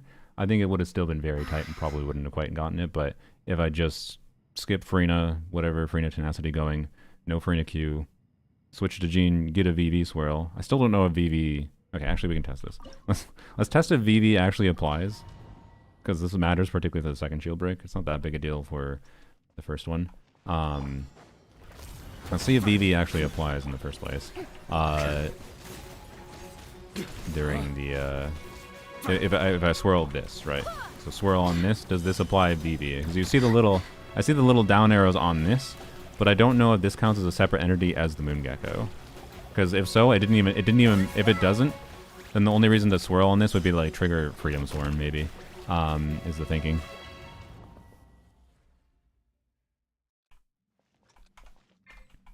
Nice wedge, thank you. Let's test it. Let's test it. Should get Hydra going. So all I'm doing is just breaking the shield, doing a swirl right at the end, not doing a real attempt. I'm just looking for the VV down arrows.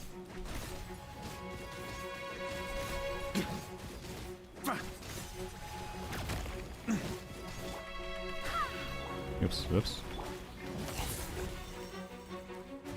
It does have VV. Okay, so VV does transfer to it. Unless that's a different debuff it puts on itself, but I don't think it is, because I'm pretty sure, as far as my understanding goes, when it's in that down phase, it's in neutral res. It's not, it doesn't have any particular bonus there. So VV does transfer to it. Okay, good to know. So then it is worth it to do that. So the thinking is, if it comes down to really tight end time again, like it was there, skip Frina burst probably, skip Gene burst, skip all the bursts, just like, as long as Frina is going on tenacity, fine. Do a Gene swirl, go to Mona to get TDS, and then go to Varca. Try to do damage, right? Alright. I forgot to switch to Varca. Don't press W on Mona.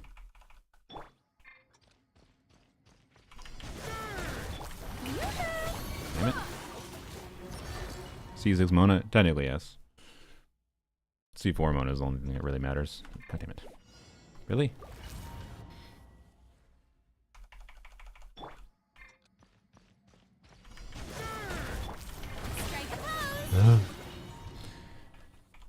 Damn it. Apparently now I cannot do this anymore. Why? Kitty's in the room? I think one is still sleeping above me. I'm not 100% sure though. Nice. Okay. I only had to walk forward a tiny little bit.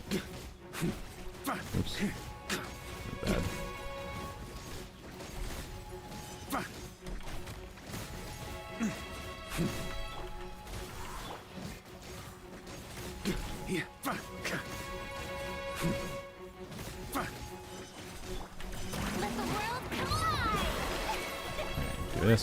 This. It also means Omen, I think, should apply.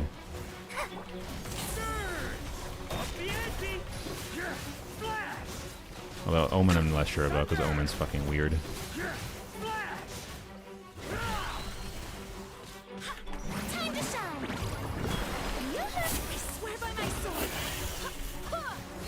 On field.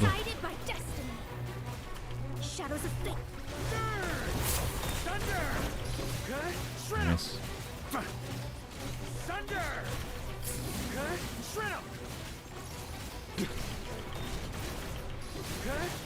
Let my name echo in song. Wait, hear me. Switch. Fate is upon you.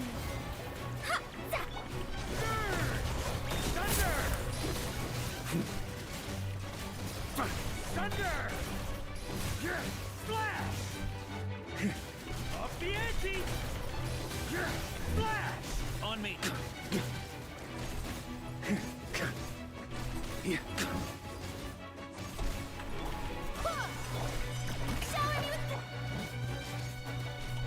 Oh my god. Flubbing. I'm flubbing!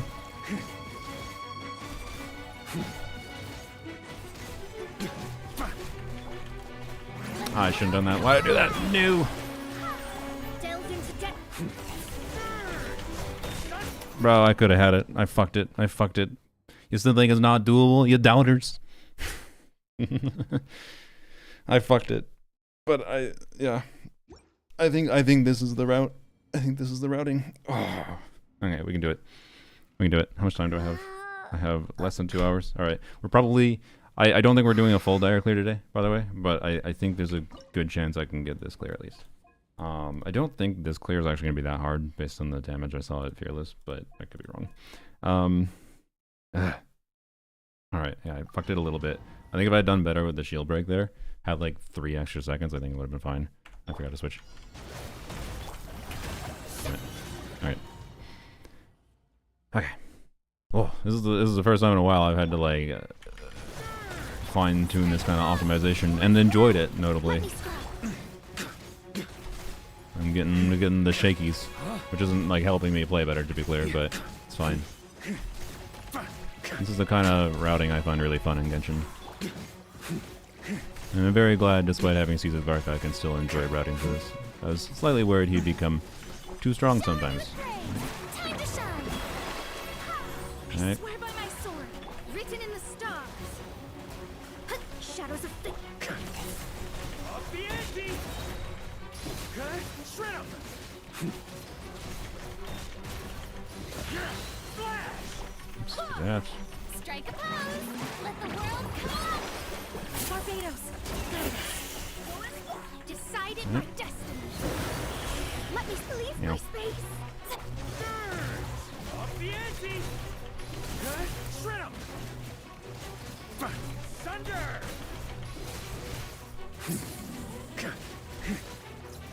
Thunder! Yoo-hoo! Time to shine! I swear by my sword, fate is upon you. Thunder! Flash!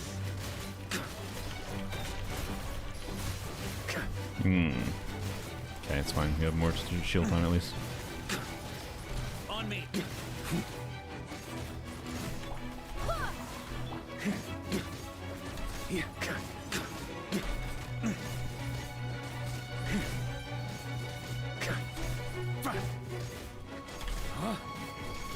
Shower me with praise! Let my name echo! Barbados, guide us, written in the stars. Up the ante! Flash! Oh my god, it's so fucking doable! Okay. We can do it. Who was it in the chat? Who was it in the chat was like, "You're not making any progress." That's what that's what we were doing the whole time. We were figuring out the components, and that's the end result. You still think that wasn't progress? Alright. Focus mode.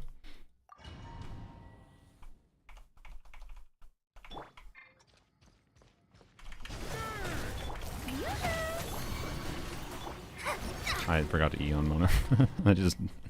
Mona got knocked, yeah.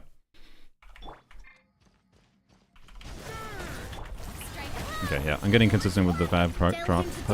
I can't speak. Just shut up.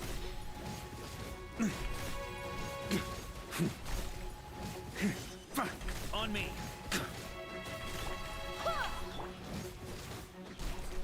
Oops, damn it.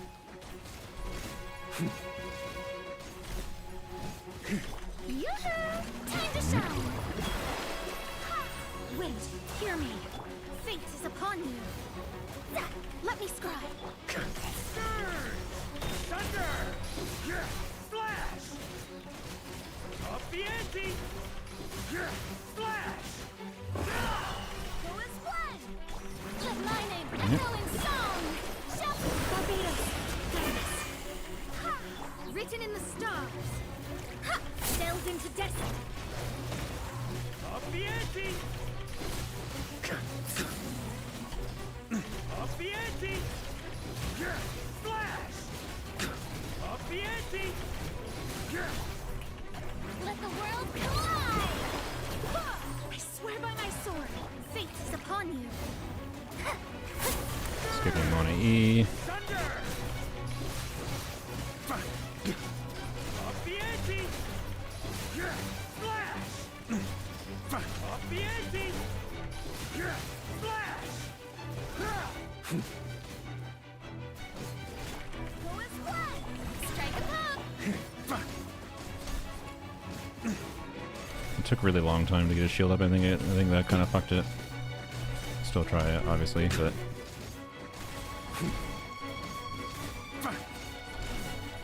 I don't know what to do here. I think we skip bursts. Shadows of fate.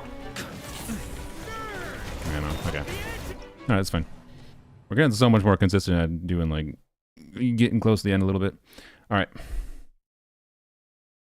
Probably don't know what I'm talking about, but right before the Gecko shields, I see you do a full setup. Maybe doing not the full one, spending more time punching the Gecko would be better. We already tested that. I'm like 99% sure it's not.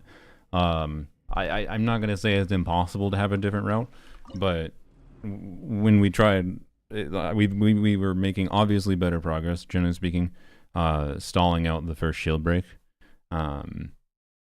But I don't know, like there might be a different route. Right now, this route I think is fine. Force it to shield faster by going to the center of arena. I don't think we really wanted to shield faster though, per se. Like we just needed to shield at an ideal time. Like I think we have a, I don't know what the exact time is. The exact time we needed to shield is weird. Like it just took like 3 or 4 seconds too long to do shield there, right?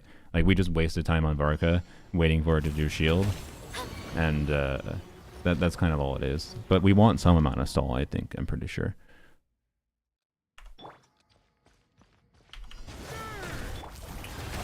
Good.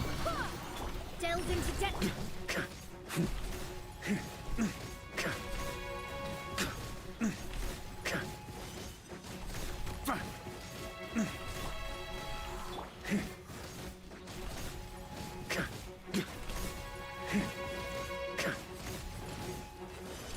Oh, why did I do that? Why? How many times do I have to learn my own lesson? Whatever. Fuck it. Try it. Barbados. Decided by destiny.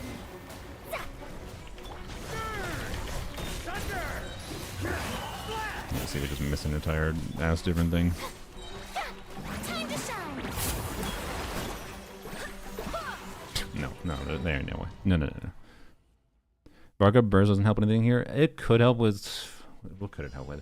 So it's not like going to be positive on a damage level at a baseline, but it could be relevant on extending his skills duration state. But does that help line up with anything that matters? I don't think it really does in this fight. I don't know. All right. 32 seconds where you wanted to shield back up? Okay, cool. Thank you. We'll try to keep an eye out for that. Alright, sorry, my brain. Okay. Iframe Gecko. I don't think it is necessary. We don't gain anything from it. We cleared the debuff right away with the setups that we're doing. Is there a different route that could involve an iframe on Gecko? Yes. Like, I can tell you the Bennett strategy, if we're trying to do like Pyro Varca with Bennett and without using Jean, would probably be to use Bennett to take damage on some character that had less HP than Varca potentially. But he has 22. Well, this is with double Hydro. Like you could, I don't know. I think Duran has less HP than Bennett. So like the ideal would be like take damage on Duran to like one of these lasers and set up, have Bennett overheal to clear the debuff, so that it reduces its thing, and then from there, you iframe the buff on Varca, right? Or the debuff on Varca. So iframe the debuff on Varca, clear the debuff on one other character. I think could be a strat if you're not using Jean. Using Jean here, though, I think we just use Jean, right? I don't think it makes sense. So, anyways, all right, sorry. Focus. Let's focus.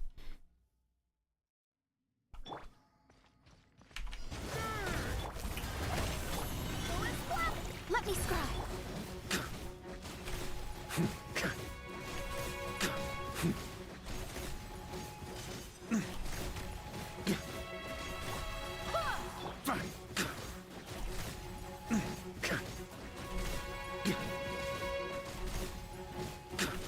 Shower me with praise.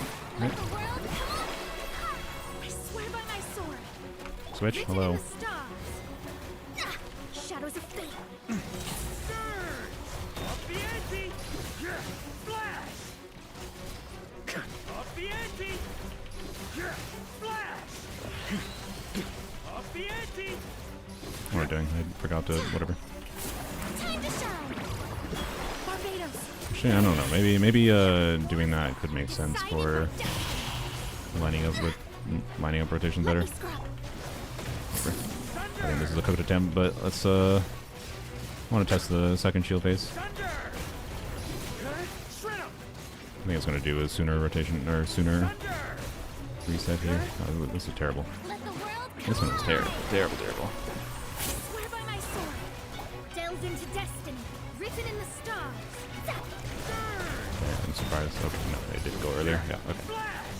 Like, yeah, we need a little bit of stall, but like not that early kind of thing. Yeah, okay. Gene circle, do anything? Yeah, it's C4 gene from for Animal Red Shred. Okay, sorry.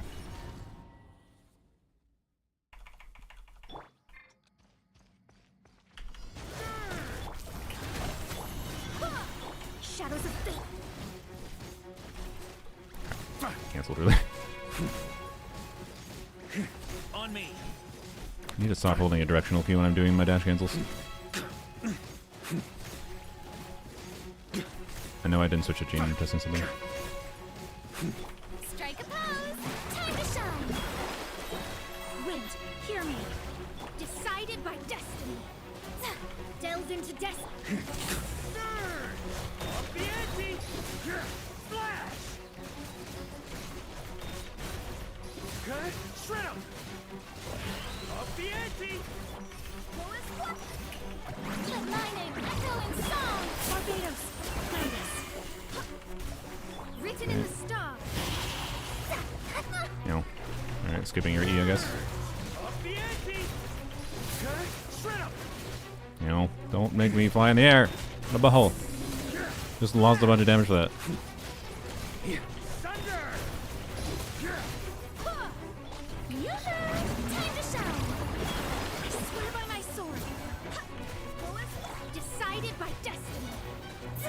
Let me strike. Up the ante. Okay. Cut. Shred 'em. Okay, that was a little soon. So now we're not gonna get the damage. Well, try it.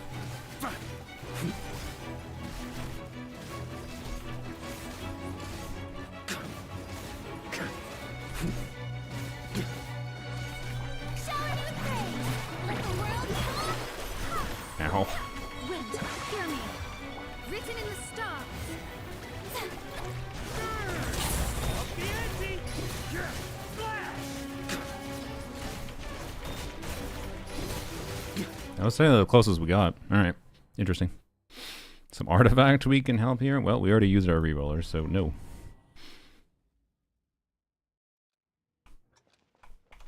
Whoops. Whoops. Hu Tao gonna rerun? Probably on a Leo Chronicle banner.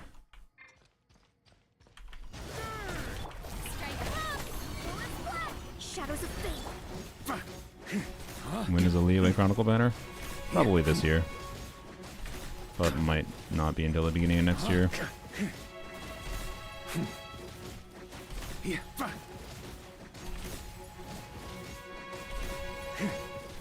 Shower me with praise.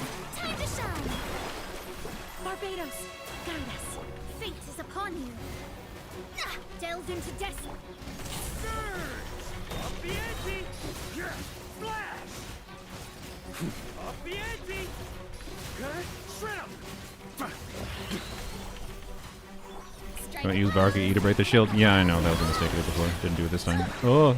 Wind, Uh-oh. hear me. That's a little not ideal. I'm not gonna clear the debuff. Okay, whatever. Decided by destiny. You're outside of the range, that's annoying. Up the ante. Flash. Up the ante. Shower me with praise. I thought I had to funnel that. Whoops. Shine. Definitely do not have to. Barbados, guide us. No. Fate is upon you. Up the ante. Oh yeah, I figured. Okay. No, this is not ideal. Thunder. I don't think there's any way. I'm gonna continue anyways though.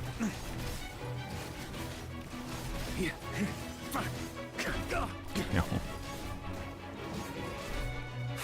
Oh my god, terrible.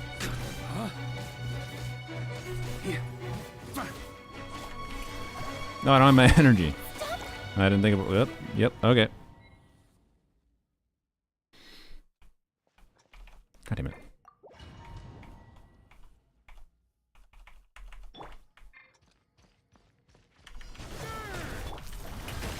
Really?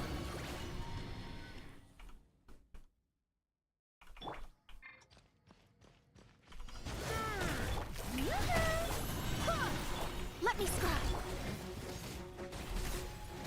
Stop playing direction claim. On me.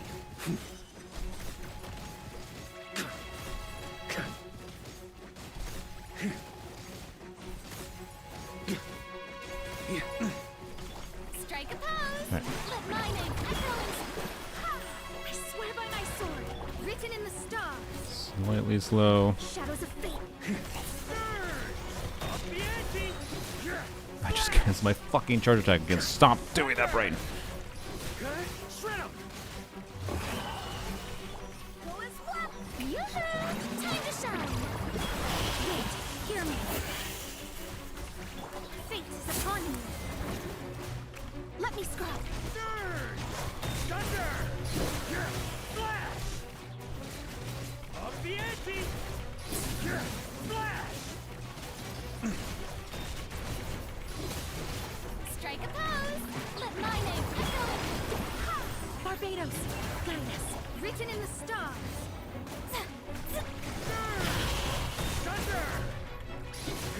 Shred 'em.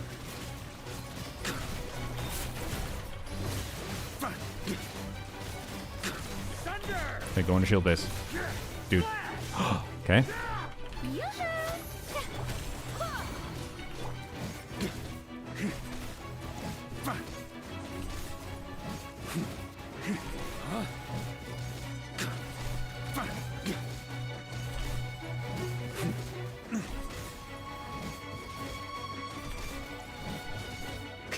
On me.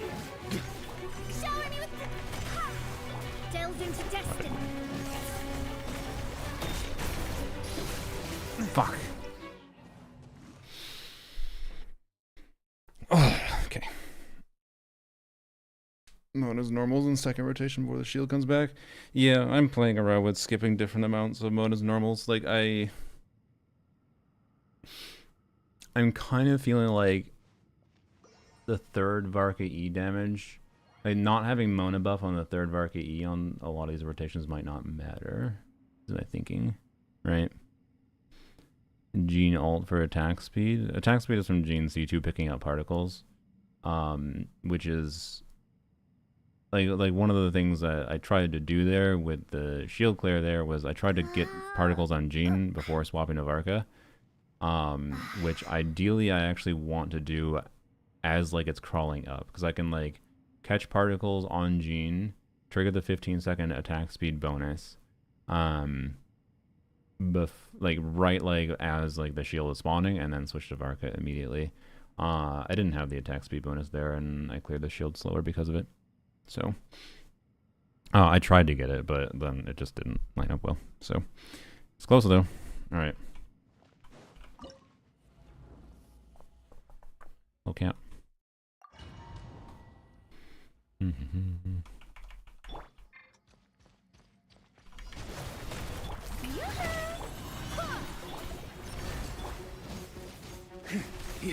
The skills at the end, like Mona, the Mona skill was pointless.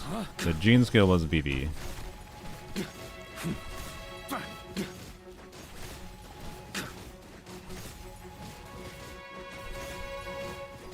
Strike a pose. Time to shine. Wind, hear me. Fate is upon you. Shadows of fate.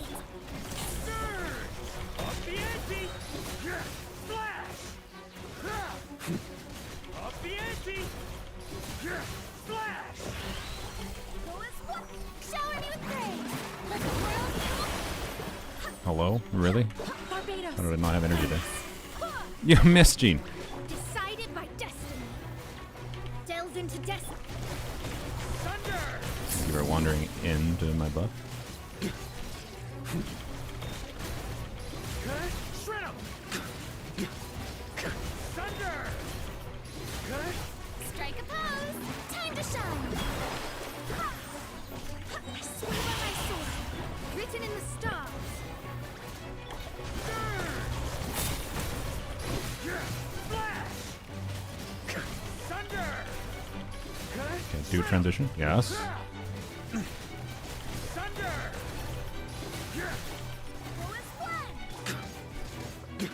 He has the attack speed buff.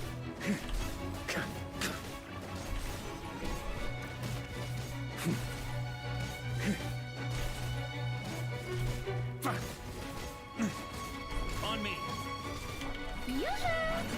I swear that? I don't know. Shadows of fate.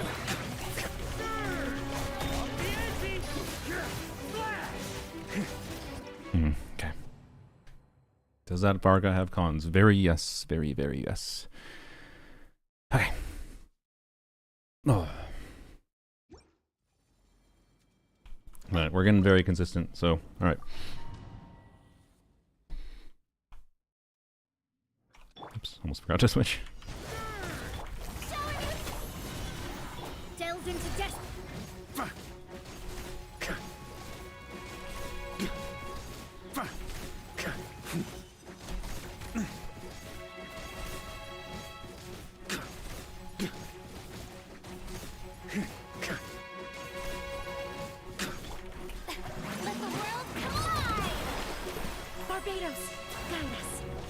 Switch? Hello. I Guided by destiny. think I might have pressed the wrong button there, actually.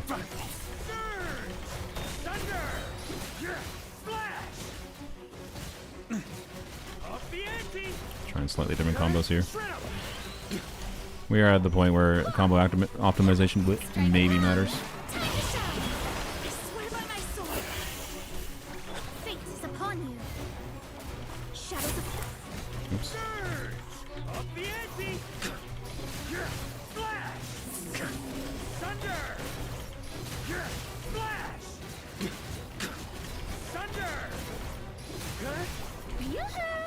let my name echo in song. Barbados, guide us. Can I switch? Hello. Guided by destiny.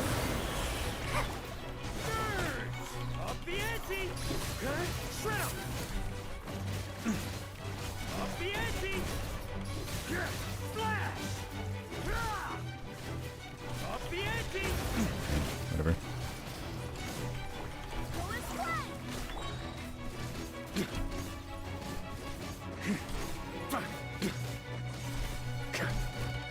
Ow. Time to get serious. Huh?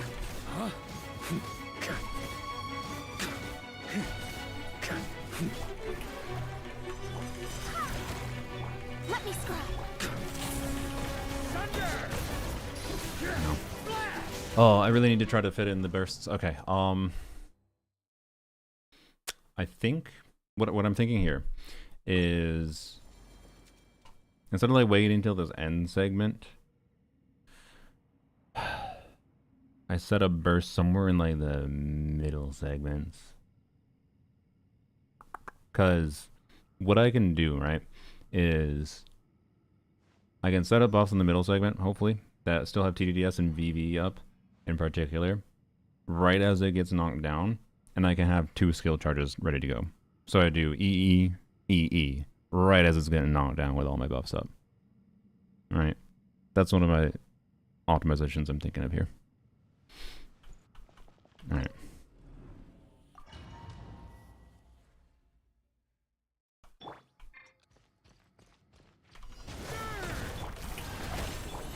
I wonder if I should switch to... That was bad. You know what? I'm gonna try it. Switch back to the... surely it doesn't matter, but I don't, like, look. I don't know. Frida does damage, right? So, like...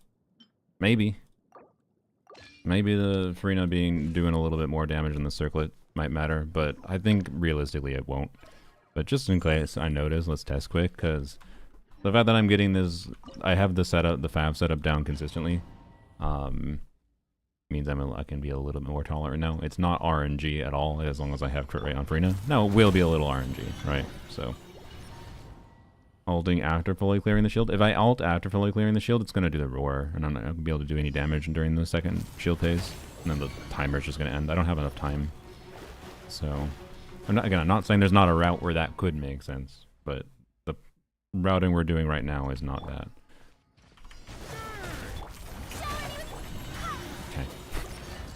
Immediately want to go back to the crit rate circle.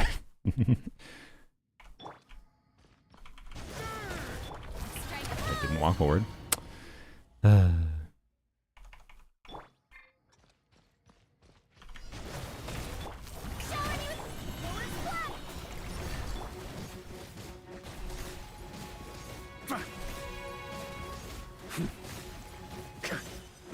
On me.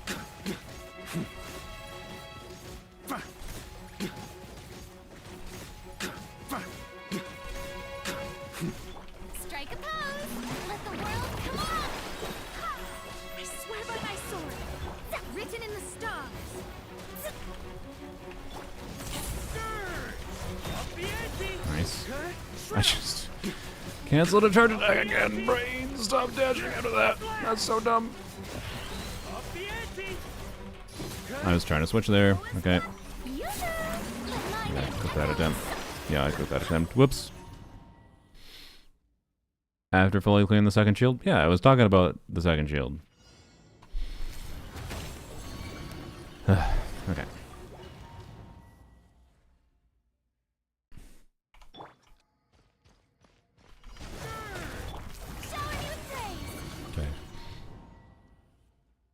I want to have one decent attempt with Jean on the...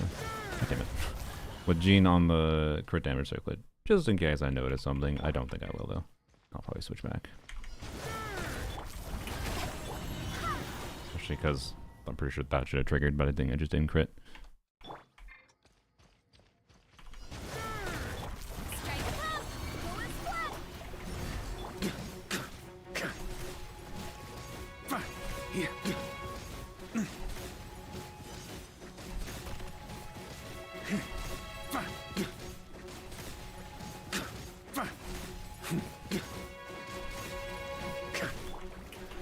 Let the world come alive! Barbados, guide us.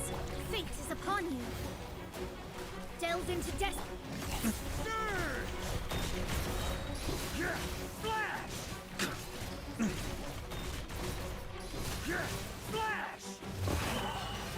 Flash. Go and splash. Push those particles on you. Time to shine. Eh, really? Fine. Wind, hear me. Annoying. Written in the stars. Ow. Up the ante. Shred up. Up the ante. Shred up. Flash. I did reverse order, it doesn't really matter. World, come on. Go and splash. I swear by my sword, fate is upon you. Thunder. Flash. I don't know why I should not have done a normal test there. Okay, that's not enough. Okay.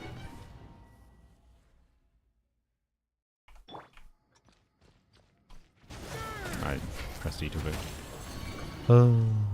Gecko, the last boss you need for Dire? No, the goal. No, this is the prerequisite for me being clearing with this team is the prerequisite for me wanting to clear Dire at all.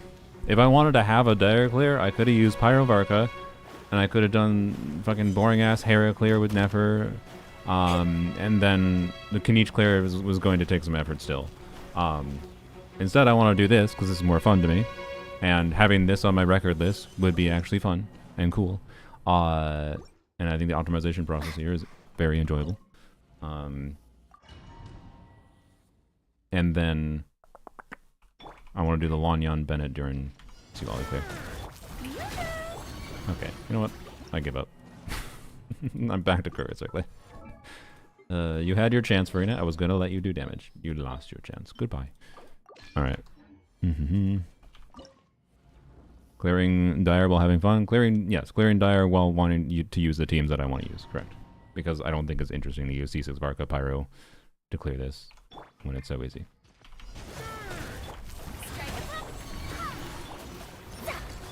Why did I not E on Mona and do normal attacks instead? What's wrong with my brain?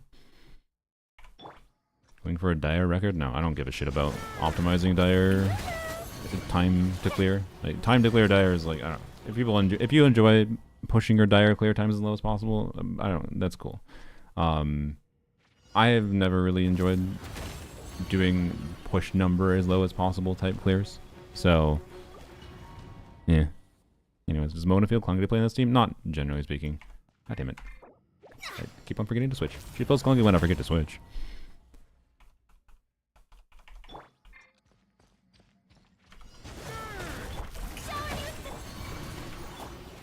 Look at that crane.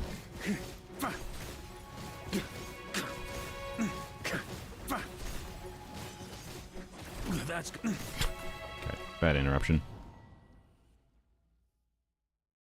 Yeah, if it was like sub 180, then I just treat it like clearing in 60 seconds kind of thing, but I'm nowhere ever near close to that. Okay.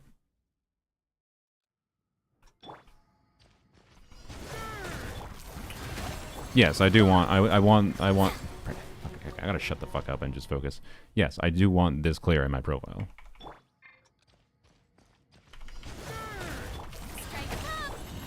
Why did I dash? Stop wasting these little minor second waste times matter. I feel like a lot for how much we're doing here, and they're easy to fix by not being dumb.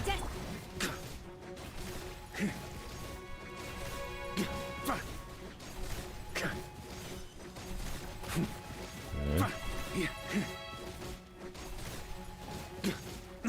On me.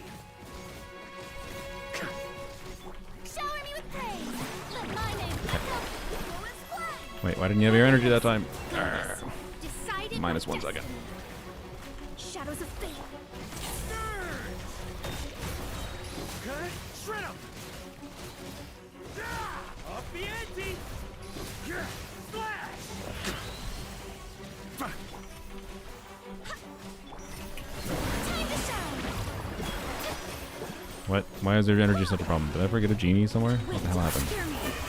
Written in the stars. Ha! Delved into destiny. Up the ante. Okay, shred 'em. You're in the center this time, which is weird, but honestly, try it. Why not? See what happens. The ante. Okay. Or will I be able to do any kind of rotation here? Or are you just going to immediately do shield here? Decided by destiny. Up the ante. Splash. Interesting. Okay. Shred 'em.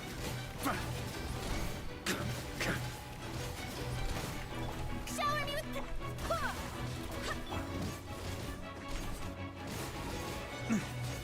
I feel like I didn't get the attack speed. Why? Did I really swap off of Jean just a microsecond too early to not get the attack speed? Let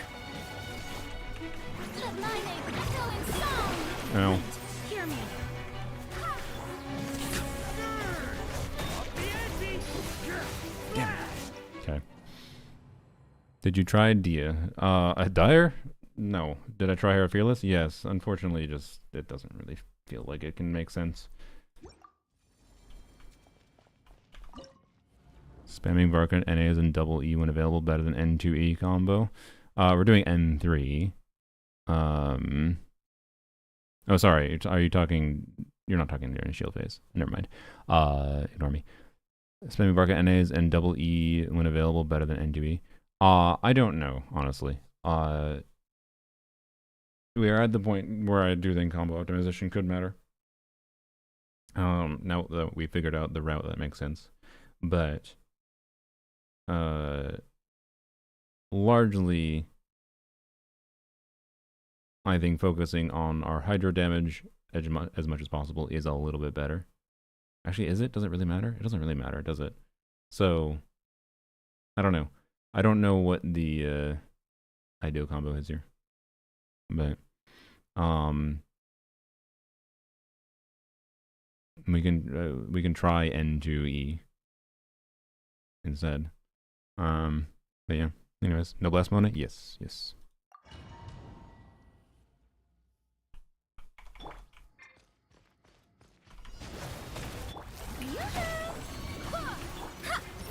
Why did it brain?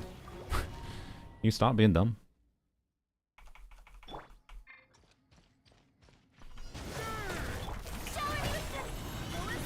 Let me scry. Yeah, I'm done with trying to... For now, I haven't really been trying to get the Gecko to go anywhere. I just been kind of attacking it. But keeping the Gecko at the center actually does potentially seem a little bit better. That was my vibe there, at least. Let the world my Why? sword. Again, Written in the stars. minor gene energy issues. Delved into destiny. And we didn't have those before. Yeah. I think doing some amount of charge attacks might actually be viable.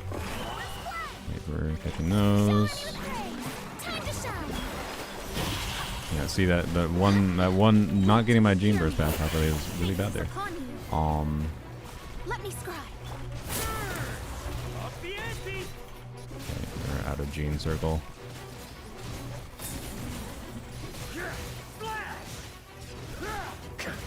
Up the ante. Yoo-hoo! Let my name echo in song. I swear by my sword. Decided by destiny.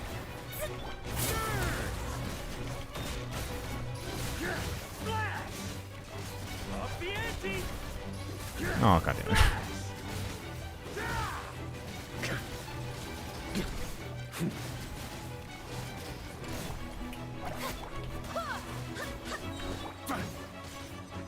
Definitely have the attack speed now. I don't know why I didn't, but don't worry about it. On me. Let the world collide. Barbados, guide us. Written in the stars. I don't know why I did that. Fuck. I need to do a normal attack there, not a. Oh no. I don't think I would have gotten it. But that could have gotten it had I not had the gene energy issue at the start. And then secondarily, done a normal attack there instead of an E to break the shield. That was an accidental.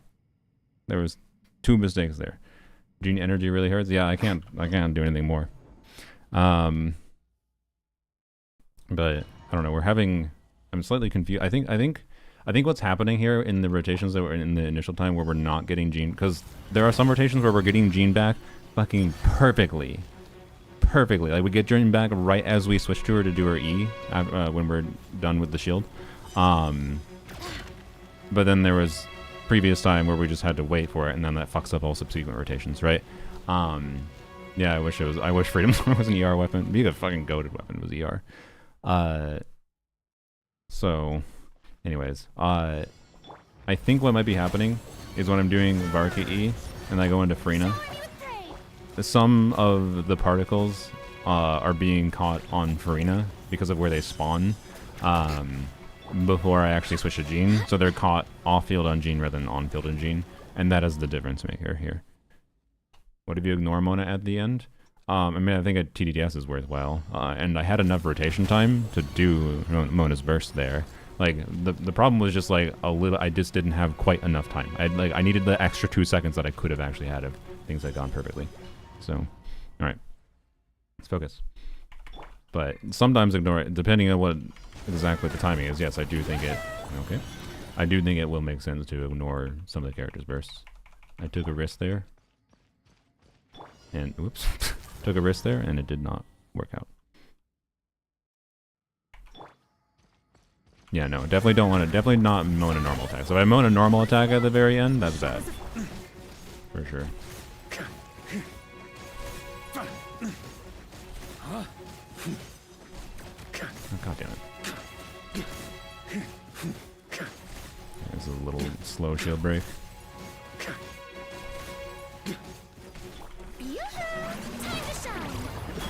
More Gene energy though. Wind, hear me. Yeah, it's like a 1 second slow or 2 second slow shield break. Delve into destiny.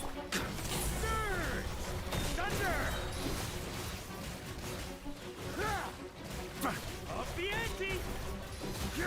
Flash. Go as one. Shower me with praise. Let the world collapse. No, wait, what? Okay, what? Where the fuck did I not catch that? My sword. My Ramona attacks necessary. That's how her Hexerite buff works. It extends her burst buff duration. She has like a 2 second buff duration. I'm not even kidding. Like, well, it's technically like 4 seconds, 5 seconds. She has literally a 5 second buff duration if you don't do any normal attacks.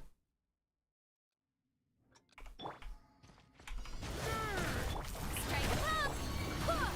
Let me scribe.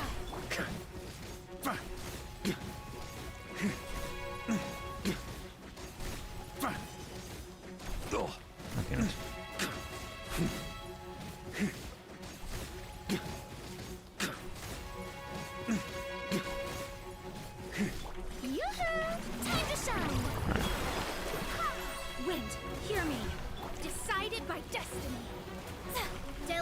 destiny. Nice. Flash! Thunder! Flash! Go as one. Push those all on field. Thank you. Okay. Should be fine. Barbados. Okay. Good. I don't know if that E hit. I don't think that E hit. We're gonna have gene energy issues in the next rotation. God damn it. Shrimp! Thunder! Flash! Thunder!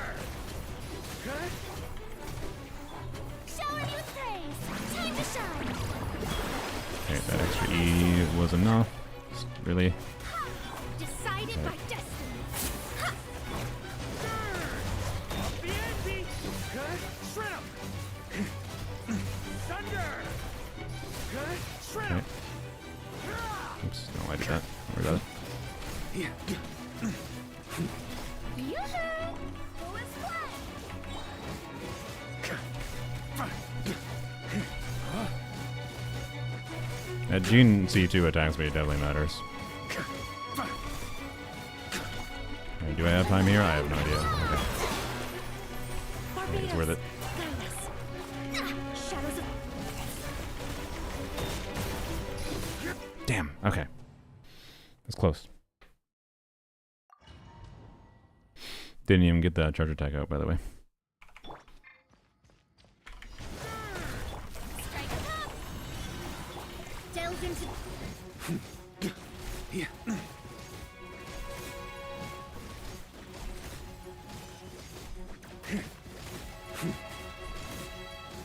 I think I might try to avoid that Frina refresh at the end. Yoo-hoo. Like, I don't know. It's weird. Yeah, I think that Frina refresh at the end might matter, might not. Fate is upon you. Yeah, that was really slow, by the way. Shadows of I'll be very surprised if this is the successful clear. That was a like 2 or 3 second slow shield break. Thunder! Go as one. Let the world come alive. Barbados. Energy is good. Decided by destiny. Delve into destiny. No idea if that counts as it within the range. Thunder! Flash! Strike a pose. Time to shine. Wind, hear me. Fate is upon you. Thunder! Flash!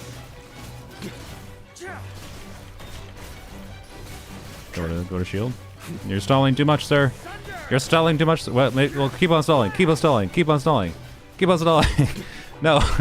Okay. Weird. I just got pushed out of the way from him, by the way. That was not me that walked over there, just because it wasn't obvious.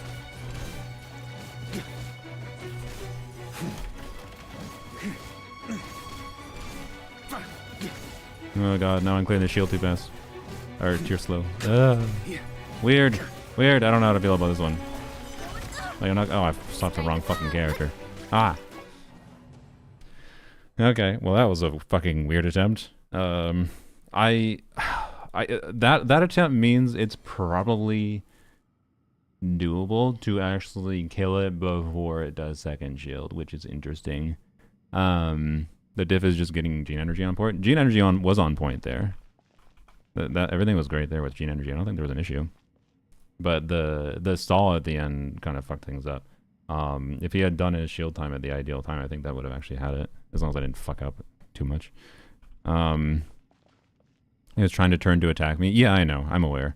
If it happens to naturally just go to the wall as I'm attacking it, I'm just kind of letting it happen because I'm done with letting some variance happen here to see what makes sense. And that was interesting to see that like it might be doable to just stall like that, right? So I don't know. It's interesting. But yeah, yes, it does take about 20 seconds to clear the shield, so it was kind of like not even a chance. If it does that amount of stall with that amount of HP left with like 25 seconds, it might be doable. But anyways, let's continue. What time is it? I have an hour. Okay. Come on.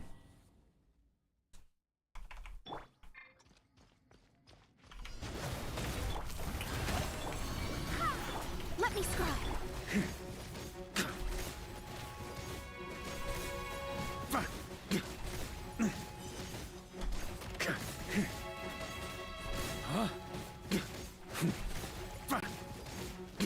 On me.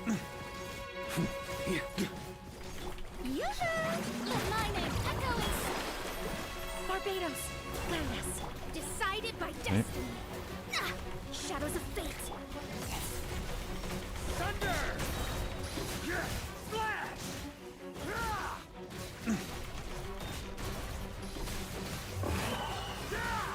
Oops, that was bad. I spent too long on Varca there for no reason. Wait, hear me. Fate is upon you. No. Off the ante! Thunder! Flash!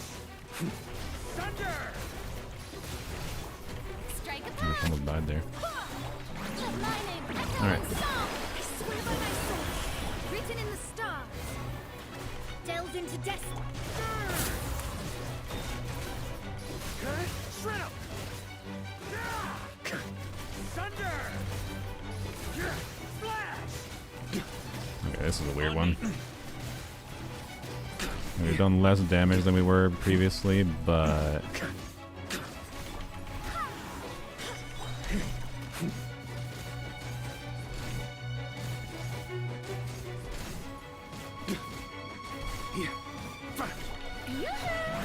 I didn't need it either.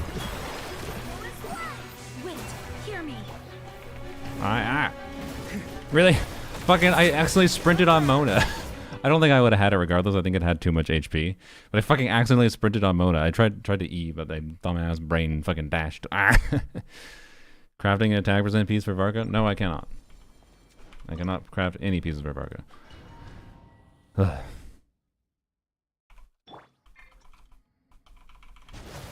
Why'd I do that? Not swapping to Mona on shield break phase and min-max ER rolls on Freena, you'll have 8 to 9 more seconds. I don't think I can min-max Freena's ER to that point.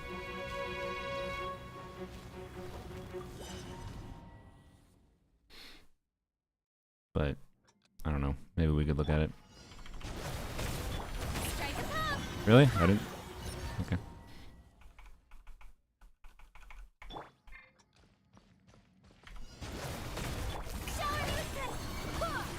Let me scribe.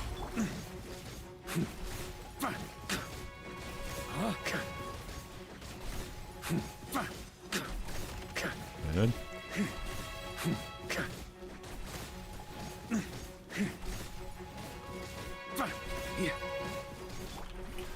Let my name echo in song. Hello? I swear by my sword, decided by destiny. Shadows of fate. Thunder! Flash! Thunder! Flash! Go and splat. Let the world collide. Barbados, guide us. Written in the stars. Don't leave my space. Thunder! Flash! Shred 'em! Off the ante! Let my name echo in song. Wait, hear me. Decided by destiny. Shadows of fate. Off the ante! Flash! Off the ante! Shred 'em!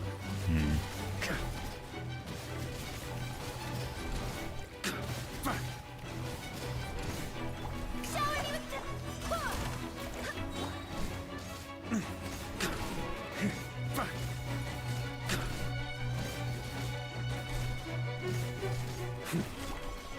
Let the world come alive! Barbados, guide us. Written in the stars. Flash! Thunder! Oh.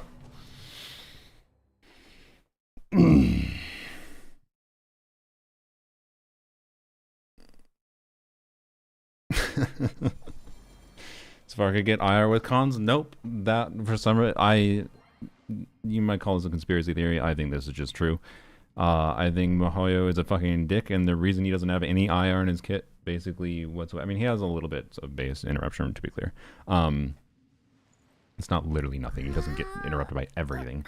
But, as you can tell here, like, I'm able to face tank most of this Gecko's hits. Like, it doesn't actually hit with heavy enough hits that actually break his interruption. That's why just eating the damage is better most of the time. So, yeah. Send a link to a YouTube vid? Sure. Yeah, you can send a link. As long as it's a YouTube link. Yeah, so, yeah, it doesn't deal real poison damage. So, it depends on the enemy you're fighting. In this enemy, it's not really a problem. But anyways, I think it was to sell Nicole. They're like, I think they actively tried to make Varca feel like shit without a shield so that they could try to sell Nicole more. Like, which is dumb as shit. Because again, the fun of Varca is like a multi-element, and Nicole can only be used for Pyro Varca, so fuck you. If they actually wanted to sell something, they should have given Pruna Shield, frankly. Or made Lanyana a Hexarai character. I know she's not from Mondstadt. She's close to Mondstadt. Bursting the first time you go into Farina on second shield, since her buff time is 18 seconds. Yeah, that could be an option. I gotta do that. My brain is like in a weird state to think about the timing of things. Once I get the second shield point. Oops. Let me scribe.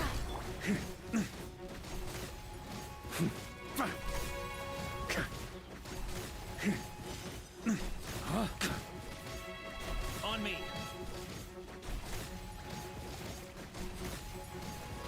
I should try just ignoring Frina basically completely. Why did it not Frina burst? Right? What's wrong with you? Ugh. Okay, well, fuck it. You know what? We'll try it. Try this weird accidental slow setup.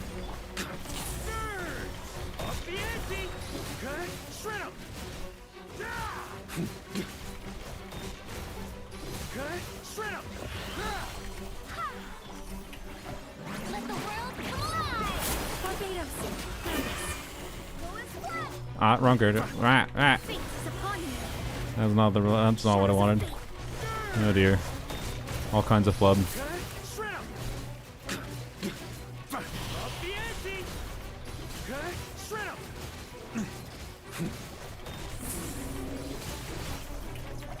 to shine. I swear by my sword. Decided by destiny. Ha! Let me score. There's some buff we were missing there.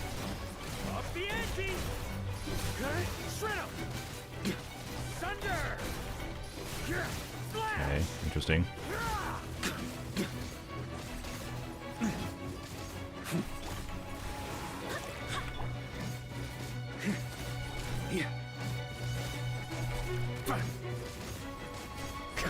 I think this attempt is cooked. I needed to trigger Jean earlier. Delve into death. A worthy adversary. Yeah, okay. Alright.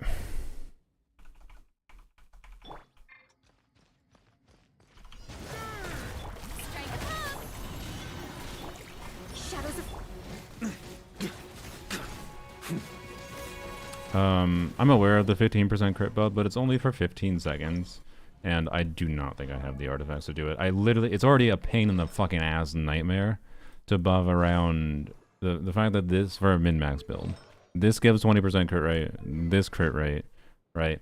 And then Mona C4 giving 15% crit rate is already a fucking pain in the ass to build around. So it's already a perfect build for balancing around Mona. So, yeah, anyways. I don't think I have literally anything that I could possibly do. No. Yeah, there ain't no way that's better. So, yep. Anyways. Blunt damage to Varca's E and special charge attack.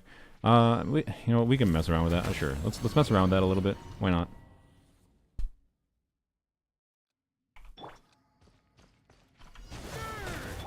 try it again. Let me scry.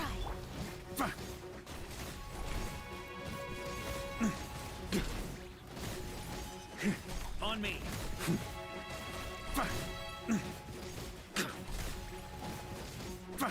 For the not for this rotation in particular, in case it's not obvious. Shower me with praise. Let the world Barbados, fate is upon you. Delve into destiny. My brain just wasted a bunch of damage.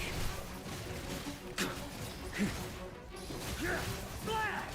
Off the ante! Thunder! Bad. I didn't even do that time. Let my name echo Bad. written in the stars. Ha! Let me scry.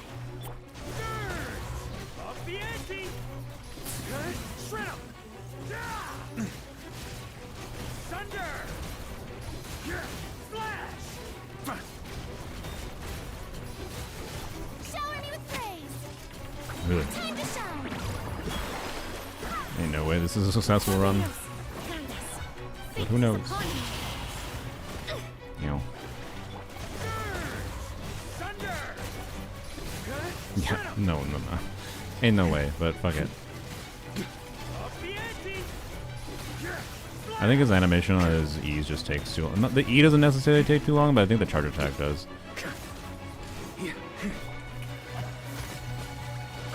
Really? Hello, Farina? Need one goddamn particle on you. I don't even have your energy. Fuck.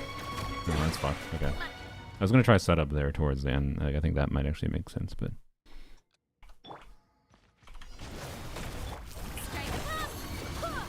Shadows of fate.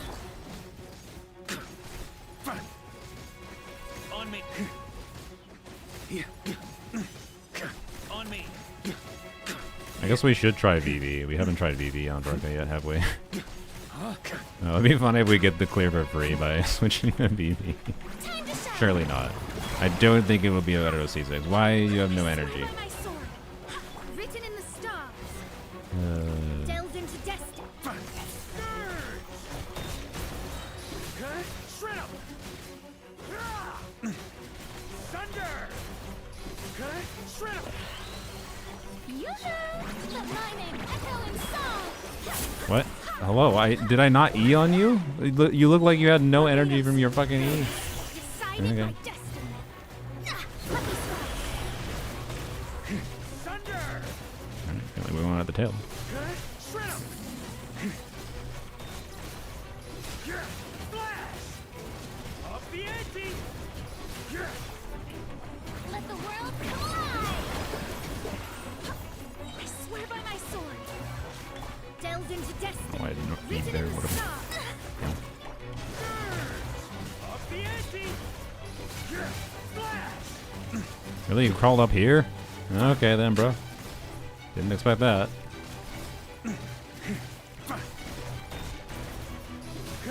Shred 'em!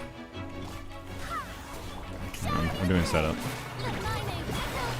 Can't stop me. I'm gonna try it. See what happens. Barbados, guide us. Decided by destiny. Let me scry. Can I switch? Hello. This is kind of the theory I wanted to test earlier. Where I have two skills right here. Right, but that obviously was not enough damage beforehand. Okay. Ugh. I don't think I can min-max any better for crit on VV, but fuck it, let's try it. So that... So my good VV artifacts are pretty heavy in crit rate, actually. Oops. Like that, I don't... like, how do I get less crit rate than that? I mean, I could switch to a different circle and get like one more attack percent rollout or something, right? But, and then the problem is, what the fuck do I put on Jean?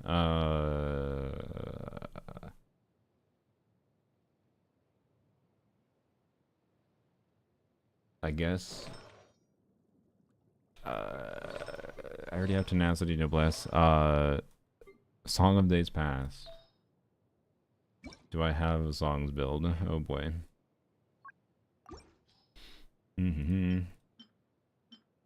No goblet. I do have a healing bonus circlet with all the ER in the world. Yup. Oh dear. I have an ER timepiece, so that's something. I have this with 2 ER rolls. And this with 1 ER roll. Cinder City. Yeah, I like Cinder City more, actually. I might have better ER options there.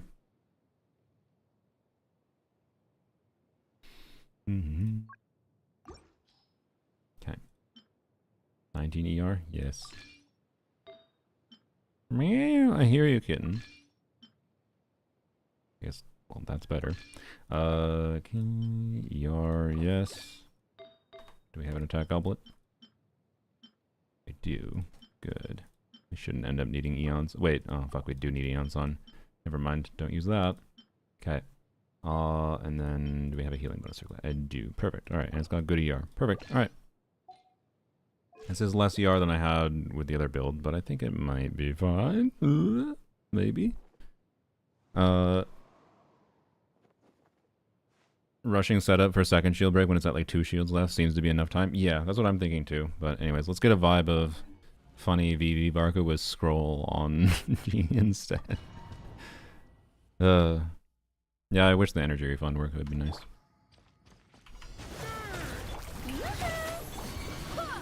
Shadows of fate. On me.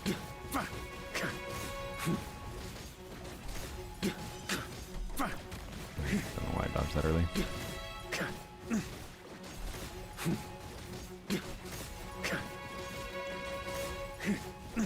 Strike A little bit slow. Let the world come alive. Really? Okay. Swear by my sword. I'm waiting for particles because I know that was very slow, but it's fine, whatever. Let me We're just strike. testing VV Varca damage here. It's a lot lower Hydra damage number, at least.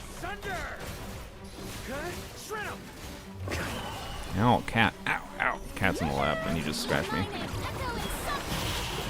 Wind, hear me. Decided by destiny.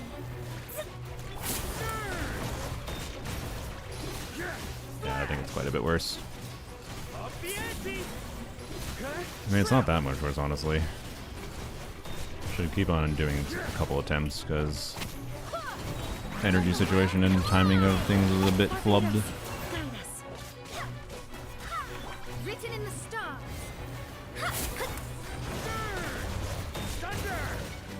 But that initial Hydra hit is a lot lower, at least. And it's not bad. It's probably doable on VV too. Do one or two more attempts. It ultimately is kind of similar. Strike above. Delve into death.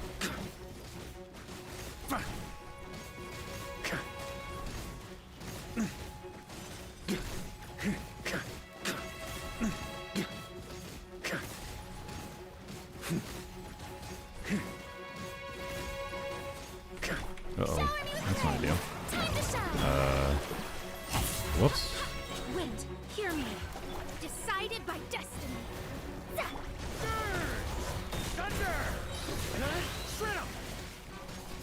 Alright. Come on. One good VV attempt. Or what I assume will be a good VV attempt.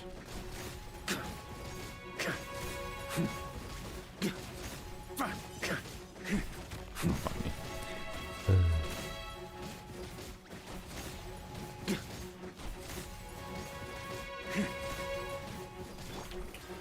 Let the world come alive. Okay, well, Jean definitely has a little bit more energy issues. It's upon you.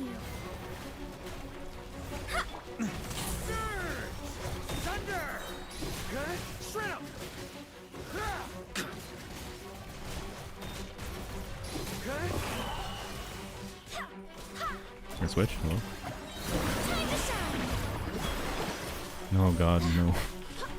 Swear by Ugh. my sword. Decided so by bad. destiny. Let me scribe. 670k there. Up the ante. Slash.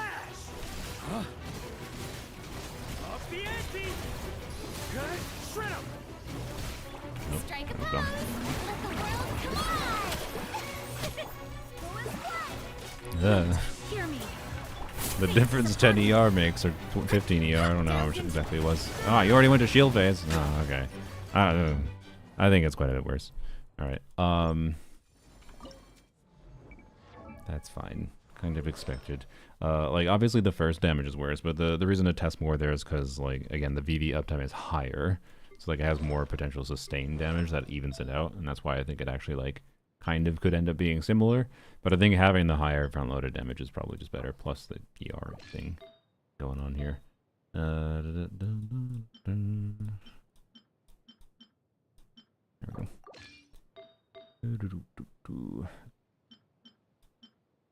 What was I on before? This one, probably? Wait, no. No, I had an off piece, sorry. It was on this, yeah. 29 ER, let's go. Alright, and that. There we go, okay. Yeah, there we go. 237. Oh yeah, it's like, yeah, almost 20 ER more, so that matters. Alright, okay. Anything else I need to change? No. Well, Varca.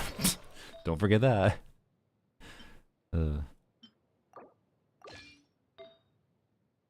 Oh yeah, also this steals pieces from Venti. No, we're not using Venti. Never mind. I was gonna say it steals pieces from Venti. That doesn't matter. Okay.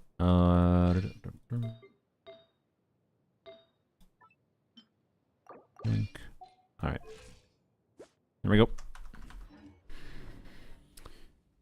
Could be better in longer rotations, but I think front loading is better. Yeah, I definitely think the front loading is better for this fight. Kazuha Seg, it's giving attack percent in this team. It also gives plunging damage bonus, so that doesn't matter. Okay.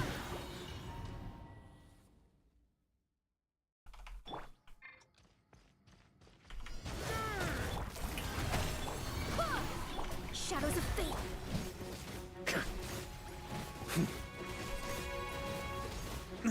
On me. Oh, fucking dodge early. Didn't take damage, but, you know. Minor time waste.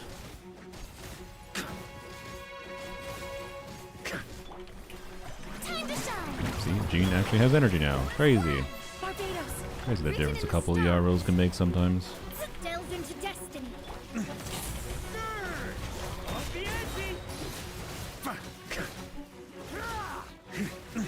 Thunder. Interesting that Varca tends to target the tail, it seems like. Strike a pose. Let the world collide. I swear by my sword. Fate is upon you. Wigging all over there. I tried to dodge that. Let me scrub. Oops. That's what I tried to. What? Why was that 600k? Off the ante. Flash. Shower me with praise. Let my name echo. Wait, hear 'em written in the stars. Delve into destiny. Shred 'em. Okay. Shred 'em. Thunder. Now.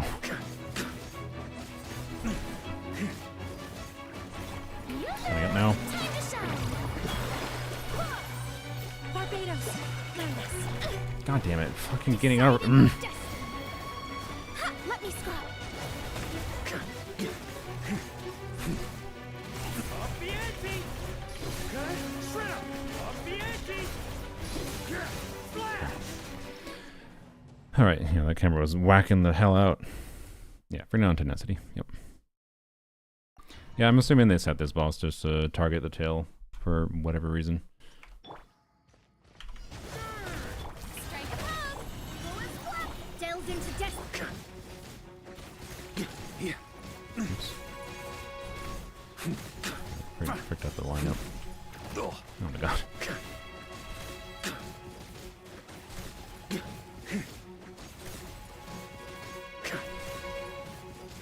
Shower me with praise.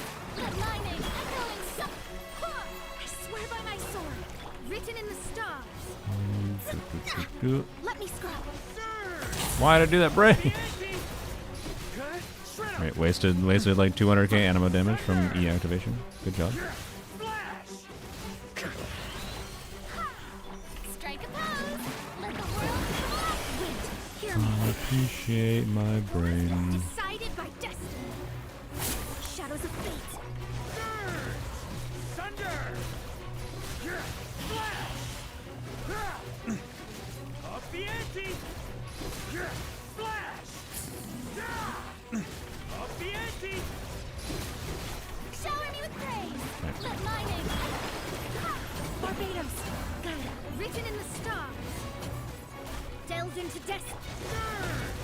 Up the ante! Flash! Flash! Okay, this is potential.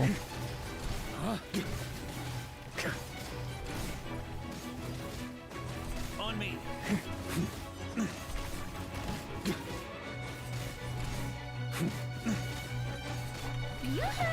Time to shine. Having to wait. Swear by my sword. Fate is 1 second upon time me. less.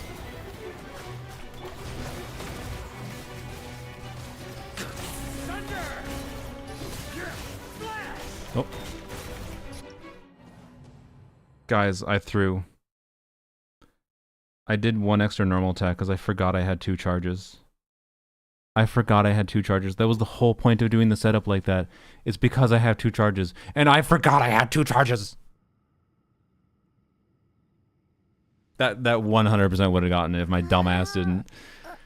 Alright, well, now in case you were still on the fence, it's 1,000,000% doable, obviously. Oh my god, how much time do I have? Fuck, I have like 30 minutes. Okay, surely I can replicate this.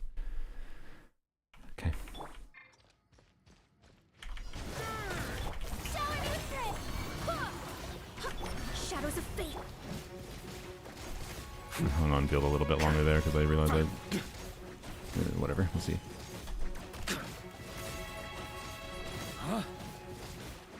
On me! One in slot 1. Yep, we have to. We don't have the time to, because of the game's stupid fucking swap cooldown.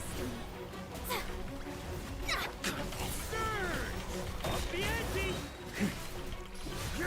Flash! Up the ante! Flash! Yoo-hoo! Let the world come alive! I swear by my sword. Ha! Fate is upon you.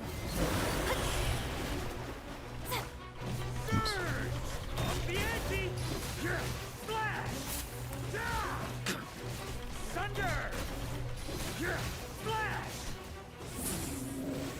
Up the ante! Strike a pose. Time to shine. Hello? What? Did I miss a genie somewhere? I must have missed a genie or something. Decided by destiny. Genie.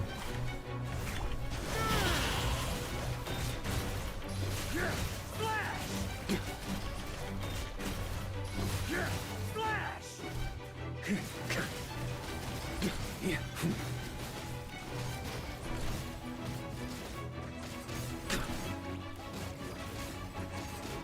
On me!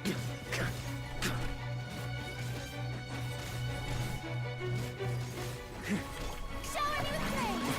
Let the world come alive. Ugh. Barbados, guide us. Written in the stars. Up the ante! Damn, okay. We're getting close. We're getting very close. Much faster is Pyro Varca.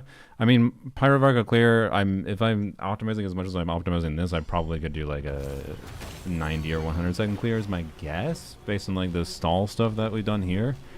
Like, Pyro Varca has enough damage that the instances where we stalled enough here, where we like got surprisingly close to having it dead, like if we were able to do one more, the start of one more rotation would have definitely had it dead. Pyro Varca probably could have had it dead, which means it's gonna like be like 20 seconds ahead, even though the DPS isn't that ahead, is enough to reach that breakpoint. But I only cleared in 117 seconds as my fastest clear before, but it was easy to do that. It took very little optimization. Alright, also I wasn't recording this. I don't know if it's gonna become a video at any point, but why not? Alright.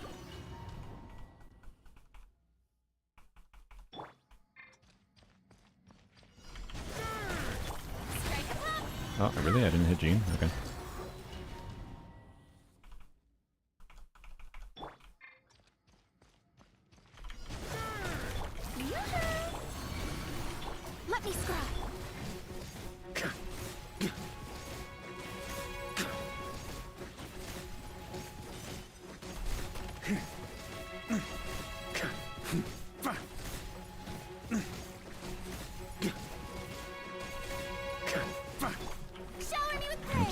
finish that. My name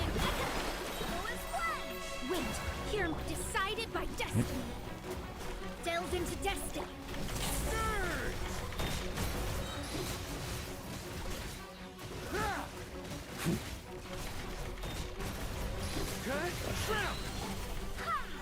Yoo-hoo! Let the world collide! Barbados, guide us. Fate is upon you. Shadows of fate. That's Ow. gonna leave us. Not a deal. Up the ante! Good. Shred 'em!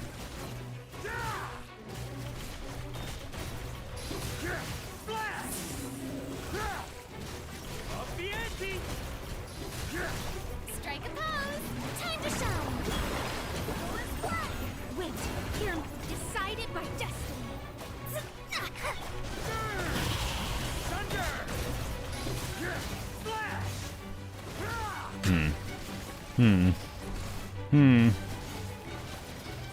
I don't think I like that. Up the ante!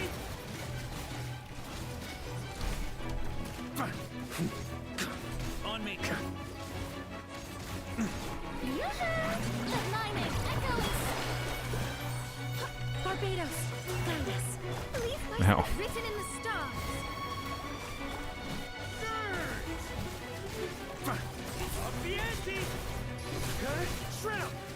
Up the ante! Flash! Well, something similar to that, but if it did a better timing for its stuff, we could have had it maybe. All right.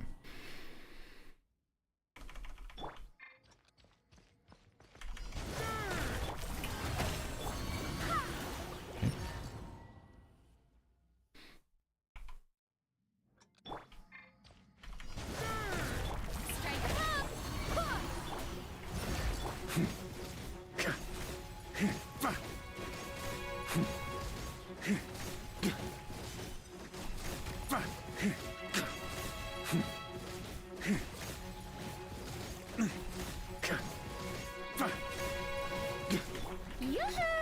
Keep bringing a dash cancel for an E activation. Wind, hear me. What? Hello? I was pressing one there. Delve into destiny. Up the ante! Flash! Thunder! Flash! Strike a pose.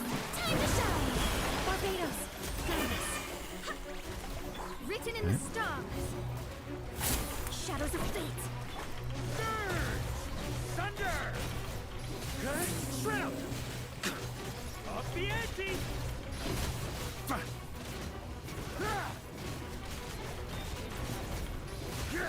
Shower me with praise. Let my name Wind, hear me. Decided by destiny. Delve into Up the ante! Flash! Up the ante! Good. Shred 'em! Give me a shield. Yep, nice. Up the ante! Flash!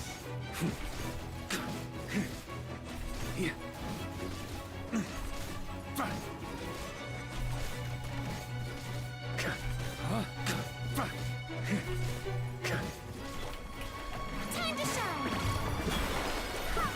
Barbados, guide us. Fate is upon you. Up the ante! Good. Shred 'em! Oh.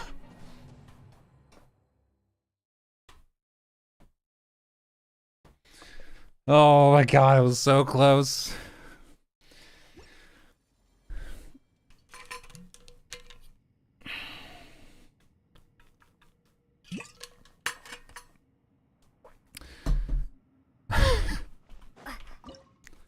Damn it. You didn't normal on Mona? I know, I purposely didn't Mona normal. I don't know if that mattered there. Did I run out of buff up time? I don't think I did. Oops, whoops, whoops, whoops.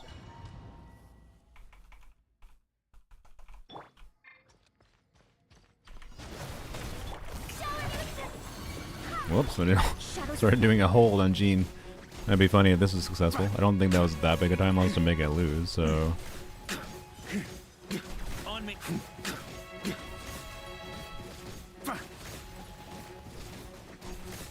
cat in front of my monitor. Let my name echo in Oh, what? Oh, I didn't catch the particles on Jean. That's really bad. Okay, that probably costs the attempt.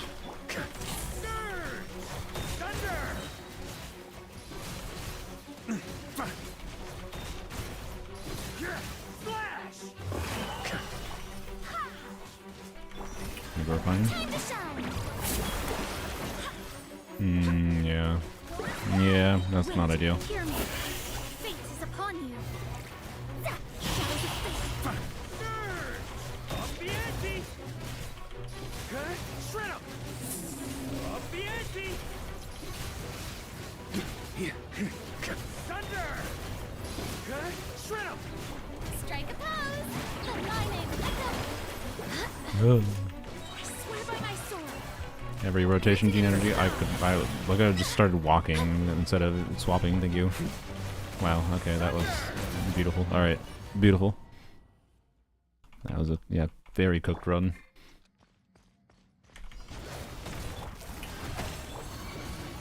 Let me scribe. Curse from the start.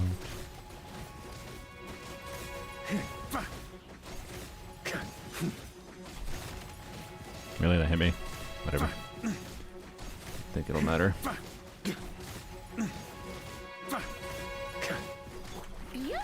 Damn it! Keep looking at dash.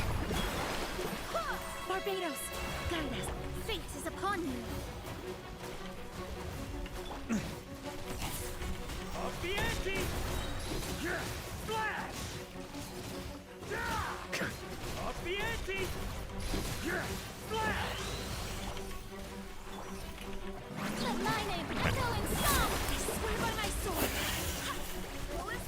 Written in the stars.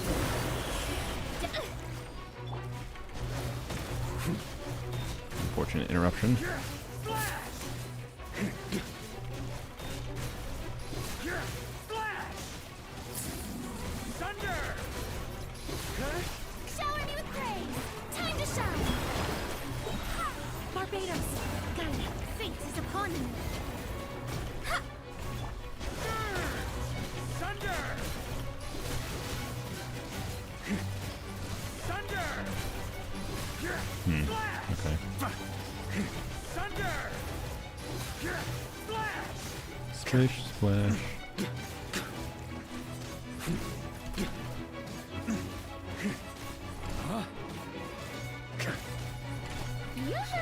Let my name echo in song.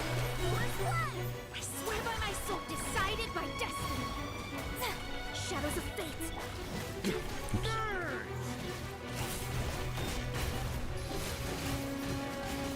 Thunder! Flash! Surprisingly close. All right. Okay. We can do this. I believe. Strike a pose. Let me scribe.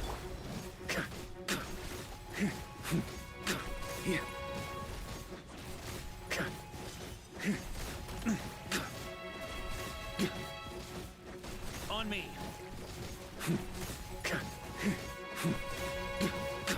Shower me with praise. Time to shine. Wait, hear me. Written in the stars. I didn't catch those on Jean. That was bad. Shadows of fate.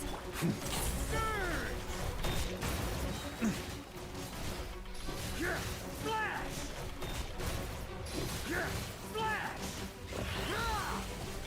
Flash! Let my name echo in song. Yep. Told you it was bad. Barbados, decided by destiny. Let me scribe. Thunder! Shred 'em! Thunder! Thunder! Let the world Should have funneled that to Jean. I swear by my sword. Written in the stars. No. Shadows of Oh, really? Okay, sir. Bye bye. Oh. shower me with praise. Let me scribe.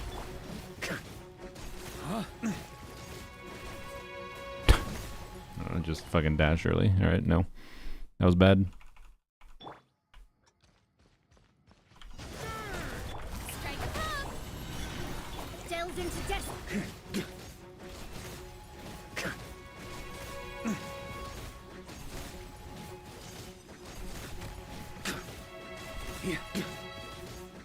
On me.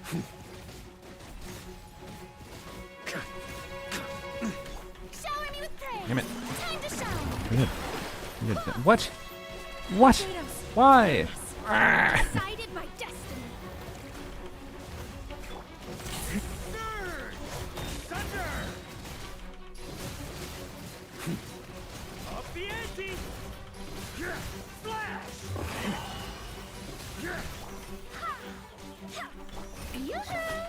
Incredibly annoying. Ow. Also, you're not gonna get full healed now. Okay. I lose fab particles and then everything falls apart. Oops. Whoops. Whoops. I can't. Okay. Can't switch to target character because I pressed the W key for my microsecond. You have a pyro teammate? Varca is pyro.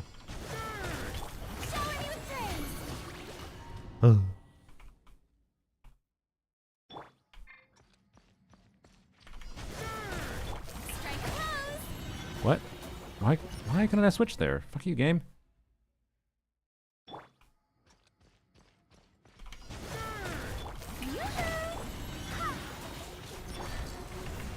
Just making sure Jean catches those, because sick of her not having the fucking energy properly in the first burst. It fucks up the entire attempt. You know? Fuck you. God damn it.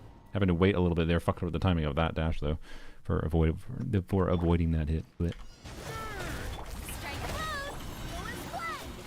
Shadows of fate. Oops. Bad. I'm getting sloppy. Not good.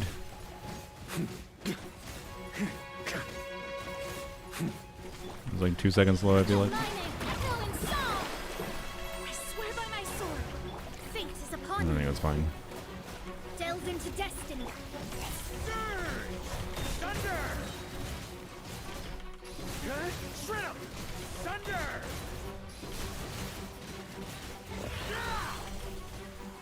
Yoo-hoo! Time to shine. Oh my god, I should have kept. Oh my god. What? I didn't think I needed to catch those particles. What did I.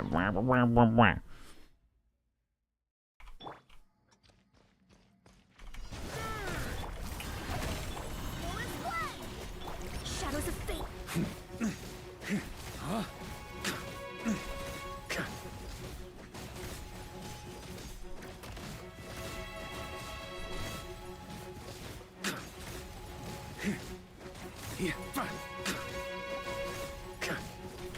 Strike a pose.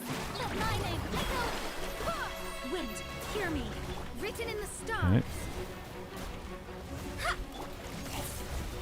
Up the ante! Flash! Up the ante!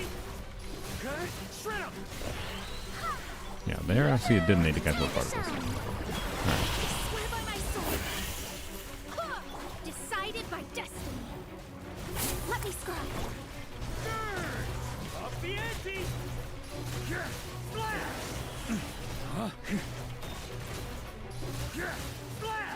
Flash! Up the ante! Strike a pose. Let the world collide. I'm stuck on this thing's head, by the way. I cannot move. Written in the stars. Maybe that's a good thing. I don't know.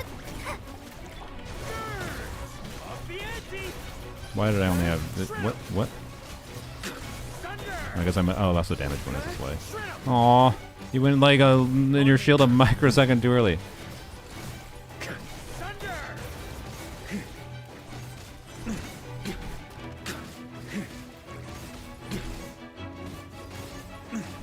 Shower me with praise. Time to shine. I swear by my sword. Fate is upon you. Delve into destiny. Thunder! Flash! Thunder! Shrimp!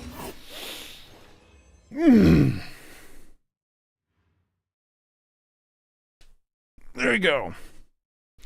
There you go. Get our artifact. That was all the farm artifacts, guys. That's what we gotta do for a healing bonus circlet. Yeah. There you go. Alright, well, I do not have time today to attempt the other bosses. I have 15 minutes left before D&D. So, the fact that I got... That was the starting point for me being willing to try to full clear Dire. Because I think I can do a Dire clear with this, which would be fun. And then, so this takes advantage of the Harris mechanics, free melts, Endurin, right? And then, yes, I have C2Z Lolly to be clear. Yeah, I know. But it's the C6 Varca. I'm not going for relatability here. So, anyways, this will be kind of relatable. This will be a struggle of C0 Keniching. So, yeah, thank you, Resh, for doing the clip there. Easy first try, no resets. Yeah, we even had freaking 3 seconds to spare at the end. That was kind of a surprise. But yep, that was just a lot of routing optimization with being smart with energy, with being smart with the timing of everything, and then a little bit of like minor RNG with like how the gecko placement went, since like we wanted him to wander, we wanted him to stall the right amount of time, and then I don't know, the biggest realizations there. So thank you to Resh for pointing out like TDDS, getting rid of TDDS cooldown initially. That definitely matters. Because that's why we're starting in slot 1, right? We started in slot 1 so that we could switch to Varca, get TDS on cooldown while we're doing shield break. Obviously doing the initial optimization for energy, had to figure out, and that's fun. But then, yeah, it's annoying that we had to put Mona in slot 1, by the way, just because the game doesn't let us swap enough to start. But particle spawning, yeah, there might have been a little bit of particle RNG with like Farina's RNG, but other than that, there was no particle RNG really. It was just minor differences of whether or not properly caught them on field. Now get the 180-second clear. Yeah, sure, clearly. I mean, I might be able to push this towards 80 seconds with Pyro Varca if I could make Bennett work properly, but I don't want to do that. I don't really want to have to fuck around with trying to make Bennett work for the healing. That was a very fun clear. That was a very, very fun clear. So, anyways, and then of course the realization at the end that like, yeah, try to do setups at the end, like with the last 2 shield segments to get Varca's skill cooldowns up earlier for the last few seconds to kill it before it even gets up off the ground. Like that routing worked, and that was yeah, and then figure out the route, figure out the energy, and you're good. Anyways, obviously a little bit more energy recharge in some of the artifacts would have been nice, but like, I don't know, it's kind of hard to have much more ER than I currently have on Gene, to be completely honest. Like, it's not impossible. I could have one more ER roll there. You can't really have more ER here. Technically, yes, but not really, you know. So it'd be very hard to have much more ER than I had. But yeah, having 250 would have been nice. And that Mona was obviously perfectly fine. Farina was pretty much perfectly fine too. So yeah, yeah. And with Cat Cam, yeah, yeah, that was a very, very fun optimization. So it was enjoyable. I'm gonna give you a cat cam. Oh, there's 2 cats even. I didn't even realize both of them were here. Oshru's being Oshru. He's leaning his arm on the edge. Wanna boop? Yeah, let me wipe the camera. Yeah, there's fingerprints on it.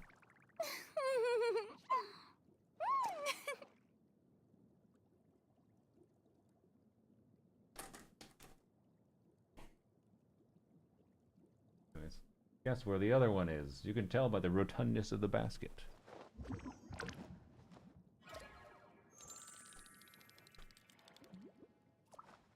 The cats are not as impressed. Oh, hello. It was a really interesting watch. I'm glad. But yeah, I don't suspect it'll be as interesting to optimize the other 2. I mean, it'll be interesting to have to optimize. I'm going to have to optimize my Kenichi gameplay for sure. I'm going to have to get used to playing Kenichi again. The last time I seriously played Kenichi was the last time this was in, you know, so like last summer. So, I don't know. But I know how. And I know what the build, I think the builds are basically the same. I don't think anything else has changed. What are you doing, bro? Anyways, and then this clear, because I got a 51-second clear at Fearless difficulty on the Hera.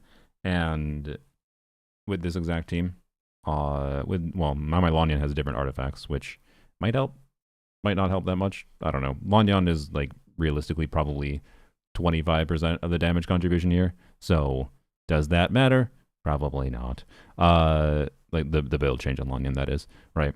So anyways, I fully admit that we are abusing Durin's dark mode, most likely getting melts and whatever. But at the very least, if I can avoid having to on-field Durin, I'll be happy, right? I want to like keep the dynamic as like we're on-fielding Lanyan a decent amount, not like we just do one Lanyan E and then on-field Durin to get Durin to have Bennett buff and to have Seat Lolly, whatever. So anyways, but yeah, 6 cannon Kaniche gameplay. Oh no. I did not have to do 6 cannon Kaniche gameplay originally, so I hope I don't have to. I have literally never once done a 6E Kaniche, so the fact that 6E Kaniche is even possible is a surprise to me. So anyways, and now I have to make sure I don't fucking switch my artifacts around on those characters.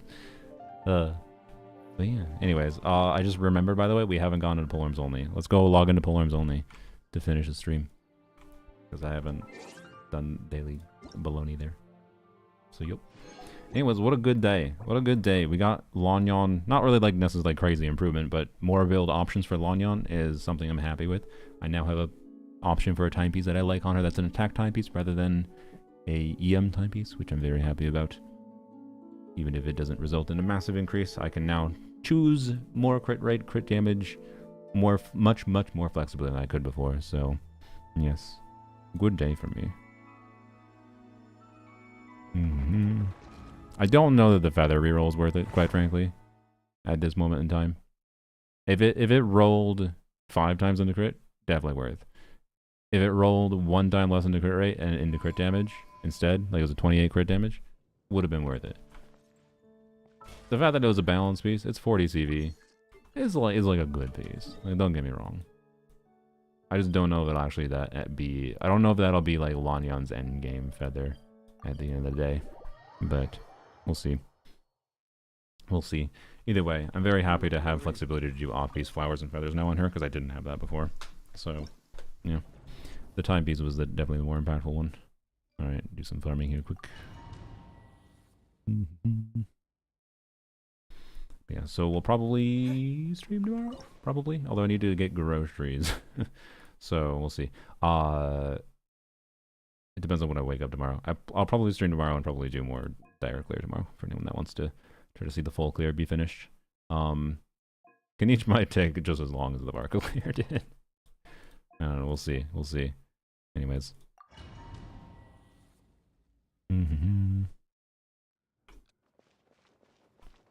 Shine down. Oops. Drop your weapon. Faster, stronger. Start them. Right.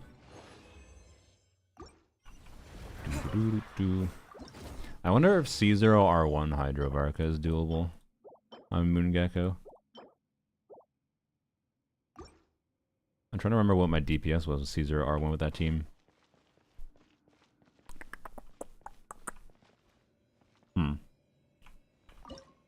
It might be. But C0R1 Moongecko clear at Fearless might be harder than what I just did there. I can't remember what my DPS was before though. I think it was like 140k.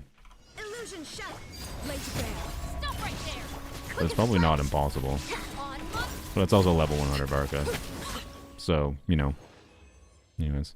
Gotta do bad thing for my kids, but it was awesome to watch. Have fun at D&D. Thanks for jumping into the stream.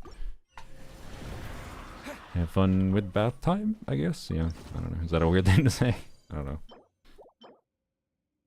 I imagine. Well, if your kids are obnoxious about it, it's probably not fun. Some kids don't like having a bath. So if I was trying to give a bath to my cats, they probably wouldn't be exactly the happiest creatures. Dire and Polearms only. I don't think Moongecko's doable. Like the best team on the account gets a little over 200k DPS. I believe. I could go optimize it a little bit to be clear and try to min-max some things on damage on me. But the thing is, even if I do clear Moongecko, right? Let's say Overload Arlecchino variant clears Moongecko. What do I have left? Well, Hera should be doable with sorry, my brain. Hera should be doable with Flynn's without a problem. And maybe Flynn's can brute force the Papilla. But it's like, okay, regardless, if I use Flynn's for those bosses, for either or, and I'm not sure if Flynn's could actually do the Papilla. But I don't have any now end DPS, right? Is it doable? I don't know. Like, I will say if we manage to get C6 Emily, I will absolutely try and see what we can do with Papilla. Because if we can clear Papilla with something like C6 Emily, then Flynn's can handle Hera without a problem, and then maybe I can actually make Arlecchino beat Moongecko? Maybe, right? But I don't think. I'm guessing that's the best team. This, I believe, is the best team, yes, with Raiden on Tenacity. But I really don't know what the... Oh, I already was done. I really don't know actually what the ideal rotation ends up looking like for balancing different things. It has interesting routing ability. You do want to burst on Raiden for C4 Raiden, in my experience. Like, the attack buff for Arlecchino is pretty damn good, actually. But it's weird. So, you know, I'm not sure. It would be Tenacity Raiden, unfortunately. Yes, and Raiden doesn't help with the shield, which sucks. Actually, wait. The fact that Raiden doesn't help with the shield means that I might have to use a Nefa. So just be Tenacity and Nefa, which kind of sucks. I think Flynn's can probably still deal with Hera without a Nefa, but I'm not 100% sure. Did I have Flynn's when the original Hera was here? I don't remember if I tried that. Oh yeah, I did. Yeah, I don't know. I think it's pretty sus, and but we'll see what happens with Emily. I think it's 1,000,000% not doable without like Emily C6, but Emily C6 is possible this patch, so it is not. It's in the back of my mind that we might get some attempts at it, but I'm not gonna spend too long on it if it doesn't seem like there's an obvious path forward. Alright, I have 4 rerollers. How exciting. I will probably save these. Wish I had elixirs. I'd probably craft a timepiece for the bully, the Lohin. Come on, is Emily right now? C3. C3, we do not have pity. We do not have an incredible amount of pulls, but we do have a decent number of pulls. Upstairs neighbors being noisy, sorry. You probably couldn't hear it, but anyways, we have enough pulls that, like, particularly with Star Glitter, assuming we get, you know, yeah, we can get, I think most of the characters that would be on the, what Fontaine 4 stars exist? Fontaine 4 stars, do I have them all C6? Shivers I obviously do. You do not count as a Fontaine 4 star. So it'd be you on the banner, you on the banner, you on the banner, you on the banner. Are these the only 4-star characters on the banner? I guess so. So, okay, Fremine, Lynette, Shevers, well, Shevers already have C6. Okay, Fremine, Lynette, and Charlotte, check. Wait, Charlotte? I don't have it all. Okay, so we don't want Charlotte copies. You're C6, that's good. What about Lynette? Also C6, nice, very good. Okay, so that means decent chance of getting a Star Glitter from 4 stars. So like, realistically, we're gonna have the ability to get three 5 stars, right? And by the way, this is not gonna this going for Emily cons does mean we're probably skipping getting Lohan cons, and will make it harder to get Lohan's weapon too. But Lohan hopefully is second half of the next patch. Secondarily, there's not going to be an issue getting Lohan C0. He's assumed to be a standard banner unit. There shouldn't be an issue getting Lohan C0. Oops, my alarm's going off for D&D. Shouldn't be an issue getting Lohan C0 because I'm literally at pity with a guarantee. Like, I could do a single pull on Lohan Banner and get him. So we're fine with that. And then it's just a matter of, like, yeah, getting Lohan C1 earlier would be nice for sure. But I don't really know... Like, yeah, again, there is a consideration. Use all these pulls to go hard on the Lohan. Maybe I get a C3 Lohan and then C4 when the anniversary comes around. But, like, I don't know. I without having another Hexerai unit, I'm super on the fence on exactly how compelling he's going to be on the account. And I kind of know for a fact that C6 Emily is probably a pretty big deal on the account. So, you know, how good are Lohan's cons? C1 is quite good. Everything else is like kind of gradual, and then C6 is a fairly decent increase. Because of so much of him is balanced around like being played with like Durin, Seat Lolly, Nicole combo. He's like, I don't know. Depends on what future things are available for him, especially if they release more Hexerai units in my mind. On this account, he'd be played with the Escoffier, Shenhe, Rosaria, almost all the time, so full ass mono cryo. And he would be pretty good there, I think. I think he's going to uplift that team from like 80k DPS or probably over 100k DPS in this account. But given the investment on the characters C3 Shenhe and C1 Escoffier, that's not that impressive, right? Now, if it increases it to 140k DPS, ooh, okay. But I somewhat suspect Lohan's not going to be adding 60k DPS to the team, right? Skipping Nicole on my polearm account? Yes, Nicole is not a polearm character. I will not be skipping Nicole on my mid account. So, anyways, point is, I think it's actually fine. I think it makes sense to go for Emily dupes on this account. I think she's the actual next most valuable unit to get cons on. C4, and also notably, even if we somehow don't end it with C6, somehow, not that it wouldn't be that unexpected. I don't have that many wishes, right? I'd have to get lucky to get C6 with the current amount I have. But we'll see what happens. It's some conjunction of winning 50-50s and getting some earlies. It's very possible. Just need to get a little lucky. And anyways, but like C4 is impactful. Like a nice thing about Emily cons is like each individual one feels like it has impact. It doesn't have like the problem of like, oh, this con only really feels like it does something once you get C6. Like fucking C4 to C6 Arlecchino may as well all be one constellation kind of thing. They don't really do anything until you get the last one.